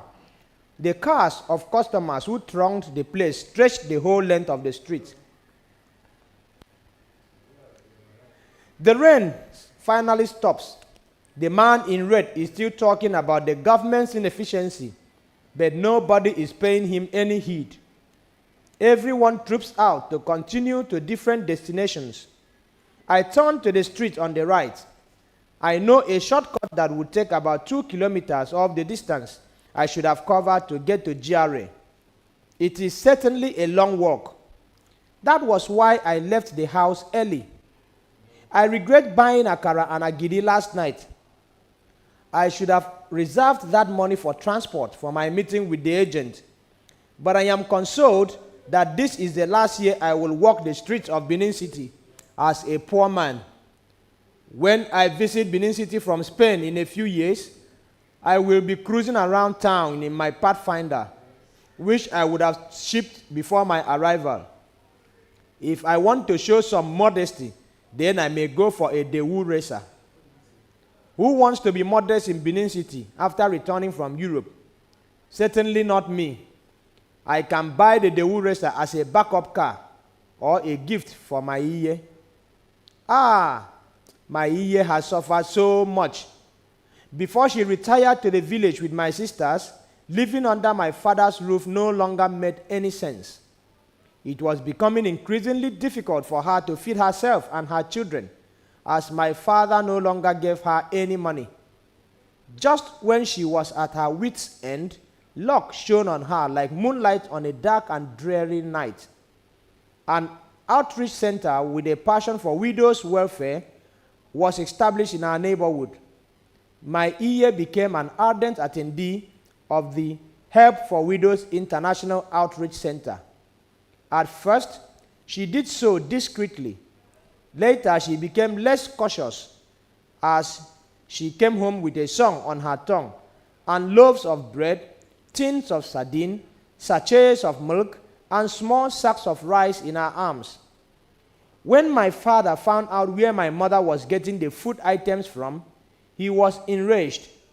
You are calling yourself a widow when the crown of your head is still alive? My father roared. This is a blow to my pride. My Iye could not be bothered. She continued to attend the programs. The regular foodstuffs she was receiving mattered more to her than her husband's bruised ego. If you intend to stop a fight, you must first stop the quarrel, she said to him when he ordered her to stop going to the outreach center. You cannot command me to stop going to where they give me food unless you make the food available first. I am hungry. The children are hungry. And you are talking about pride? Okay, so because of food, you have decided to sell your shame at the marketplace. You are identifying as a widow while I'm still alive. You won't blame me. The constipated person does not judge properly. Maybe hunger has clouded my sense of reasoning. What do you think people will say if they see you in that gathering, woman? Don't ridicule me. When the fat has escaped, one can no longer close the anus. You are already being ridiculed out there. My father laughed, a bitter kind of laughter, which always frightened me. Urine may go up, but it will still return to the ground, he said, as he gritted his teeth bitterly. If a woman does not marry twice, she cannot tell which husband is better. My mother's joy was short-lived when the outreach center closed in less than a year. They said they could no longer meet up with the hordes of widows that thronged their premises daily. But the rumor we heard was that the American supporter of the initiative withdrew its support after they realized that the money the organizers spent on the widows' welfare was different from the donation that was being sent. It was after the outreach center folded up that my Iye decided to move to the village with my sisters to start farming on her late parents' land. I did not blame her for the decision to return to the village. At least there would be food to eat, even if there was no money to do anything else. I remained in Benin City, trying to earn a living while pursuing my European dreams. I have not sent money to Iye and my sisters for a while because I have been saving up for my trip to Europe. Now I am done with this. I will work extra hard to send her money, to send her some money before I finally begin my journey to Spain in a few weeks. It is going to be a new chapter for me and Osato. At last, I arrived at the address at Giwa Amu Street. It is a massive house with a black gate. The statue of a lion carved into the gate looks frightening. When I knock on the huge gate, I am greeted by the barking of dogs. A security man opens the gate slightly and pops his head out, from where he barks at me, echoing the dogs. His small eyes survey me from head to toe. He must be wondering what a rain-drenched, roughly dressed person is doing in an opulent area such as GRA. I am from Ogida quarters. A look of irritation creases his face as his mouth quivers with annoyance. What do you want? I want to see the agent. Wait there, he says, as he ducks his head inside and closes the gate. I stand there for what seems like an eternity, my wet clothes clinging to my body like a second skin. The gate opens again, and the security man asks me to step in. I am awestruck at the palatial house sprawled before me. I make my way towards the building, but the security man directs me to sit on a bench propped against the wall. Soon, the agent comes out of the house. He carries a small notepad with him. I had only seen him once, the day he was introduced to Osato and me. That was 4 months ago. He seems to have gained some weight. As he approaches me, I stand to greet him, smiling sheepishly.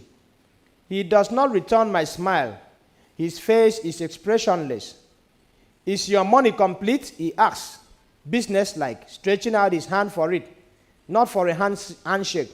Yes, I say, as I pull out the cement bag which I had been alternating between my left and right armpits. I pull out the plastic bag and hand it to him. He tears the bag open and pulls out the large bundle. What? He exclaims.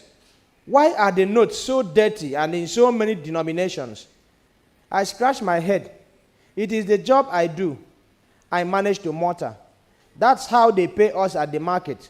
What job is that? I do not answer. He hisses and tucks the little notepad under his armpit. Then he spreads the note out on the bench.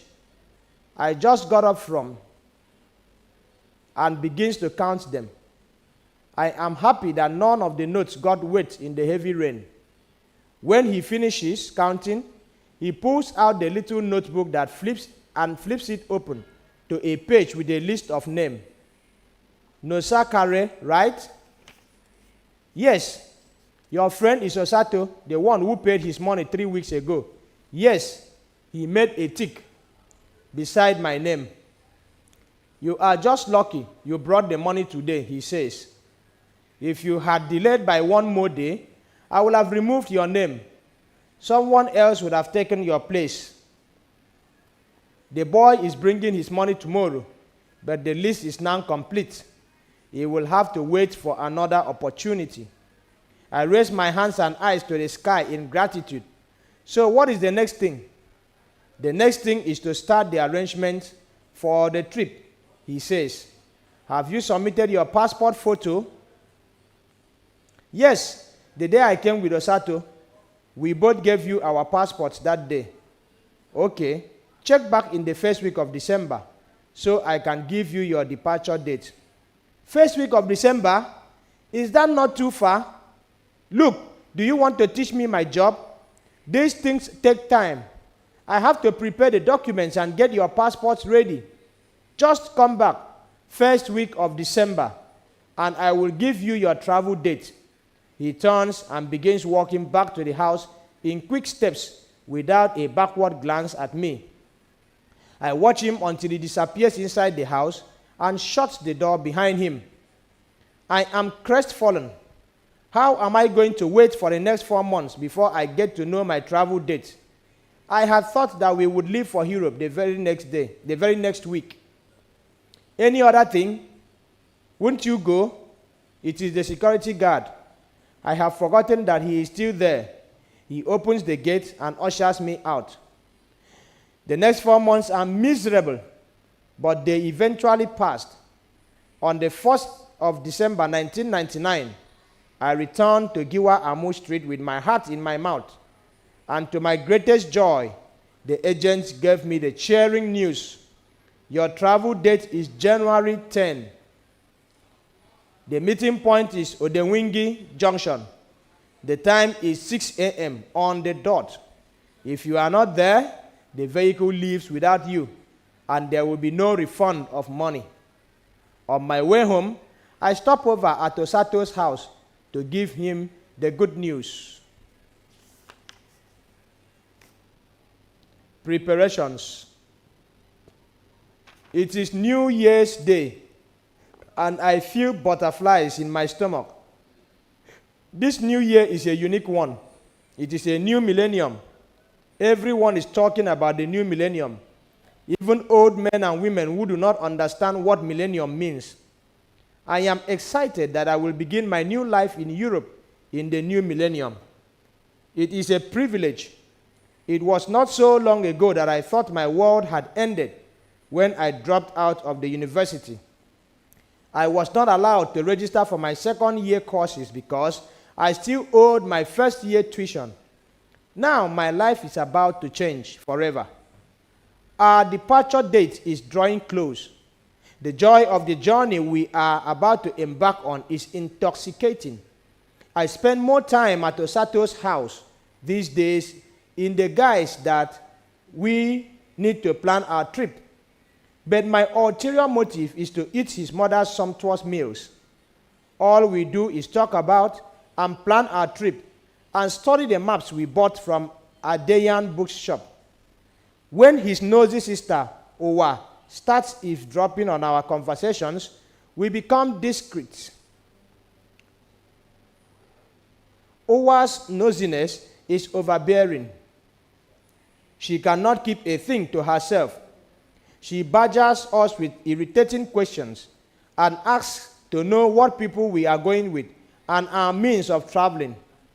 We cannot give her all the answers she wants because the agent has not disclosed much information to us. We only know that we will be traveling on the 10th of January.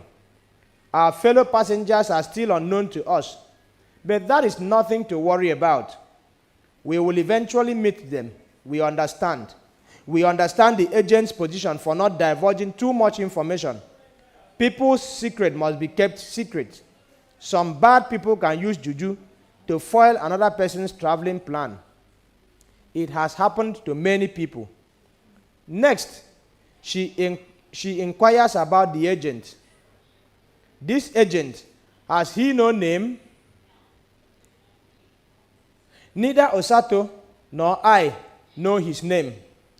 The first time we met him, we asked for his name, but he replied to our question with a question.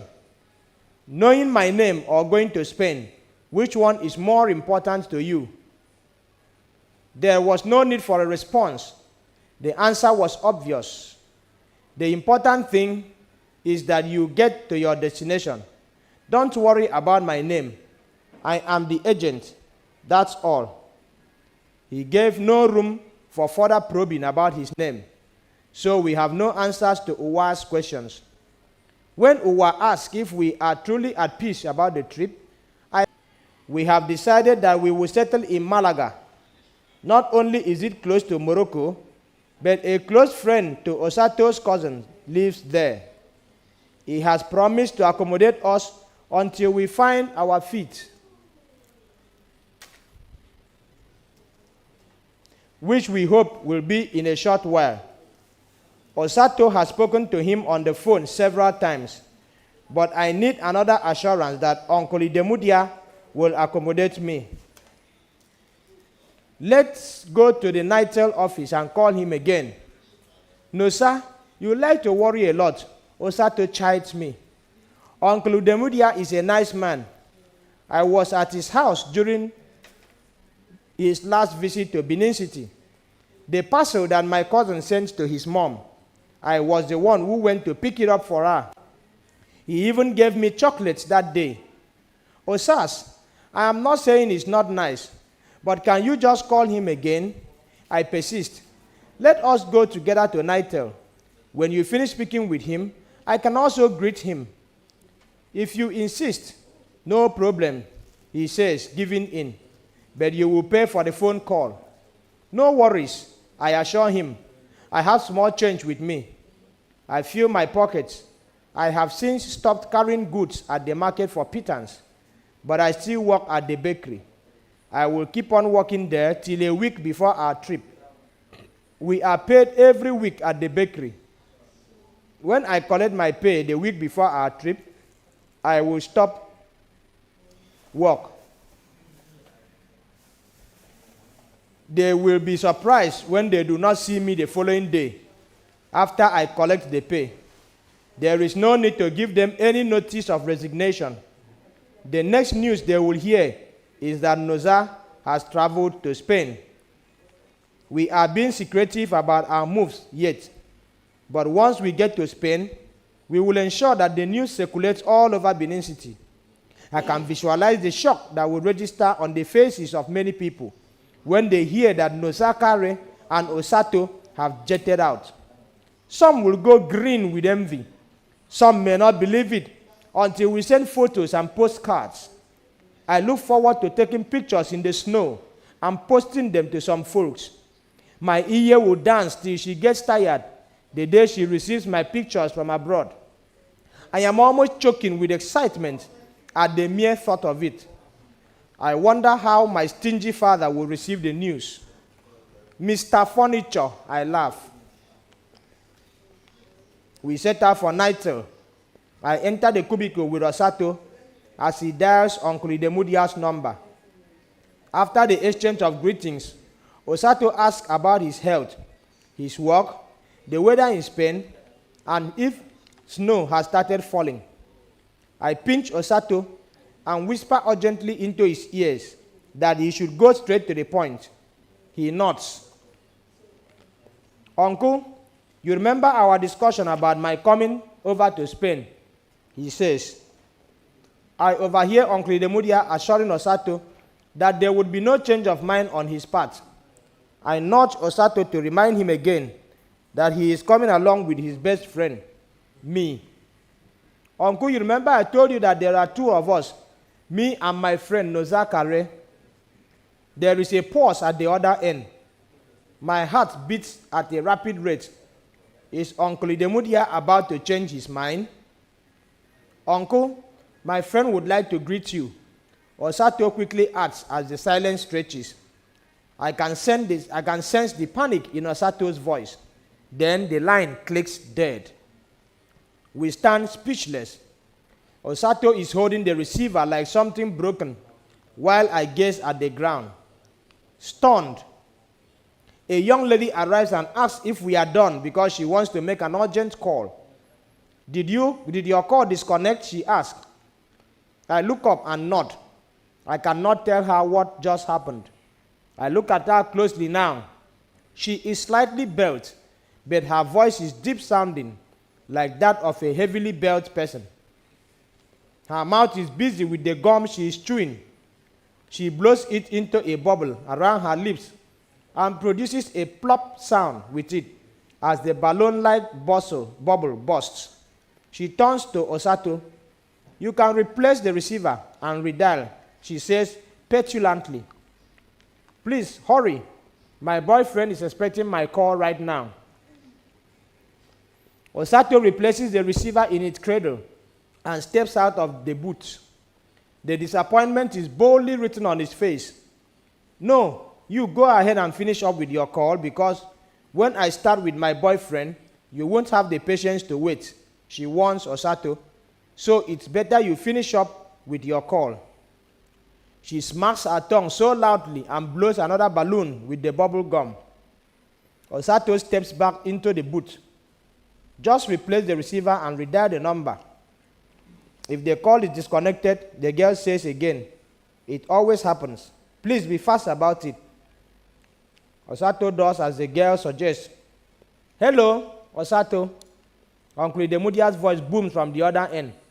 Sorry, the call ended abruptly. Was it from my end or your end? I rub my hands together.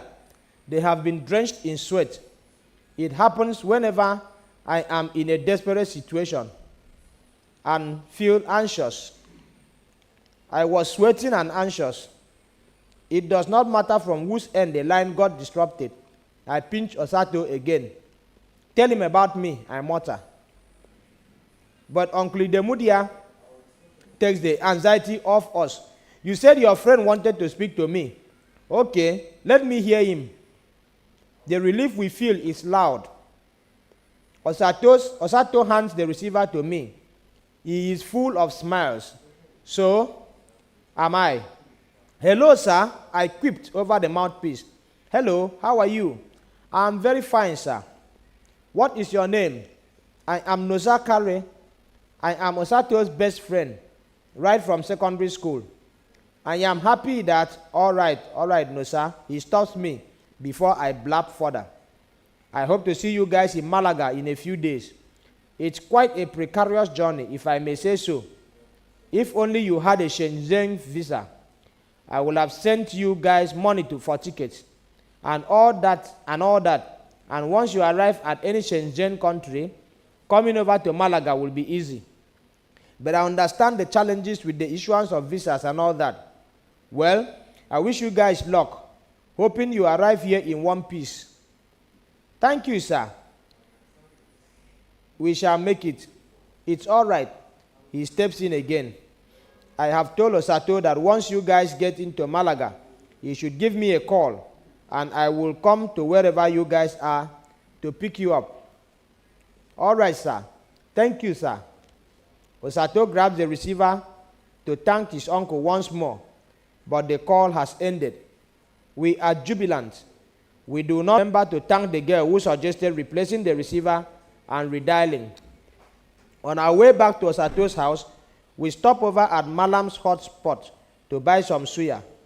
We deserve to celebrate our progress as we chew the hot, peppery grilled beef. We start discussing our journey in more animated tones, our excitement bubbling over. You remember the items the agent said we should pack, right? I asked. Jeans, cardigans, boots, socks, and caps.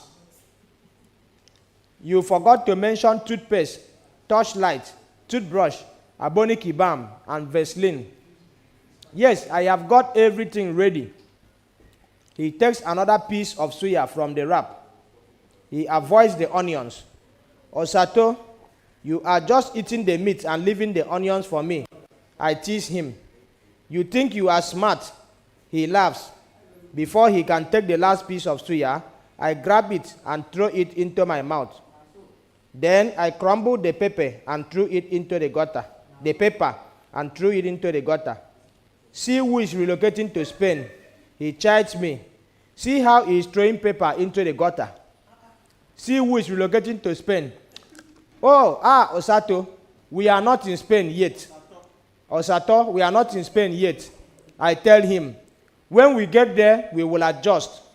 You better start adjusting here, so that you will not be used to it. Because if you try this in Malaga, you will be arrested and thrown into jail. It's not true. I cannot be jailed just because I threw the pepper into the gutter. I can only be made to pay a fine.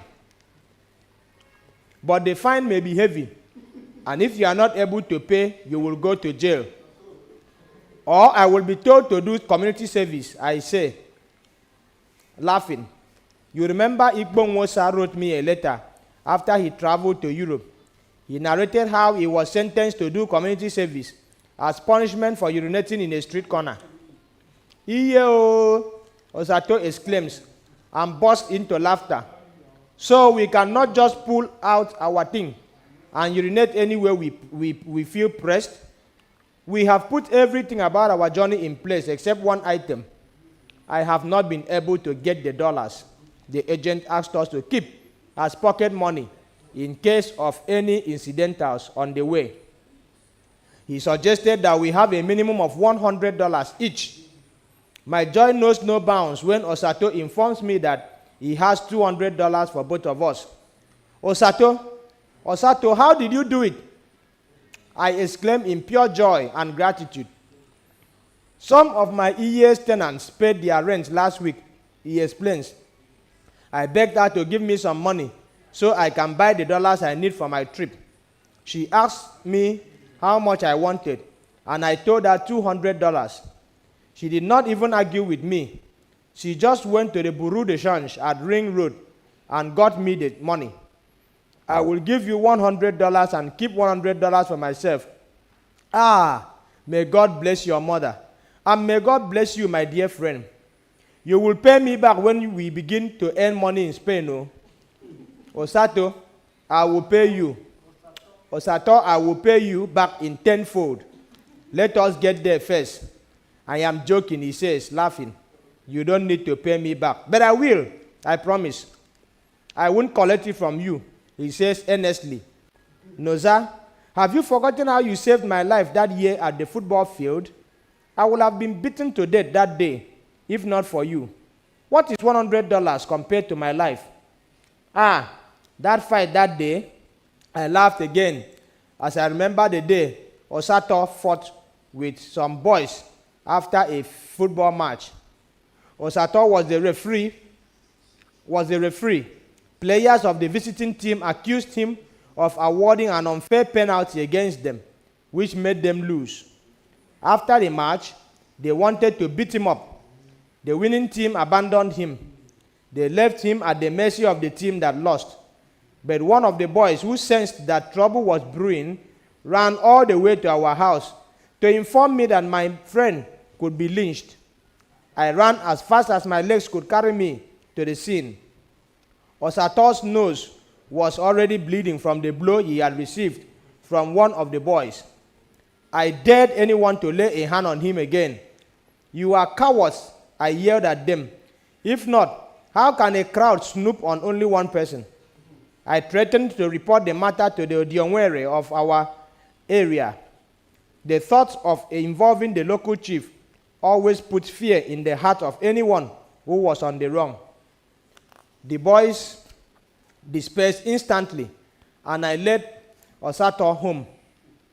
So do I give you the dollars now? He asked. No need to give it to me, I tell him. We are traveling together, so keep it for us. If there is need for us to spend it before we get to Spain, fine. If not, we will keep it and exchange it for Spanish money when we arrive in Malaga. Bush boy, he teases me. Don't say Spanish money. You should say peseta. Peseta is the Spanish currency. See who is calling me Bush. I tease him back. You don't even know that they are changing their money to euros. All the countries in Europe are changing to the euro as a uniform currency. Okay, Professor Noza, I have heard. The night before our departure, Osato's mother prepares tasty fresh fish pepper soup. We all eat together in the sitting room. My children, it will be well with you. Osanobwa will go with you on this journey. We say amen to her prayers.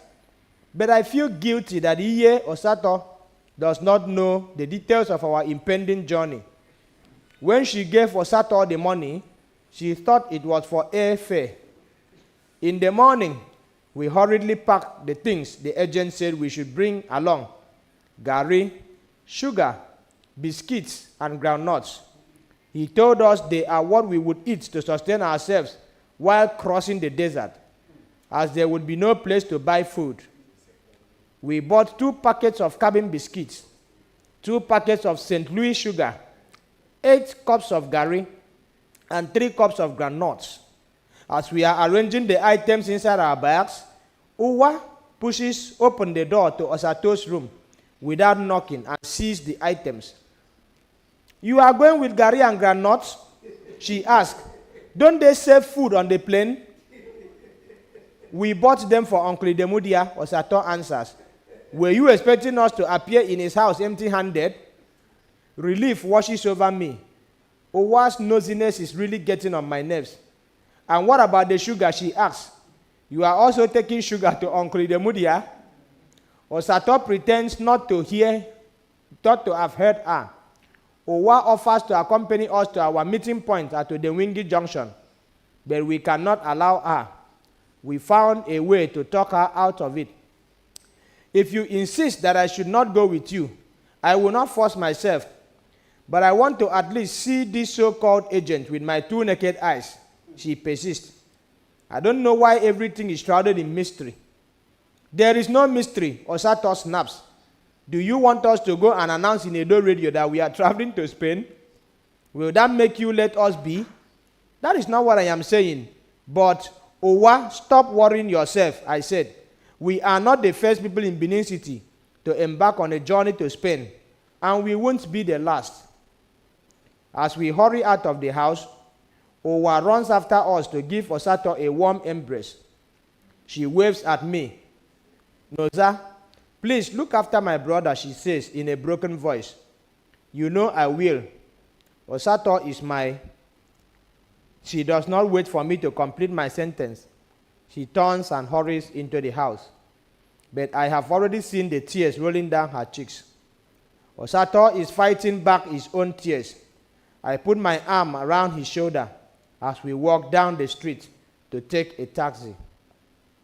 I will do everything to protect Osato from any harm. He is like a blood brother to me. "I have 3,000 naira with me," I said to him. "I will change it into sefa when we get to Benin Republic or Togo." "I have 10,000 naira with me," Osato says. "We will add it to your 3,000, which we will change to sefa, while the $200 will remain intact in my pocket." Yes, that $200 is untouchable, unless it becomes absolutely necessary. Exactly. We may not need it until we get to Morocco. 5 other people are already waiting at Odemingwi Junction when we get there. 3 men and 2 ladies. I am surprised to see the ladies. I thought the journey was for men alone. Maybe they are at the place for something else. But they have the same luggage stipulated for the journey, a backpack. Osato and I joined them. We murmur greetings to them and they murmur back responses. I steal a glance at the ladies. They are young girls. They do not look older than 20 years old. I debate whether to ask them if they are also traveling, or ask the young men if they know why the agent is not here yet. Osato sneezes and it interrupts my thoughts. He pulls out a handkerchief from his trousers pocket to blow his nose. The weather is cold. The Hamatan chill bites harder in the mornings. I wonder what it will be like in Spain. We have thick cardigans in our backpacks. Uncle Demudia had warned us that winter in Spain could be extremely cold, and it gets to its peak in January and February. So we are well prepared. I am getting impatient, if not a bit alarmed. The agent is still not here. Perhaps the agent is still not here. I look at the other men, but they do not seem worried. Perhaps they are, but it does not show on their faces. There is no harm in asking them. So I clear my throat, and I am about to ask. But before the contemplated question can leave my mouth, a gray-colored Pathfinder SUV pulls over. The agent is in the passenger seat. I heave a sigh of relief. He beckons on us to get into the vehicle. Oh yeah, everybody. Everybody enter, he says. Fast, fast. As we settle into the seats, I cannot help smiling inwardly.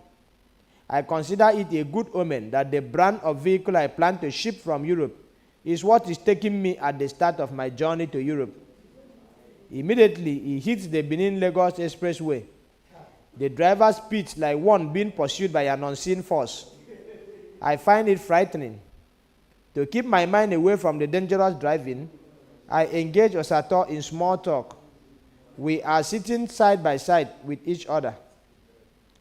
We run into heavy traffic at Ore.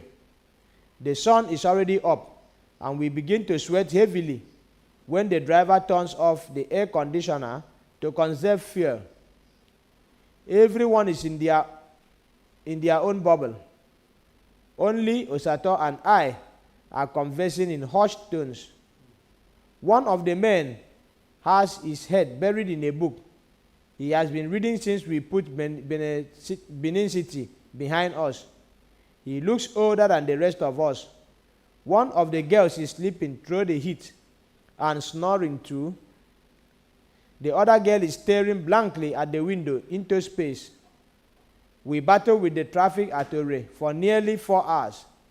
And just before we make our way out of the town, the driver announces that the Pathfinder is overheating and suggests getting an electrician to check it. The agent tries to prevail on him to continue until we get to Ijebu-Ode. I cannot drive this vehicle further without fixing the problems, he insists. What if we continue and the gasket gets burnt in the middle of nowhere? Maybe at any of those isolated villages. What will we do? Jump into the bush or what? Please, it is very risky. Anything can happen. He clears off the road, turns off the ignition, and goes in search of an electrician. You can come down and stretch your legs, the agent advises us. It is fresh air that I need, not even stretching of legs, Osato says, as he jumps down from the vehicle. We stand by the roadside and watch other vehicles speed past us, each covered in varying degrees of dust and dirt. The driver soon returns with an electrician, a man of slight build and grumpy looks. What he lacks in his physical frame is compensated for in his booming voice, which reverberates in deep echoes that come out each time he speaks. He opens his tools bag and examines the instrument as if he has never seen them before. It takes nearly 3 hours for the electrician to finish the repairs. It is a disheartening stretch of time. Finally, we pile into the Pathfinder and get on our way again. The driver slides in a CD of Chakademus and Pliers. He hums and bobs his head to the music as he drives. The rest of us relapse into silence. The agent breaks the silence after a couple of hours. I hope there will be no further stops on the way.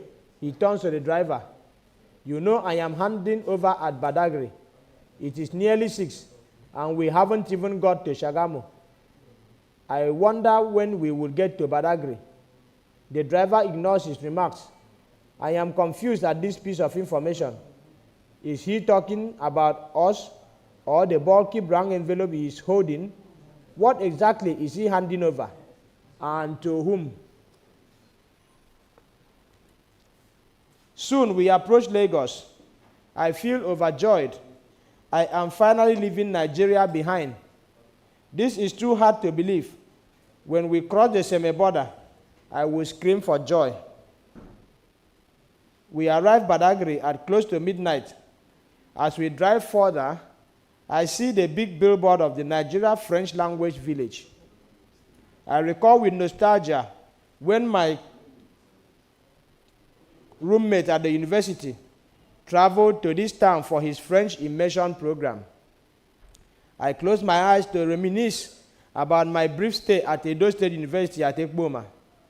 Bitter memories well up inside me. I sighed and consoled myself that a better future awaits me in Europe. Just then, the agent announces that we would pass the night in the town, preparatory to the handing over. He speaks as if we are items from the post that need to be handed over to their recipients. I will do the handover in the morning, he says, without looking at us, at any of us. We are hungry and tired. The next agent will be the one to continue the journey with us. The bus jolts to a halt. A frightening shrieking noise rents the air, and figures in dark clothes circle our bus. They make frightening noises, and a figure, a masquerade, materializes right in front of our vehicle. The men surrounding the masquerade, about 9 of them, are talking fast in a strange language, probably Yoruba. I am not sure. The agent asks the girls to duck. This is Zangbeto, he explains hurriedly. Girls are not meant to see it. The girls, already shaking from fright, promptly obey. They lie flat in the vehicle while the driver and the agent alight to beg and negotiate with them so we can be allowed to pass. After what seems like an endless negotiation with money changing hands, they finally allow us into the town. I see to read a signpost, Ajara, Badagry. The vehicle finally screeches to a halt in front of a lone bungalow. This is the guest house where we will stretch our bodies before continuing the journey tomorrow. The agent explains, but for the delay at Ore, you will have made it to Cotonou tonight, or even up to Lomé. I take note of his words. It means he is not continuing the journey with us. My heart sings. The guest house is a cheap-looking, run-down hotel. The 7 of us start to interact with one another. We introduce ourselves. The girl who slept and snored for most part of the trip is Ebube. The other girl is Uyiosa. They are both beautiful, especially Uyiosa. The guys are Ezenwa, Chibuike, and Engine. Engine looks older than the rest of us. He also looks like someone who is highly educated, not only because he had his head buried in a book for the most part of our journey from Benin City, but also from his behavior. Now that I am close range, I catch a glimpse of the cover of the book he has been reading, The Power of Positive Thinking, by Norman Vincent Peale. You mean your name is really Injing, or is it a nickname? I ask. It is my real name. It sounds funny, I know. It is not just funny, it is strange, Chibuike says.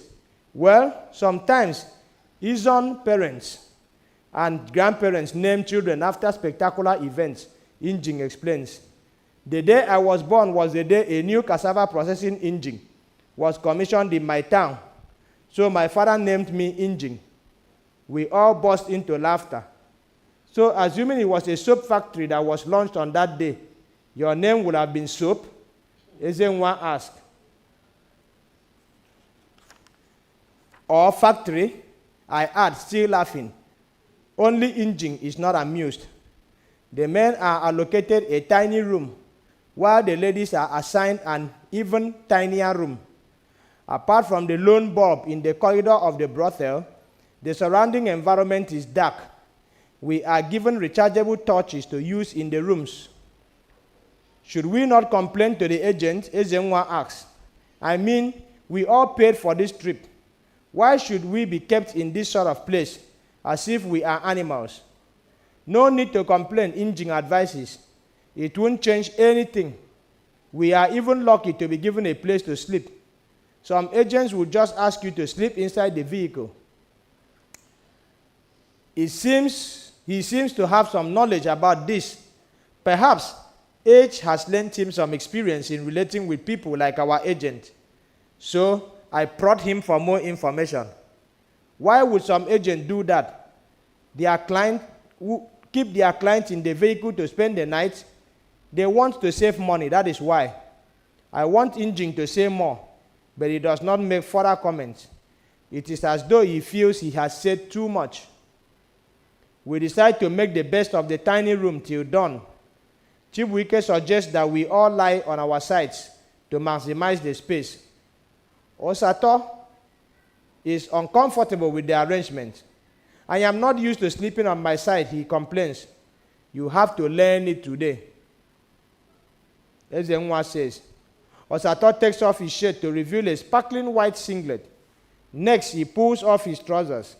He dumps his clothes on the floor and finds a space on the small bed. Injin does the same and squeezes his huge frame beside Ezenwa. I advise Osato to take the other edge of the bed while I lie down beside him, trying as much as possible to make more room for him. I will just sleep on the bare floor, Chibuike says. As soon as his body hits the floor, he drifts off to sleep. Osato can hardly sleep. He repeatedly complains that he cannot sleep or breathe because of the stuffiness in the room. I want to go to the corridor and take in fresh air. He says to me. I offer to go with him. There is not much fresh air in the corridor, but it is better than the room. We gulp it in greedily. We both sit there on the floor, leaning our bodies against the wall. Osato is uncomfortable sitting on the hard floor. I do not blame him. I am used to very rough situations, like sleeping at the motor park and at the bakery. Osato is not. Their sitting room in Benin City has soft cushioned chairs. In his room, Osato's bed is king size, and his mattress is big and comfortable. When we both shared the bed, there was still ample space left, enough to take in 2 more people. I tried to cheer him up. I know you are not used to this kind of situation, but let's try and make the best out of it. We don't have much of a choice, he says philosophically and sighs. It's but for a little while, I say. In a matter of days, we will be in Spain, and we will not remember this discomfort anymore. It's true, he says, and nods. We can hear Ebube's heavy snoring in the other room she is sharing with Uyiosa. Shortly after, Osato nestles his head against my chest and sleeps off. My eyes are about to succumb to sleep when I see 2 figures enter the compound. I am gripped with fear, and I hold my breath for a moment. I do not want to move, so that Osato would not wake up with a start and give us away. I squint in the darkness as the figures come closer.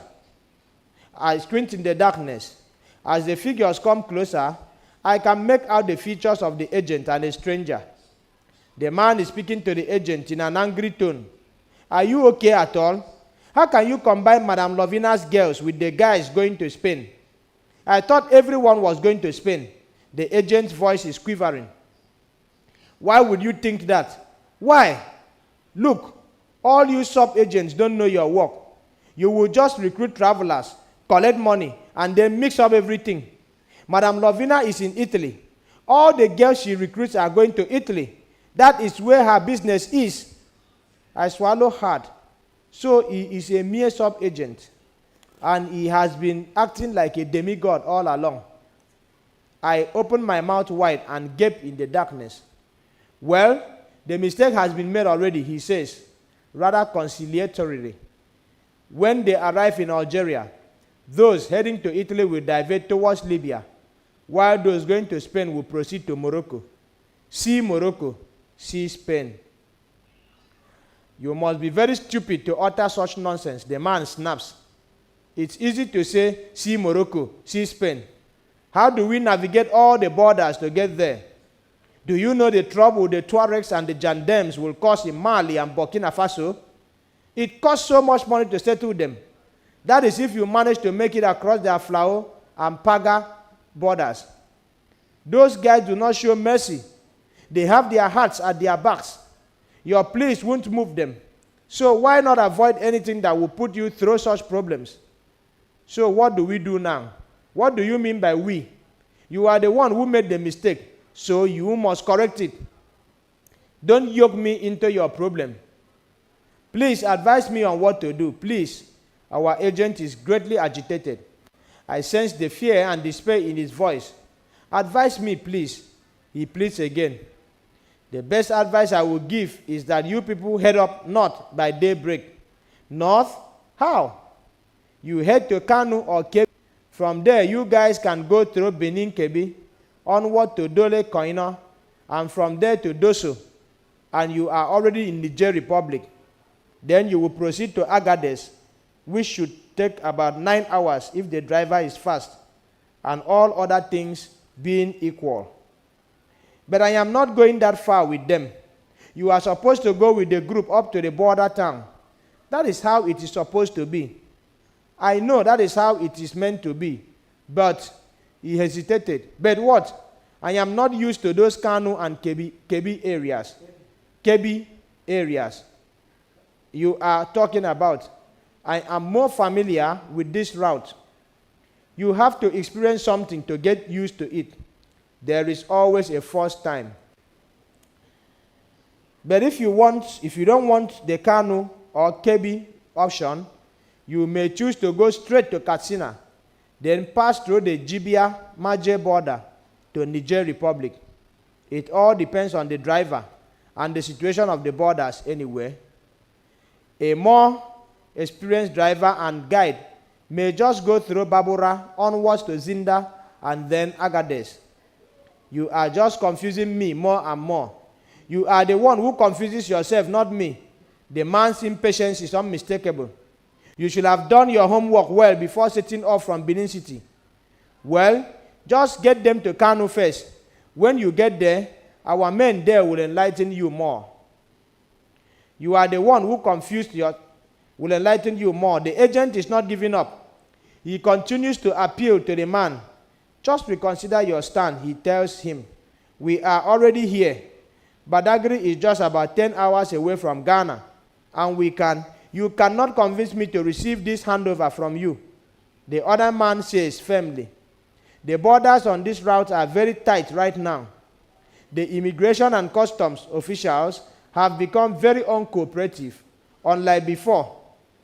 They are not smiling at all. But that was where we went through the last time. When was that? Just 8 months ago. A lot has changed in 8 months. Moreover, the group we took then was going to France, so it made sense to go through the Ghana route then, onwards to Mali, Senegal, Algiers, and France. But these people here are going to Libya and Italy. My heart sinks further. It was not only Italy or Libya that we agreed with the agent. We were specific about Spain. He was to take us to Morocco, and we would get into Spain from there. I do not understand this drift to Libya and Italy. I am glad that Osato is fast asleep. He would have been utterly disappointed. The best thing to do is to go through Kano or Katsina or even Sokoto, the man emphasizes. Through any of those routes, you get into Agadez quicker and begin the desert crossing before January 17th.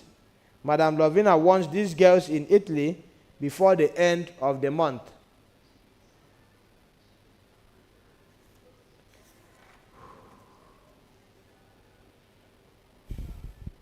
But we can continue through here and still make it to Agadez before January 17th. You just want to be headstrong. Those Ghanaian immigration officers may not let you pass their Flao border, even if you manage to pass through Togo into Ghana. Crossing into Burkina Faso from Paso is tough. The Ghanaian and Burkinabe immigration officials at Paso are mean. Besides, Paso is heavily guarded now. You don't stand a chance of getting across these borders. What sense does it make to get that far and be turned back? Is it not better if you get things right from here? So, you are saying there is no way around it? The only way around it is for them to dress in Ghanaian attire and adopt Ghanaian names. But even if they do, what about the language? Can any of them speak Ewe, Twi, or Akan, or Ashanti languages? This exasperation is obvious. By the way, what names do they have in their travel documents? Not Ghanaian names for sure. The agent mumbles some words, which seem to make the man angrier. His voice is tenser as he speaks. Why waste 10 hours getting to Ghana when those 10 hours will get you close to Kano? Whoever advised you to pass through Benin Republic is either wicked or foolish. It means passing through 5 countries before they get to Algeria. He pauses and hisses before continuing in a more somber tone. Crossing the Mediterranean through Algeria is tough.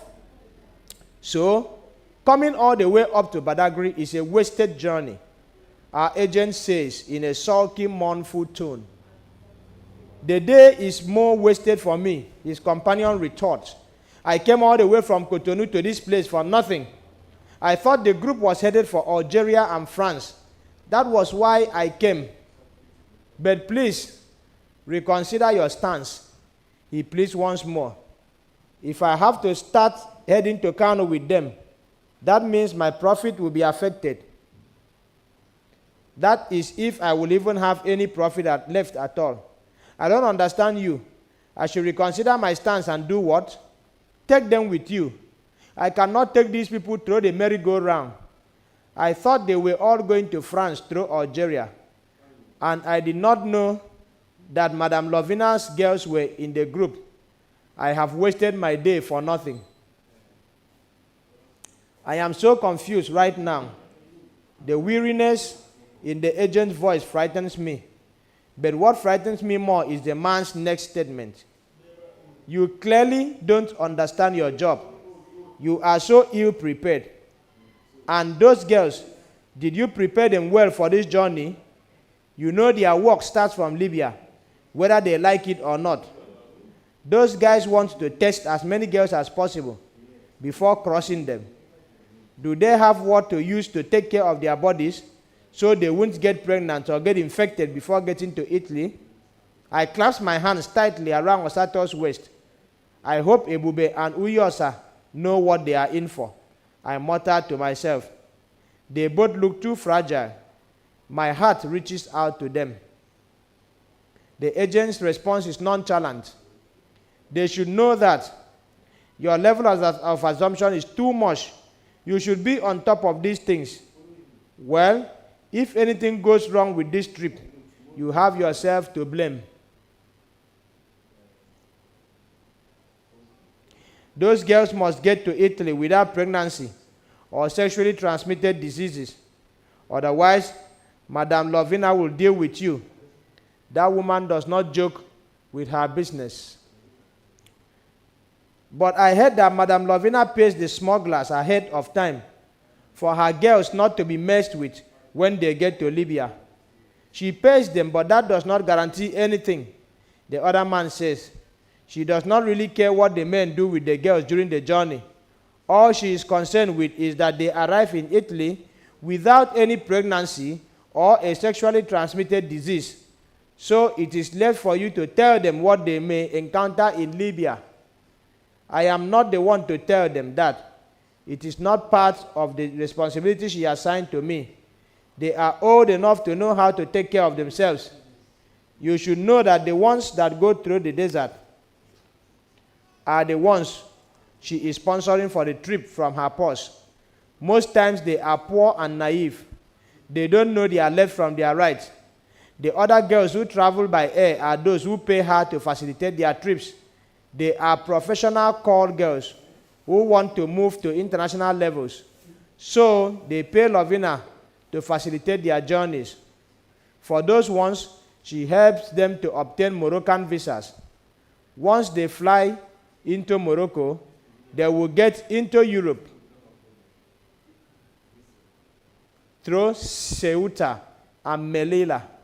Once they are in Spain, she arranges for them to get into Italy. I know all that still.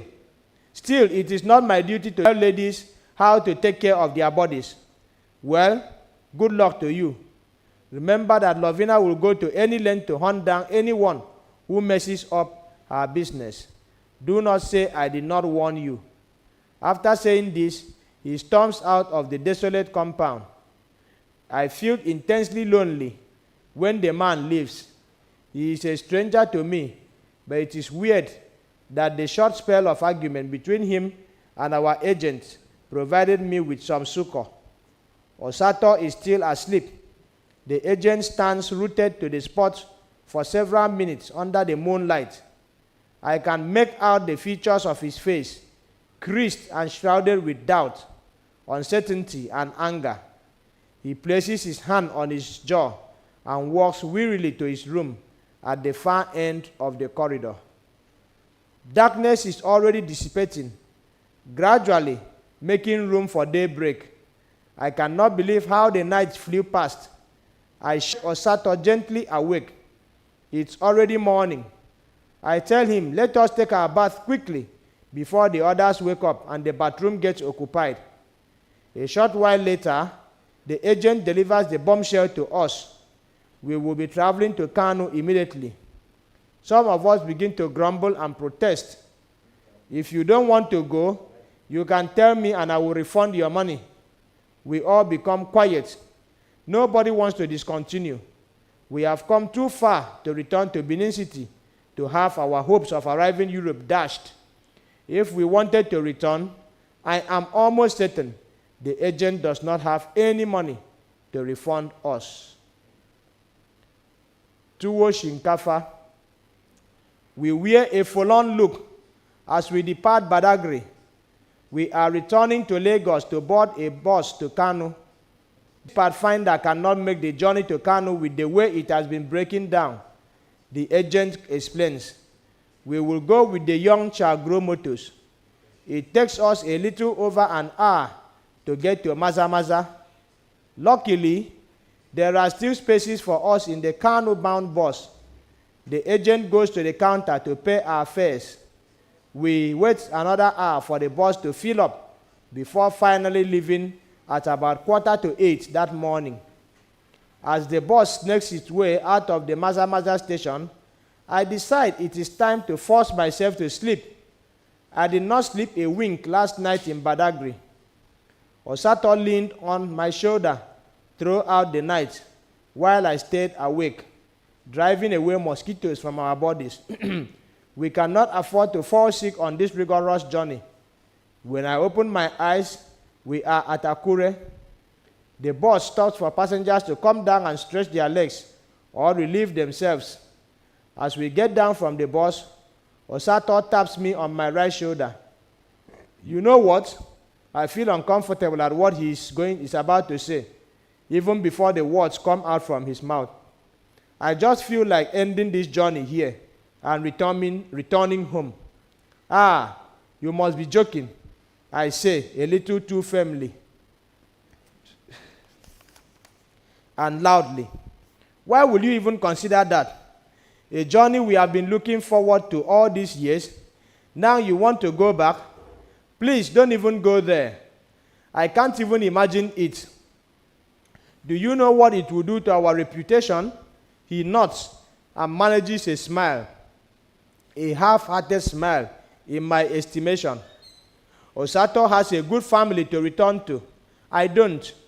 Only my father's decrepit carpentry workshop awaits me. I shudder at the thought. The other choice that will be left for me is to find my way to the village, to join Iye and my sisters at the farm, or resume my load carrying duties at the market. All the options are unpalatable. My only recourse is to continue the journey to Spain. Our next stop is Lokoja. The bus driver announces that everyone should alight and buy food. If you don't eat here, you will be hungry until we get to Kano in the night. By the time we arrive Kano at about 11 o'clock that night, we are all weary.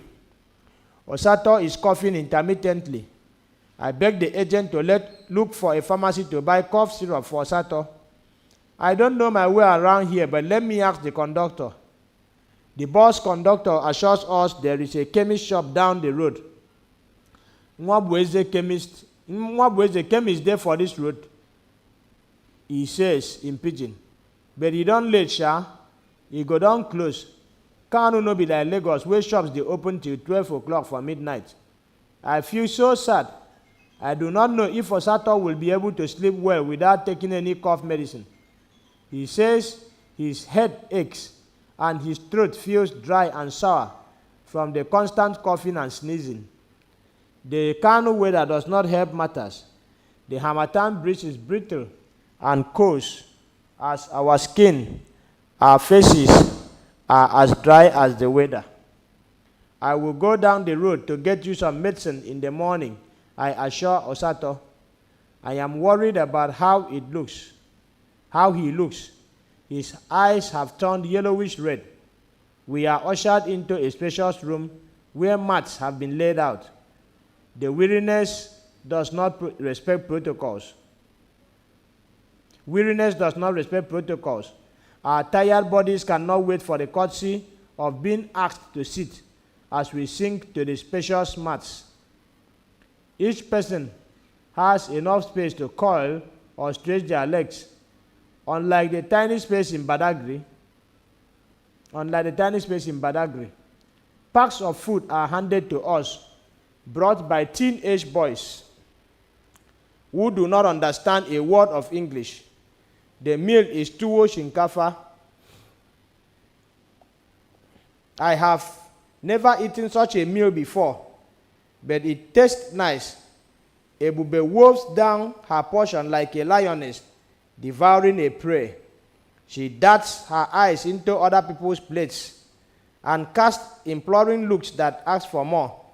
Osato can only eat a little. I encourage him to finish his portion.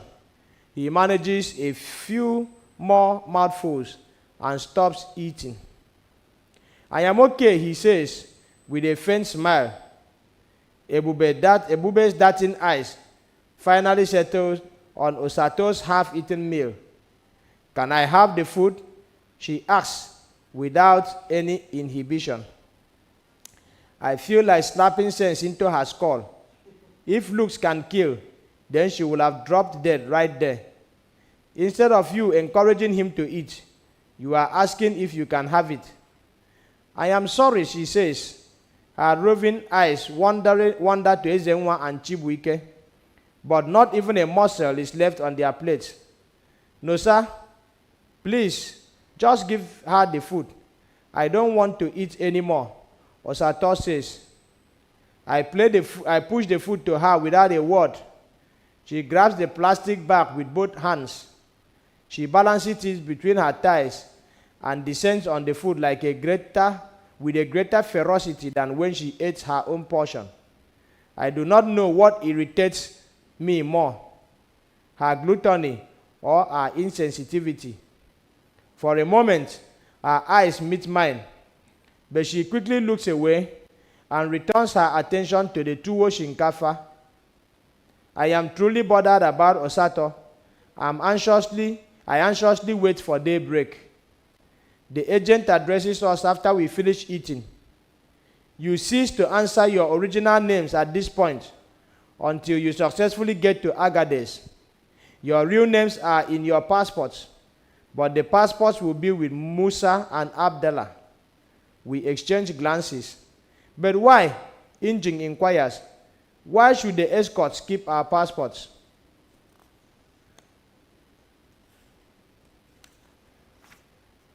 That is how it is done.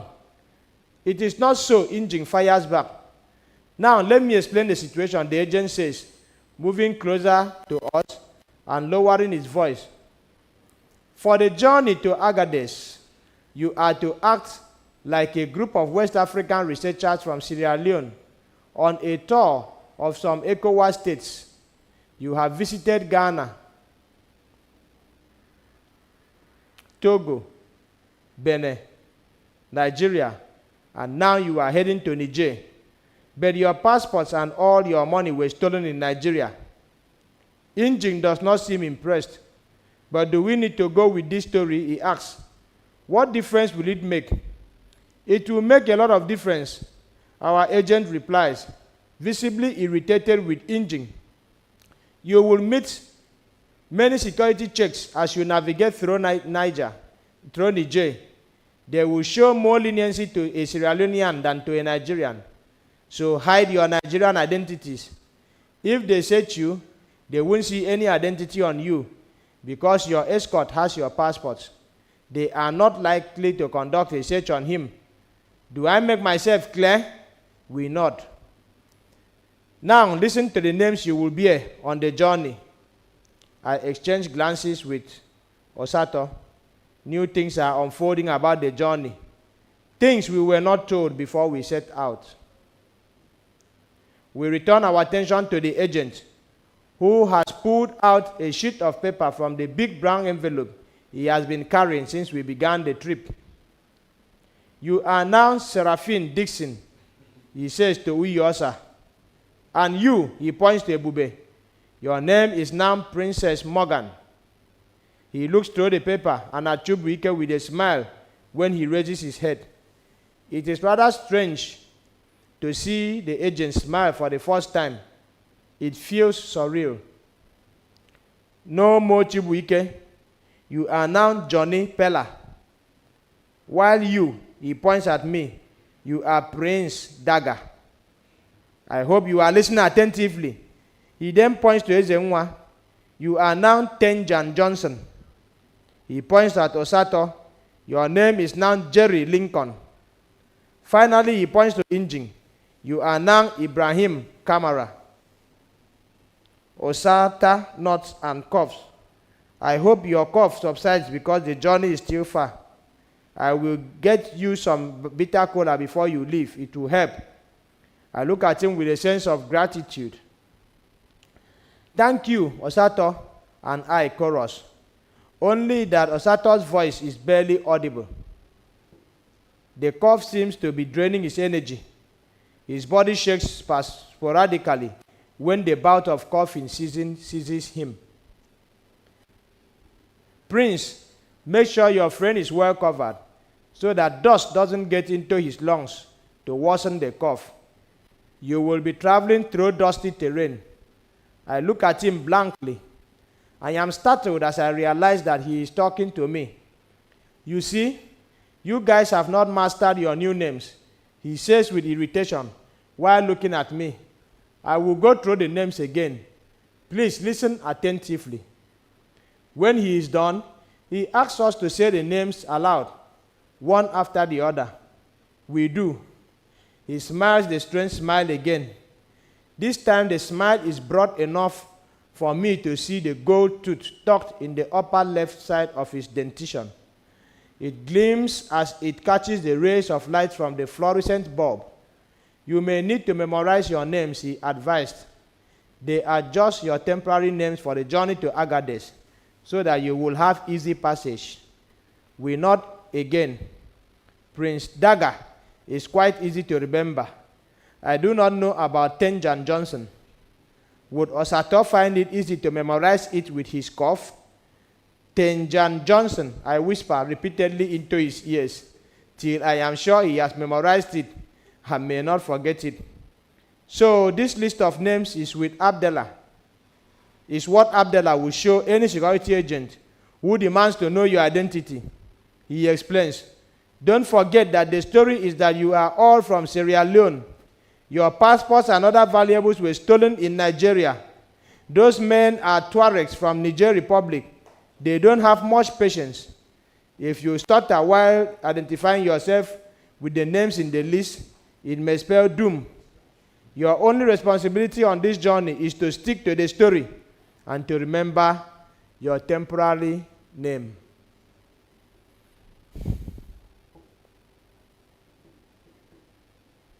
Abdullah and Musa will handle the rest. So, how long will the journey take? Ezenwa asks. I mean, how many hours before we get to Libya? Get to Agadez first before you start talking about Libya. Our agent snaps. Okay, But how long will it take us to get to Agadez? Ezenwa is not easily pushed over. Well, that will depend on many factors. What factors? The checkpoints on the roads and so many other things. Since the agent has become friendly, I seized the opportunity to ask about the destination mix-up for Osato and me. I have been deeply worried since I overheard the argument in Badagry. My friend and I are going to Spain. I begin. Why are we being taken to Libya instead of Morocco? It was Morocco that we discussed with you. He hesitated briefly before answering. See, sometimes it happens like that. He begins. When we don't have enough people for a particular route, we can combine different routes, but there is no problem. Once you cross the Mediterranean Sea into Europe, the rest is easy. You can wangle your way from Italy to Spain. The important thing is to enter Europe. His explanation does not sound convincing. He knows that I am not convinced, but I shrug in helpless submission. Injing seems to know a bit about Europe, more than the rest of us. He acts like he has been there before. I decide that Osato and I will tag along with him. He will certainly help us get to Malaga, where Uncle Demudia would be waiting for us.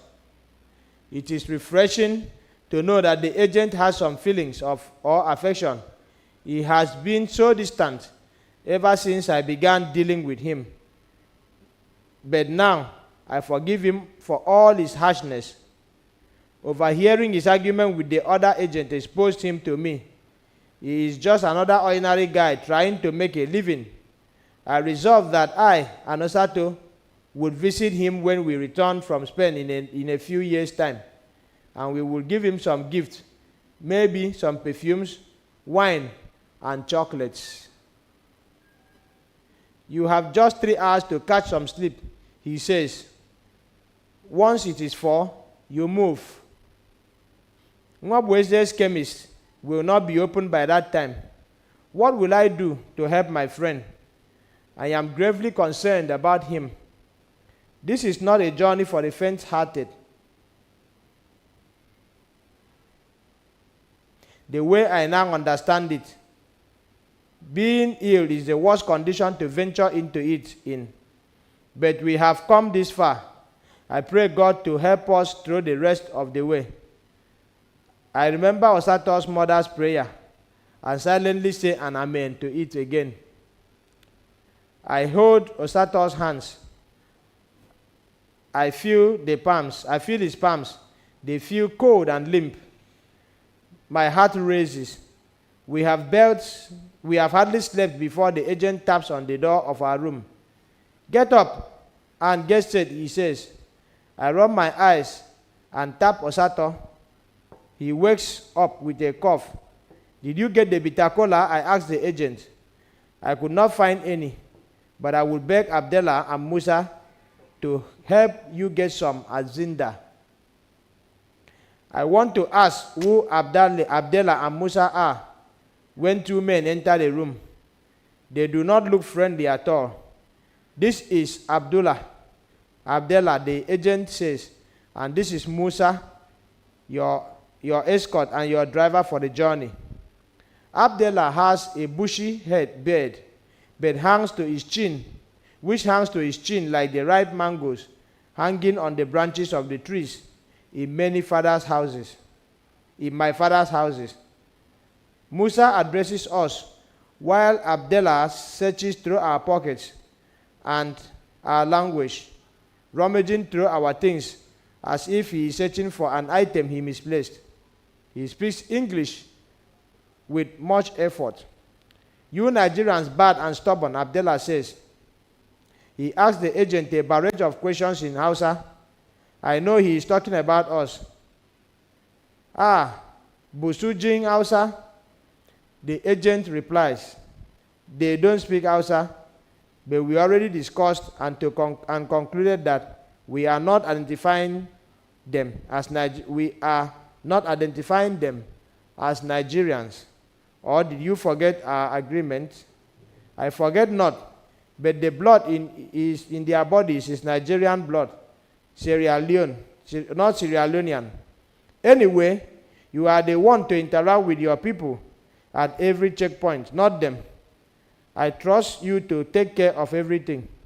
Me, I don't get problem, but your people is Wahala people.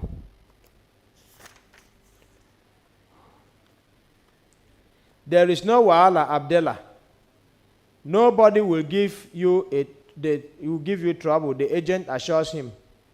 The man is set on his opinion about Nigerians in comparison with Nigerians.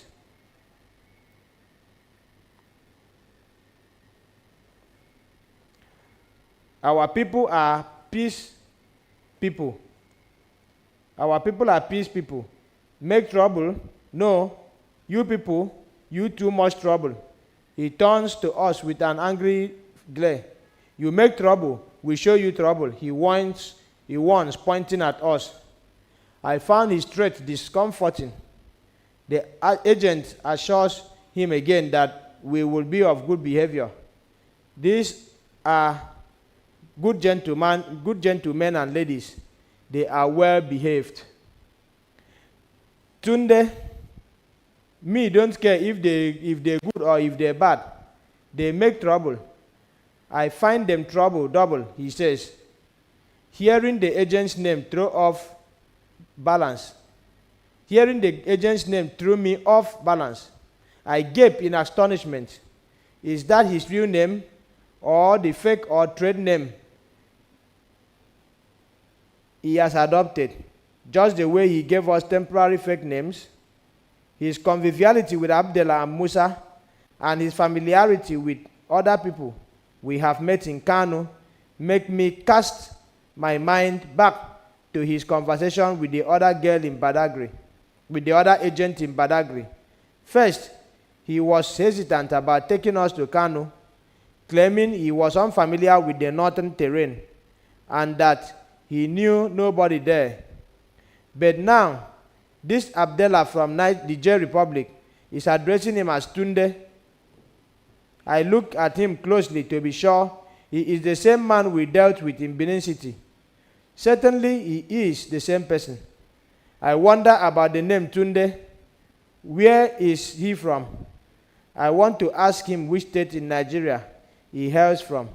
But the stony looks on Abdullah and Musa's faces make me swallow the question. They spoke rapidly in a mixture of Hausa and Kanuri.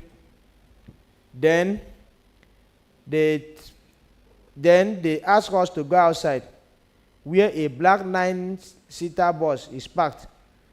A lady is standing by the bus. She walks towards us with a black backpack strapped to her back. So is your favorite messenger. She is your fellow passenger, the agent announces.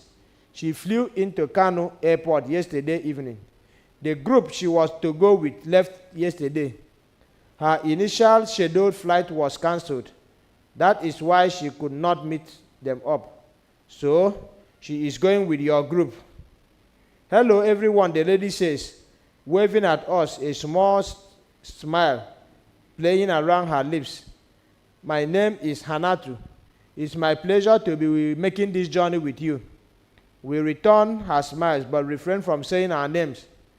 Just like me, I am certain all of us from Benin City are at a loss what names to use for the introductions.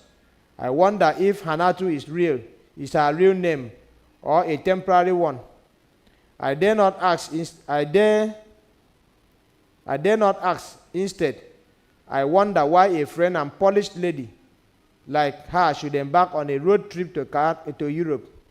If she could come to Kano by air, then it means money is not an issue for her. I am curious about how much she paid the agent. Is it the same 120,000 naira we paid to Tunde.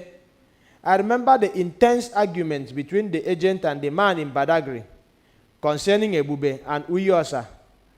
Can this mature, beautiful lady be going to Europe for that kind of business?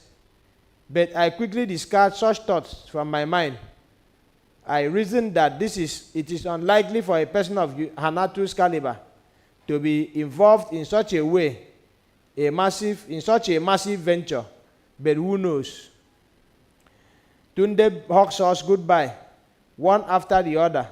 Musa and Abdullah would take you to Agadez and take you to the house where you will stay for a few days before the journey to Libya. He whispers to us, I have paid them for their services, and I've also given them the full payment for crossing Libya.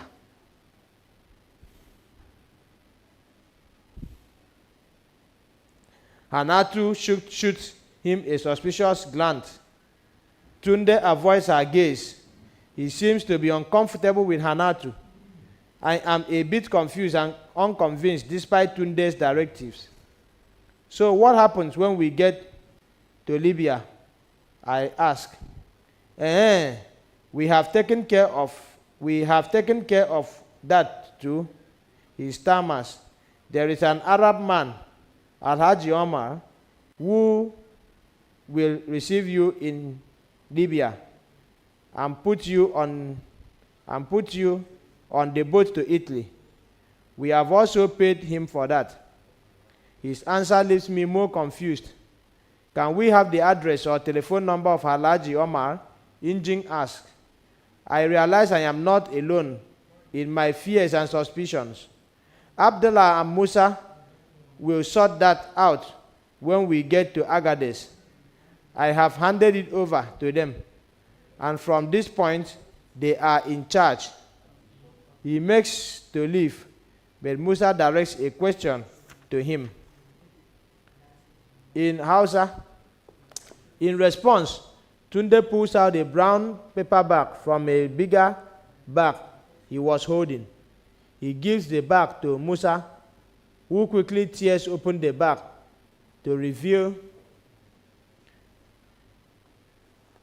some bundles of money. He smiles, leans on the vehicle, and begins to count. When he is done, he hands the bundle to Abdullah, who smiles contentedly, but then realizes that we watched the entire transaction. He barks at us to get on the bus. His brows twitch, and his small penetrating eyes furrow in anger at being found, as though he committed a crime. Whatever crime is, Tunde pats our backs as we shuffle into the bus. He directs Osato to move to the middle row of seats and urges me to take care of him. While we settle into our seats, Tunde stands with Abdullah and Musa beside the bus to make small talk. It seems they are waiting for someone. Shortly after, a young boy arrives. He is pushing a wheelbarrow containing small gallons of water. He moves the barrow close to the door of the bus. Tunde steps into the bus and hands each of us a gallon of water. Usually, water is provided for the desert crossing from Agadez to Libya, but I love to go the extra mile for my clients. The strange smile returns, spreading broadly across his dark face. That is why I am doing this now. The weather gets hotter from Kano to Niger. So why should I not provide water for my clients when I know they will be thirsty? No one responds. Abdullah shouts at him. He hurriedly hands out the last gallon of water and jumps out of the bus. Then he waves us goodbye, but we do not wave back. Abdullah gets on the bus and shuts the door. Musa takes to the wheels and turns on the ignition, and we are well on our way. By a roadside. All is quiet as we begin the journey, except for the rumbling of stones against the tires and Osato's persistent cough. Young man, Give us no cough, Abdallah says, turning to Osato. It is a stern warning. His eyes say more than his few words convey. There is no kindness in his voice. I throw my hands around Osato and whisper words of comfort to his ears. What he needs are words of comfort, not the mean utterance from Abdallah. A few hours into the journey, the sun rises and the weather gradually becomes hot. I now see the reason for the gallons of water. Osato gulps his own at intervals. I feel his body. It is as hot as coal brought out of fire. His eyes have turned redder than ever. I gnash my teeth in anguish.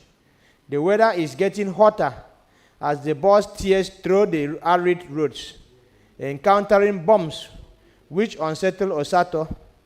We drive through Daura and on to Kongolom, a border town between Nigeria and Niger Republic.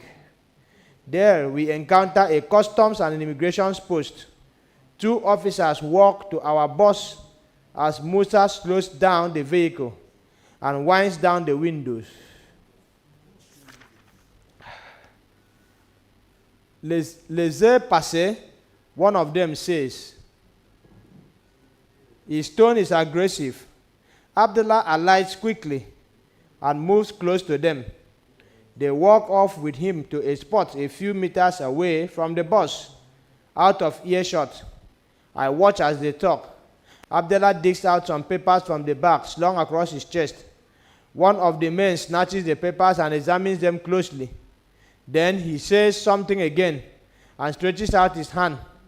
Abdullah pulls out some money from his pocket and hands it to him. The man hands back the paper to Abdullah. He hurries back to the bus and we drive off.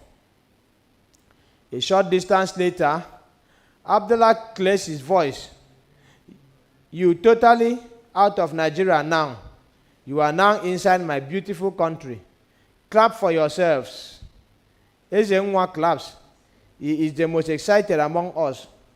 We join him, but Osato shows no excitement. He is coughing at more regular intervals now. He is weaker and clinging to my body for support. A few hours later, we arrive Zinda, and Musa pulls over at a petrol station to refuel. Zinda looks busy. Commercial activities are at their peak. Abdullah takes a moment to look at Osato and me. Medicine?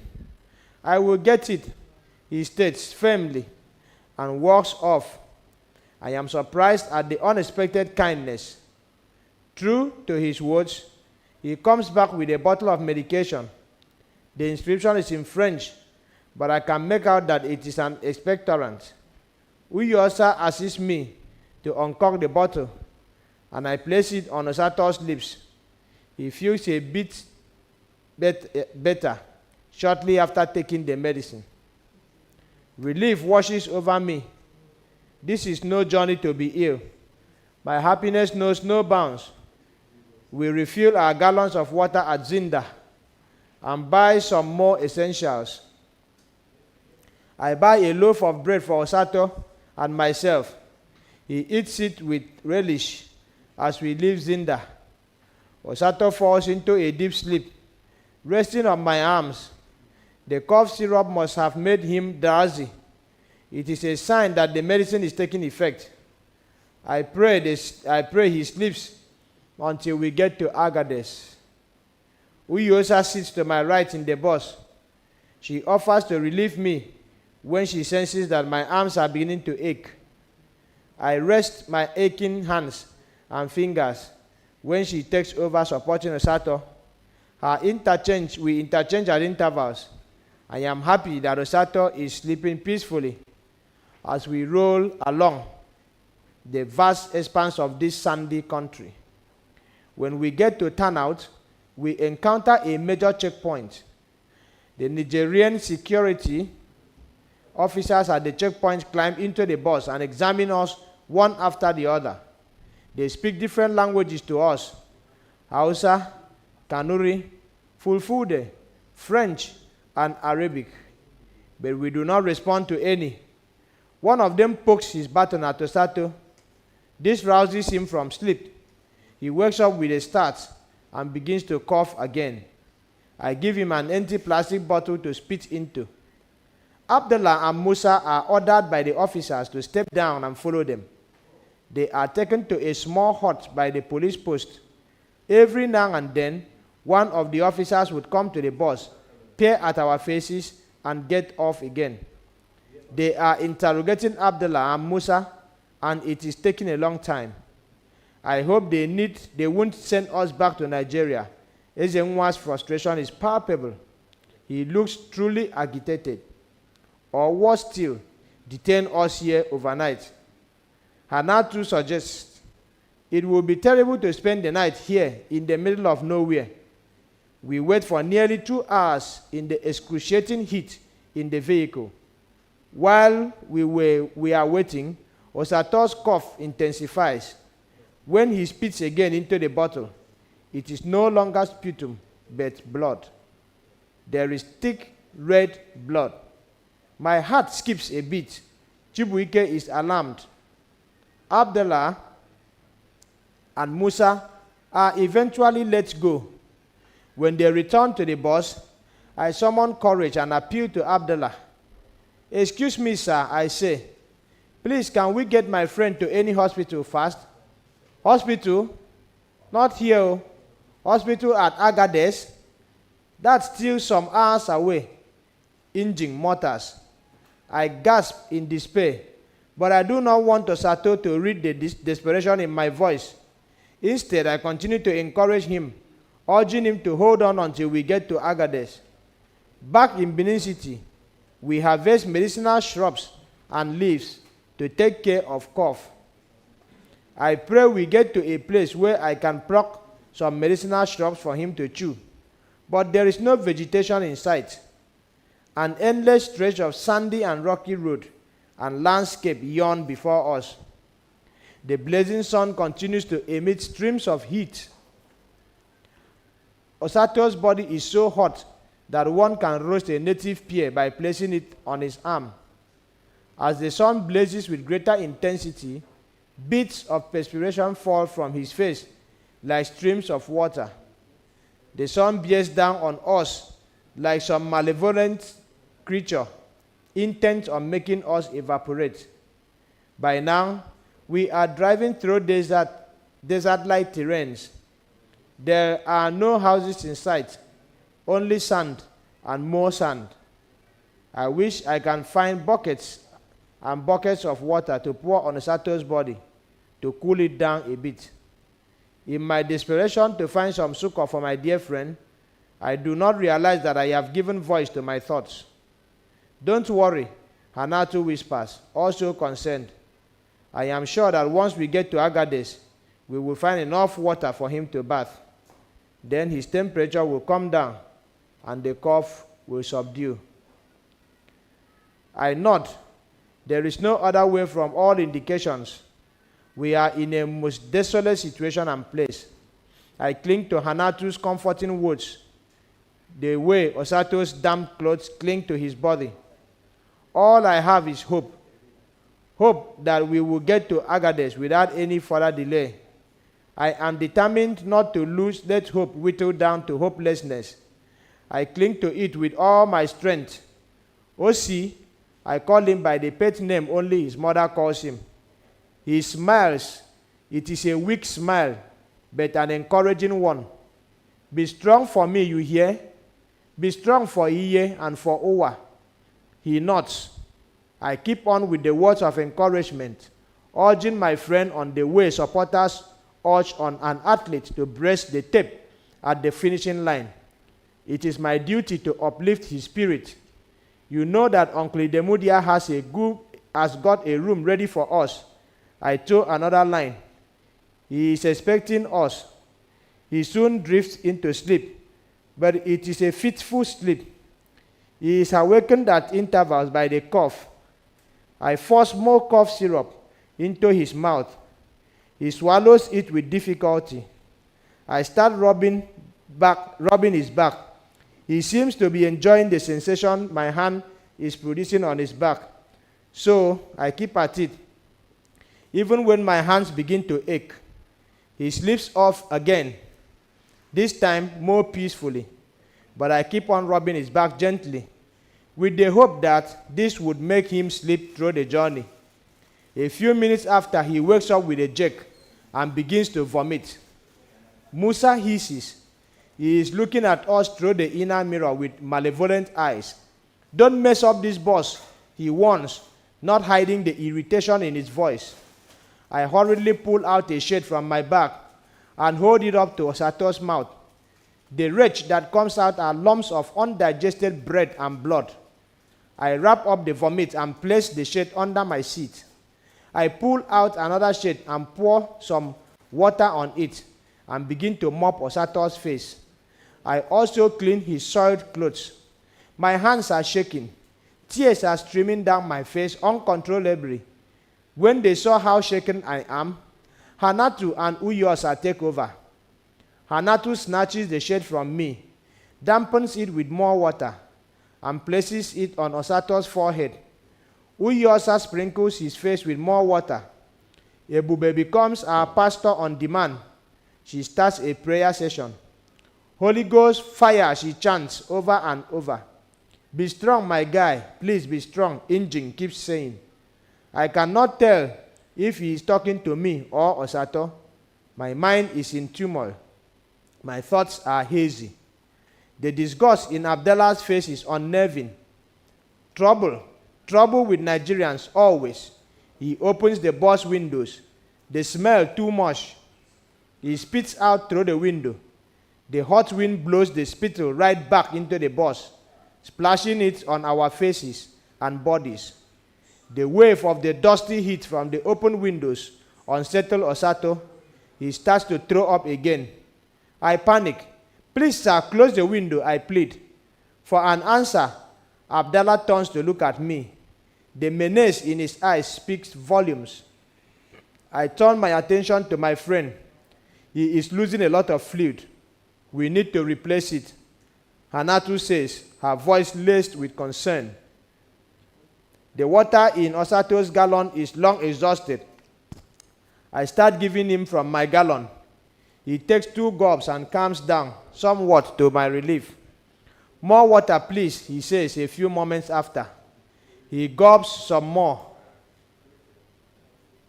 and vomits over and over until there is nothing left in his stomach to throw up.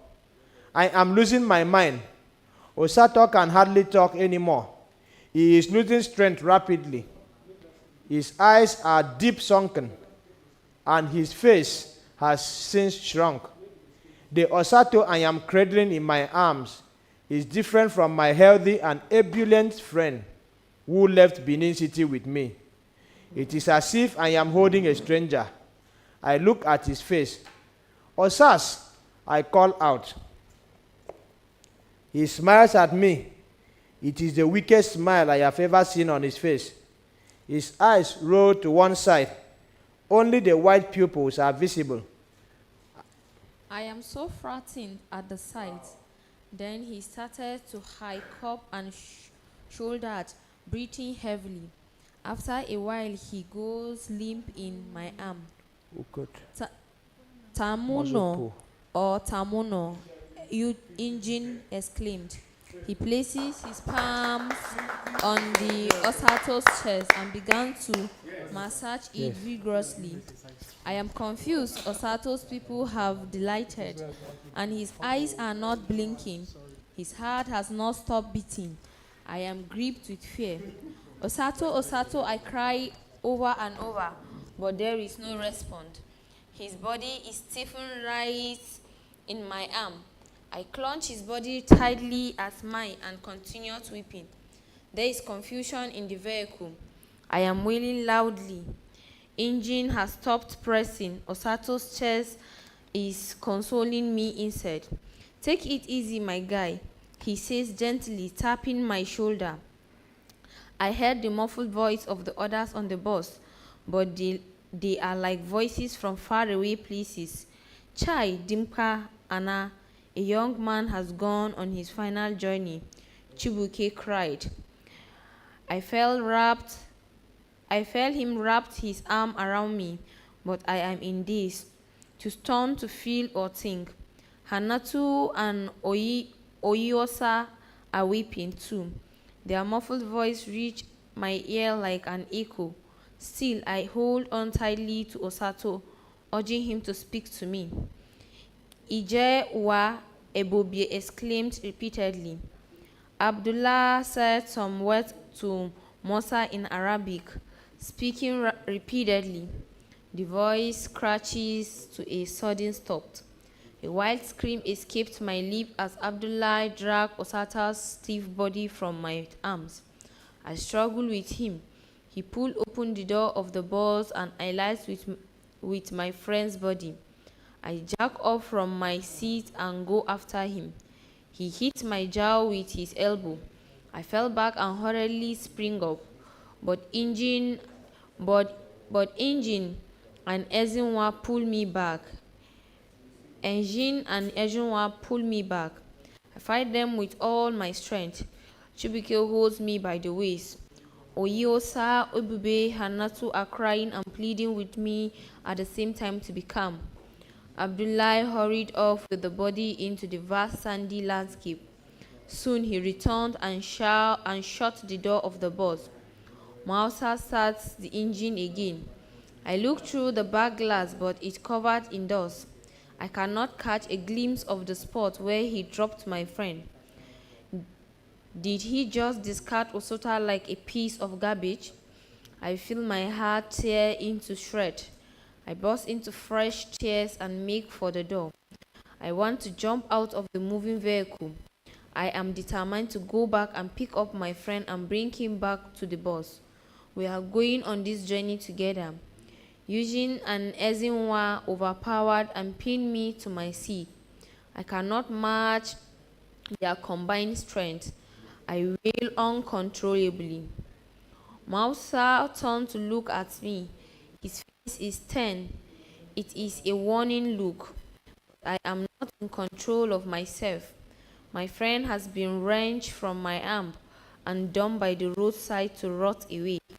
No grave, no mourning. I let out another wild cry. Abdullah hit me on the cheek. The blow is heavy, but I felt no pain. The emotional torture I am feeling has numbed every nerve in my body. I am beyond physical pain. It is as though my heart has been ripped apart. I let out another piercing anguish wail. You make noise again, I throw you out. Abdullah warned. You cry again. I throw you out. I know he meant every word he said.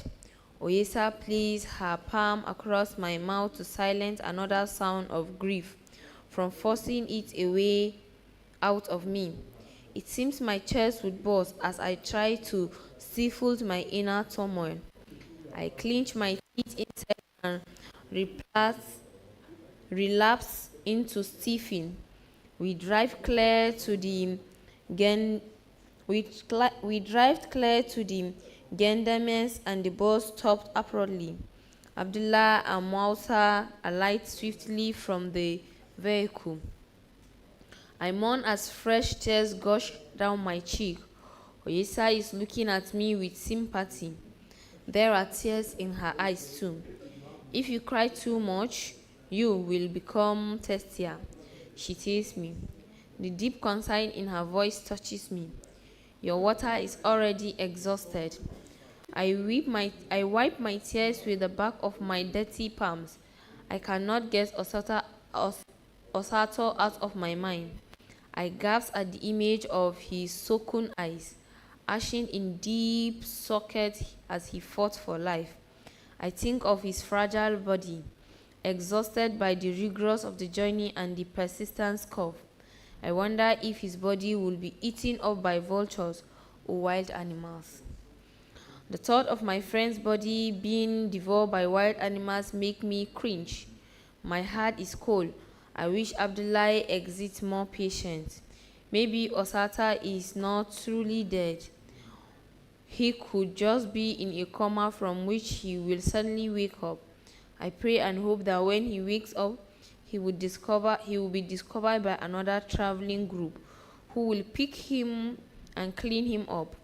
Osata will then continue the journey with them. Then I will meet him in Agadez or Libya and explain why our escort dumped him despite my vehement protests to the contrary.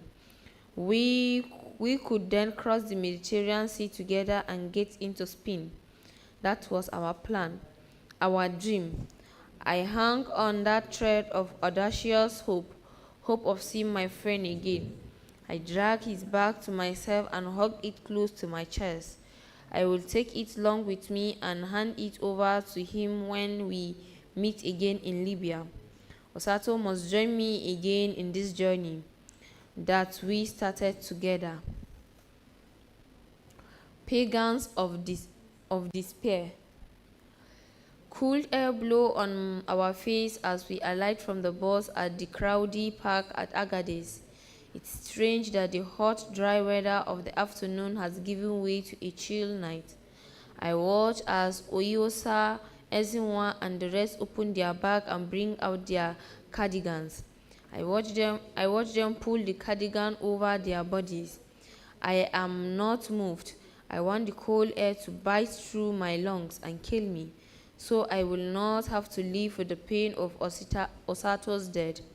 My backpack is strapped to my back, and I hold on to Osato's own in my arm, hope that he would jump out of the bag and tell me that it has been a bad dream all along. The park where our van makes its final stop has hurdles of people who have just arrived from different places. I can hear a group of people conversing in different tongues. The languages being spoken are as mild as the people. Many speak in different African languages, while some communicate in French or Arabic, and others in Portuguese.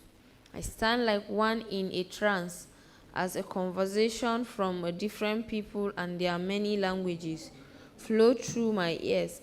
I can see a lot of people taking and moving about, but I know that those I came with are standing close to me, encircling me in some sort of solidarity but not saying anything. We are all silent, not because the tenacious journey has put a clamp on our tongue. Our silence is our mark of honor to Osata, who began the journey with us but could not make it with us as his life was cut short mid-route. Our silence convey much more than any other word could. I feel someone's arm around me, holding me to steady me. I do not care to know whether it is Ezinwa or Ejin or Chubuke that is holding me. I cannot feel the hands of the one of my head. I cannot feel the hands of one of them on my head as the hands pull a cap over my head. I feel warmth returning to my head in place of the biting cold that is fighting to get into my brain. We can see Abdullahi and Musa conferring with some people while we stand and wait like lost chicken. When they cut of dust, we strive out of the park into town. It has many mud but wailed houses. The one our vehicle entered remind me of my mother's village, Oredu. There are 4 huts in the compound, separated from each other by a long bamboo. We are led into the biggest of the huts. The interior is even bigger than it looks from the outside. It looks like the mini hall in Kano. The air inside is cold and comforting. You rest for 2 days, there is still coast inclined. Then you begin the crossing of the Sahara Desert. Musa informed us. He asked us to sit on the 2 beautiful mats laid on the floor. The men on one mat and the ladies on the other. We drive into the town now to get you food to eat and also meet with the driver of the truck that will drive you people to Libya. Which city in Libya are you going to arrive at? Eugene asked. It is Tripoli or Sabha. Musa exchanged a quick glance with Abdullah. They speak rapidly in Arabic before Musa responds. It has to be Tripoli. They hurriedly stepped into the outer courtyard, but Hanatu called out after them. I understand you are with their passport, she said. Can you give them their passport now? They turned to look at her. Eugene sprang to his feet at this. Yes, you are with our passport. Let's have them, please. I am not bothered about passport. They can keep them for all I care. Chibuike and Ezunwa have also stood too. They accompanied the two escorts and soon returned with a big brown envelope. I heard the scratch of the tires as Abdullah and Musa drive away. I looked around, hoping to see Osato among us. Perhaps I have been in a nightmare all along. I closed my eyes and opened them. Still, my friend is nowhere with us. I shut my eyes again, and when I opened them, I peered at the tired face around me, but none is Osato. It is as if I am self-conscious. My head seems to be spinning around and around, unable to contain my grief. I let out a deep cry. Osato, where are you? I screamed loudly, breaking the stillness of the night. I slumped into the floor as I wept and hollered uncontrollable, hitting my hands on the hard, cold floor. Hanatu and Uyeosa came over to sit beside me. Uyeosa grabbed my right hand while Hanatu held my left. My child felt as if it would explode. I think we should let him cry, Hanatu said, as the rest of the group gathered around me, offering words of comfort. Osato's passing away is a big blow to all of us, so you can imagine how painful it is to him. He let go of my hand. The pain is heavy, Hanatu continued. He has to get it off his chest. That wicked dwarf forbade him from carrying along. No, let's allow him to mourn his friend. They heed Hanatu's counsels and leave him to himself.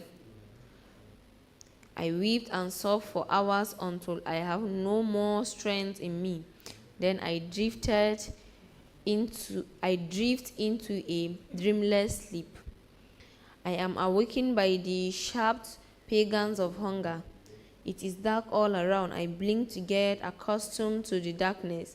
Then I move my hands around in search of my bag and Osato's. You are poking your hands into my eyes. It is Ezenwa's voice. He is lying down beside me. Eze, where is everyone? Everyone is asleep in their corner or trying to sleep. What about the food? Did you keep some for me? Which food? There is no food. But those men said that they were going to get us some food. Ezenwa sat up. He switched on his torchlight. I sat up too.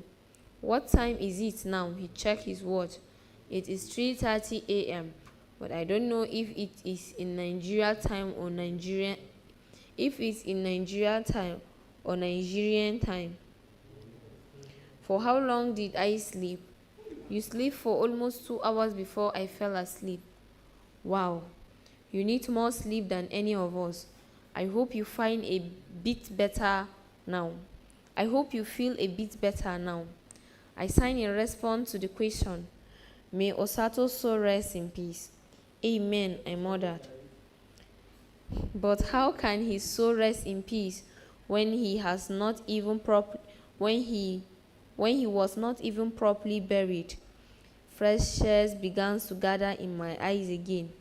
Please, Noso, try and put yourself together. You have wept so much, you can't afford to break down. If you fall sick now, where will we gather the strength for the journey ahead? Am I even interested in the journey?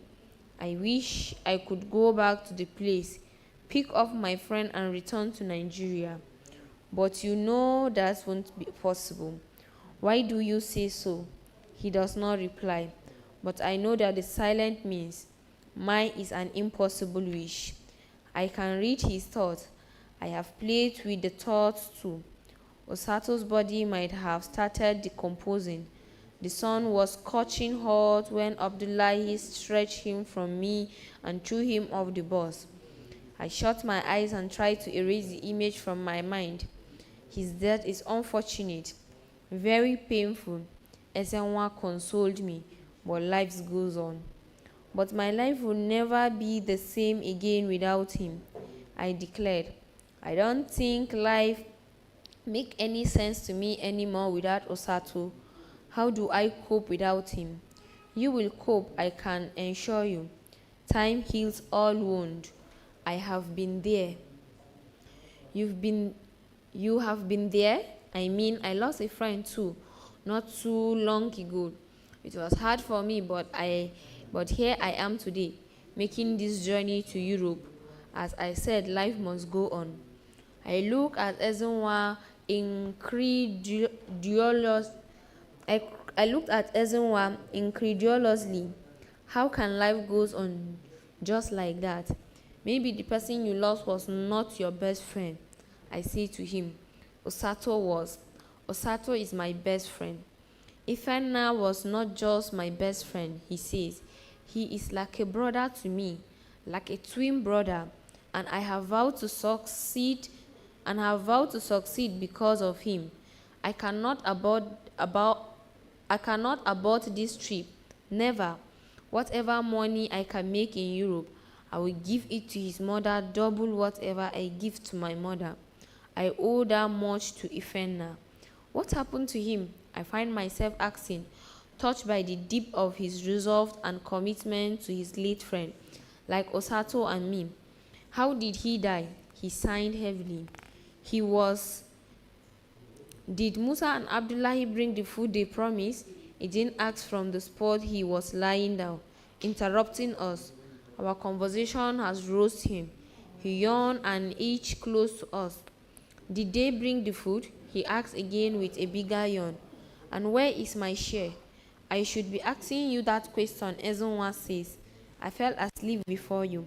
How did you know you fell asleep before me? You were still talking with Chibuke and the lady when my eyes started shutting down. So where are they? Where is everybody and where is the food? My intestines are singing. Your own is even good. My intestines are crying, Ezenwa said. Setting the torch on the floor, its reflection humiliated the big room. He pressed his stomach with his palm, as if to pacify his intestine. I hope it is not what I am thinking, Ejin said, holding up to the roof. What are you thinking? I asked. A thought has been looking in a corner of my mind. Musa and Abdullahi must have gone back to where Abdullahi left Osota's body and tried to revive him. If he cannot be revived, at least they will bring him to Agades for a decent burial. I am thinking that this guy might have abandoned us here. Ezenwa is startled. I reject that. It is not a matter of rejecting it, Ajin said calmly. It is likely reality. They said that they were going to get us food and arrange for a smuggler to take us to Libya. It's almost daybreak and they are nowhere to be found. Ezenwa is aghast. He stared at Ejin and almost incredulity. Did you say smugglers? Chubike asked, jumping from where he might be sleeping. He rubbed his palm across his face. I heard smugglers. What do we have to do with smugglers? Ejin sighed. You guys are funny. Were you thinking you will cross over to Libya as a diplomat or as a presidential fleet or what? He laughed more heartily. Of course, the people who cross us over are smugglers. Some of them are Tarinj and some are Arabs. Some are Nigerians, whichever nationality they are from. The job they are doing is smuggling. Ha! Are we going to be put into sack or what? To be smuggled into Libya? Chubike, nobody is putting you into a sack. Eugene assured him. But you are going into another country illegally, being assisted by these guys who run these smuggling rings. So, the entire thing is smuggling. There is no other name for it. It is what it is. Eugene yawned again. This time, he covered his mouth with his hand. These guys might have duped us. From the look of things, Eugene maintained, it does not take long to buy food. For goodness sake, maybe the vehicle broke down or something like that, Ezenwa suggested. Eugene dismisses Ezenwa's suggestion with a wave of hand. The vehicle did not break down one bit all the way from Kano to Agadez. So it is here in Agadez that it will now break down. We all fell silent. We can hear is the sound of snoring from the far end of the room. Ezenwa flashes his torchlight in that direction. It must be Ebube snoring. Can only be her, I remarked. She snored all the way from Benin City to Badagry, from Lagos to Kano, and from Kano to Agadez. I am trying to be part of the conversation to take my mind away from thought of Osata, but every effort to talk about anything else cuts me like a sharp knife dug in my heart. I have never seen a girl snoring in my life except this girl, Eugene said. Ha ha, Eugene, many girls snore. Maybe you don't know many things about girls. A lot of girls snore, even more than men. Eugene laughed heartily before responding. That I do not know many things about girls, you see. He laughed again and his face suddenly tightened into a frown. Well, maybe I don't know many things about women, but one thing I know about them is that they are the greatest betrayers among all mamas. Mamas kwa. Well, our guy has turned into a biology class, Ezenwa said, rolling into laughter. Eugene gave no response to Ezenwa's joke as Ezenwa's torchlight flashed in the direction. Hanatu and Oyosa stay awake. They stretch and sit up. Good morning, guys, Hanatu called out to us. You ladies should wake up so we know what to do about food. I looked through the open window. The darkness outside is gradually dissipating into a grey dawn. Hanatu came close to where we were, followed by Oyosa. Ebube turned and rolled over on her tummy and continued snoring, this time occupied with nasal ground. We don't even know where Abdullahi and Musa kept us. I think we should survey our environment. I agreed. We leave the room and step out the outer courtyard. We are hit by a gentle chill breeze. I love the feeling of the breeze on my body. I did not change my clothes before I slept. My shirt still has the stain and smell from Osota's wrenches. For a moment, I felt like wearing the shirt forever to strain last bodily connection between me and my friend. I fight the tears that threaten to flow again. It startles me how fragile life is. It was only 3 days ago that I left Benin City, and Osita, he was hale and hearty. There is no sign of illness. Now he is gone. I still find it hard to believe that Osato is normal. A lot has happened within a space of 3 days, that it seems I have been on this journey for 3 months or 3 years. We have not bathed since we left the guest house in Badagry. I heard myself saying, wondering if my brain is still functioning well. Who is talking about bathing? Eugene asked in a deep laugh. You have not seen food to eat. You are concerned about bathing. No, so we need food now, Chubike said. We will talk about bathing later. How can you even bath in this cold weather? He threw his right arm across my shoulder as we walked around the neat courtyard. Ezenwa pats my back. I can see their effort to make me happy. I am grateful for their comradeship. We find some benches in the courtyard and sit down, enjoying the cool breeze and making conversation in the early morning fresh air. Soon Ebube staggered out and joined us. Her hand was tucked inside her cardigan. She is shivering from the cold. This place is Africa, she said. So why is it cold like this? It is because it's a desert region. And that is how desert regions are. Eugene enlightened us. Hot in the daytime but very cold at night. You will be surprised how soon the sun will rise and how hot it will become. She simply nodded at Eugene's explanation. Once it's daybreak, we get into town and see where to buy food. Then we plan our next move, Eugene suggests. It's obvious we have been scammed. Who scammed us? Ebube stuttered. She has found her tongue again. I thought they went to buy food for us. We all laughed at her. Hanatu gets up from the bench and grabbed Ebube playfully by the arm. It seems you have been sleeping, walking. Now wake up. She shakes her vigorously, drawing more laughter from everyone except me. I felt too guilty to laugh.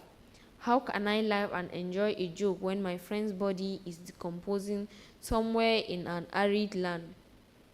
Hanatu looked at me, plead with her eyes. She seems to sense what is going on my mind. I forced a smile and tried to get into the flow. This is the freest time we have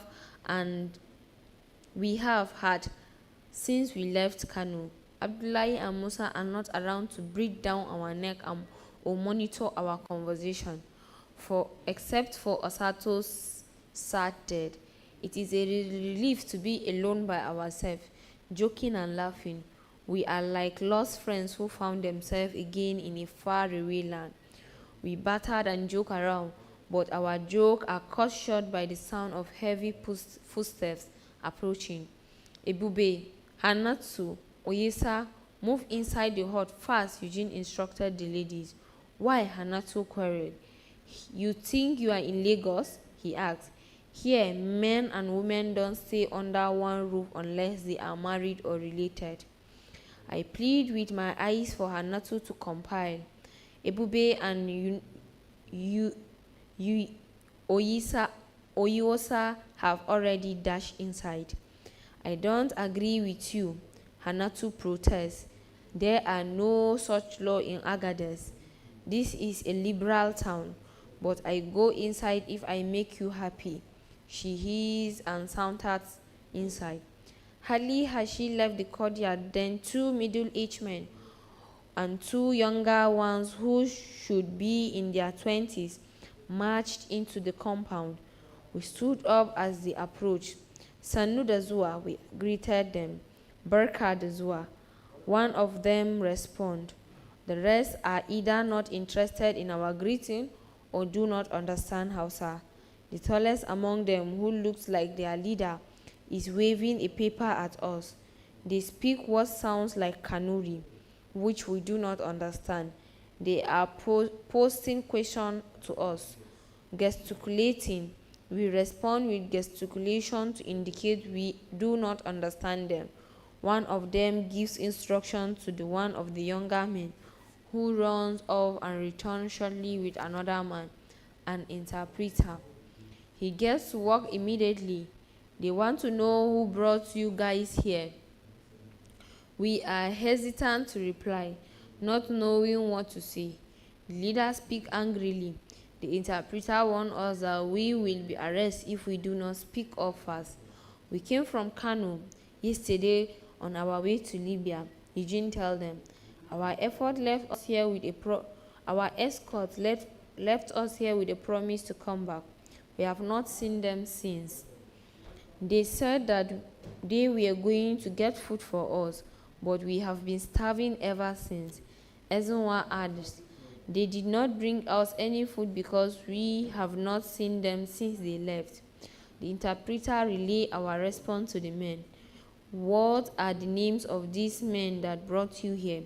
Abdullahi and Musa, we said in unison. The men exchanged glances. It's like they know the door. Their countenance changed in fiery anger. They speak rapidly, directing more questions to us through the interpreter. What time did they bring you people here? Last night, the four of you? Yes, Eugene said, before anyone could say anything to the contrary. What if they decide to go inside and search and discover the ladies? Is Eugene not taking a risk by this lie? They make to leave but hesitate. The leader waves the paper again and speaks through the interpreter.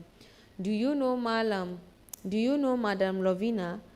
And did you by any chance come across some girls she is sponsoring to Italy? No, comes the quickly respond by Eugene. Flashes of the conversation. The agent had with the man in Badagry come flooding in. I opened my mouth and closed it. I opened it again, but no words came out. Are you sure? The interpreter asked, looking at us intently. Sir, we don't know any Madame Lovina or her girls, Eugene repeated. Without another word, they turned and hurriedly left the compound. Where can we see food to buy? Eugene called after the interpreter. You are in a VIP lodging, so your food should be brought to you. The response leaves us confused. When we are sure they have gone out of the compound, we scampered inside to narrate our encounter with the men. It was a good idea that you heed Eugene's advice to go inside, Chibuike said, the fear in his voice palpable. Throughout the interrogation, I saw him shivering not from the cold but from fear. Who are the men and what do they want? Hannatu asked. I think they are men on patrol in the area, Eugene offered. Did they offer any information as regards Abdullah and Musa? None. Rather, they were asking us from some funny question about one so-called Madame Lovina. Chibuike said, what is my business with Madame Lovina? I am not into sugar mummies, and even if I decide to have a sugar mummy, it will certainly not be one who goes with such a name. We all laughed, but Uniosa's face is crestfallen. What did you specifically ask Madame Lovina? She asked, her voice trembling. They asked if they have been in touch with her or any of her girls. And what did you tell them? All eyes were on Uniosa, surprised at her curiosity over Madame Lovina. But I am not surprised. I am the one who knows that Uniosa and Ebube are linked with Madame Lovina. The conversation with the agent and the man in the Badagry 3 nights ago is still fresh on my mind. I told them we had nothing to do with the so-called Madame Lovina. Eugene repeats, his eyes digging into Uniosa. And do you by chance know her? She looks at us in turn, then lower her eyes. You see the tears drop from her eyes. I feel like wrapping my arm around her, but I dismiss the thought from my mind as instantly as they come. How can I even think of hugging a woman when my friend's body is somewhere decaying? Hannatu seems to have read my thought, for she quickly wrapped Oyisa in her arm. Don't cry, Oyisa. Oyiosa, tell us, she encouraged her. What is it about Madame Lovina? Oyiosa, I met Madame Lovina on December 31st last year at the housewarming party she threw to celebrate her new house, her 5th house in 5 years. Her mother and my ear used to share a space in Uselu Central Market. They both sold vegetables under huge umbrellas. After Lovina completed her national diploma at Auchi Polytechnic, news broke of her miraculous relocation to Europe. All who heard the news marveled at the breakthrough. Some said she traveled to Holland, others said Italy. It did not matter whether it was Holland or Italy. The miracle was that Lovina had traveled. I was at my mother's stall one day, so slicing ugu leaves for a customer when the news came. The women hung and congratulated Lovina's mother. They danced around her with shouts of Euro SC Baba, renting the air in gratitude to God for her daughter's luck. Just a few years later, Lovina began to send her mother foreign currency. In a short while, she bought a house at GRA and moved her mother and her siblings from Uselu to new house. She also instructed her mother to stop her vegetable business and give up her space at the market. Selling vegetables no longer fit her social stature. That was when my ear lost touch with her trading neighbor.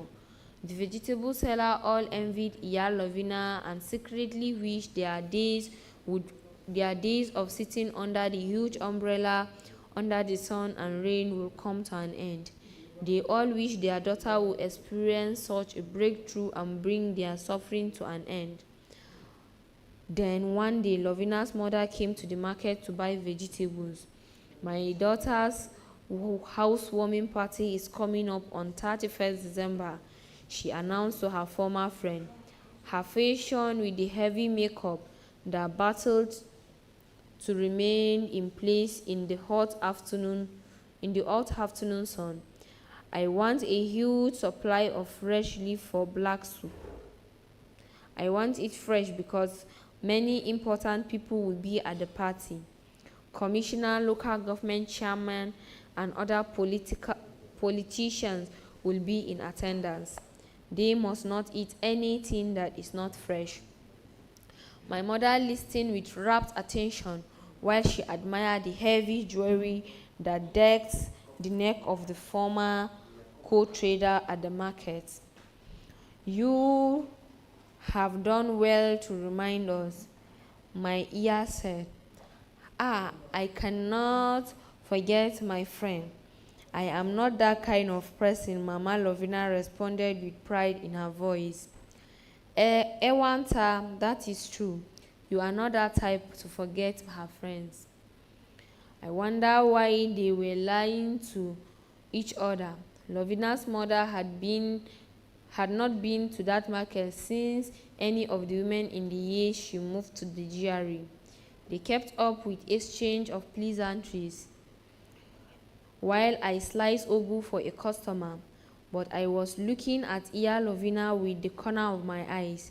Her transformation from the dark complexioned woman I used to know to this robust, fair complexioned lady was amazing.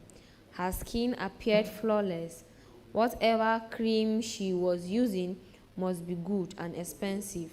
My mother's cream were local mixture that left patches of black and purple on her skin. If Lovina's mother looked this way, I wonder what her daughter who came from Europe would look like. My mother cornered the August visitor and began a hurried discussion with her in hushed tone. I observed her helpless look as she spoke to Lovina's mother, who nodded in intervals.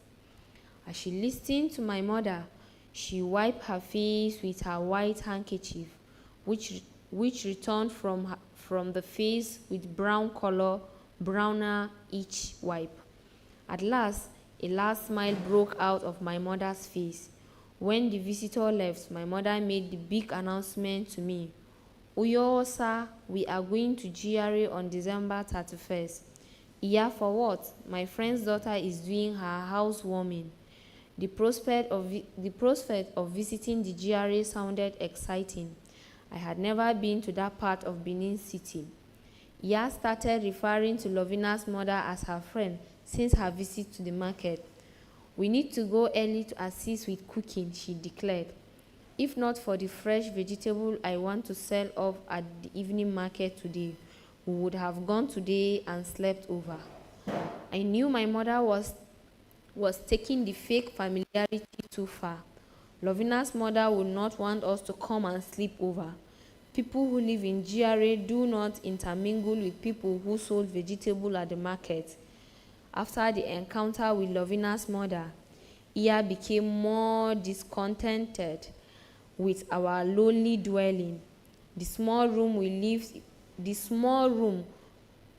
lived in was part of a bigger house that belonged to her late father. When he died, my Iya fought with her only brother over inheriting the house. Iya's brother claimed that, being the male child of their father, he was the rightful person to inherit the house, according to tradition. My Iya would have none of that. She said she was the first offspring, and she was the one who took care of their father while he was sick and dying. The elder had to intervene when the disagreement got out of control. They said that a daughter was not supposed to fight over an inheritance in her ancestral home, especially when there was a son, but they would be considerate to her for nursing her father when he was sick, even while her brother was nowhere to be found. They called for truths that asked my uncle to allocate a room in the house to his unmarried sister. Even if it was the tiniest room, he did exactly that. He gave my Iya the tiniest room. They also had to share their late parents' property. Their mother died a few years before their father. My uncle got their father's chair, table, a shovel, a wheelbarrow, a gramophone, walking stick, and photo album. And my Iya took what belonged to their mother: an umbrella, some old wrapper, 2 earthen warm pots, breakable plate, and an old Singer sewing machine. My mother was in high spirit as the day of Madame Lovina's housewarming party approached. On the day of the party, she scrutinized the long Ankara skirt and blouse that I planned to wear. After declaring that it was not good enough, she searched through my balls and picked out a red short dress that I stopped wearing long ago. "This is what you will wear, Uniosa," she said with a tone of finality. Next, she got the plastic bowl where she kept her makeup items and handed me a pink lipstick. "Rub it very well onto your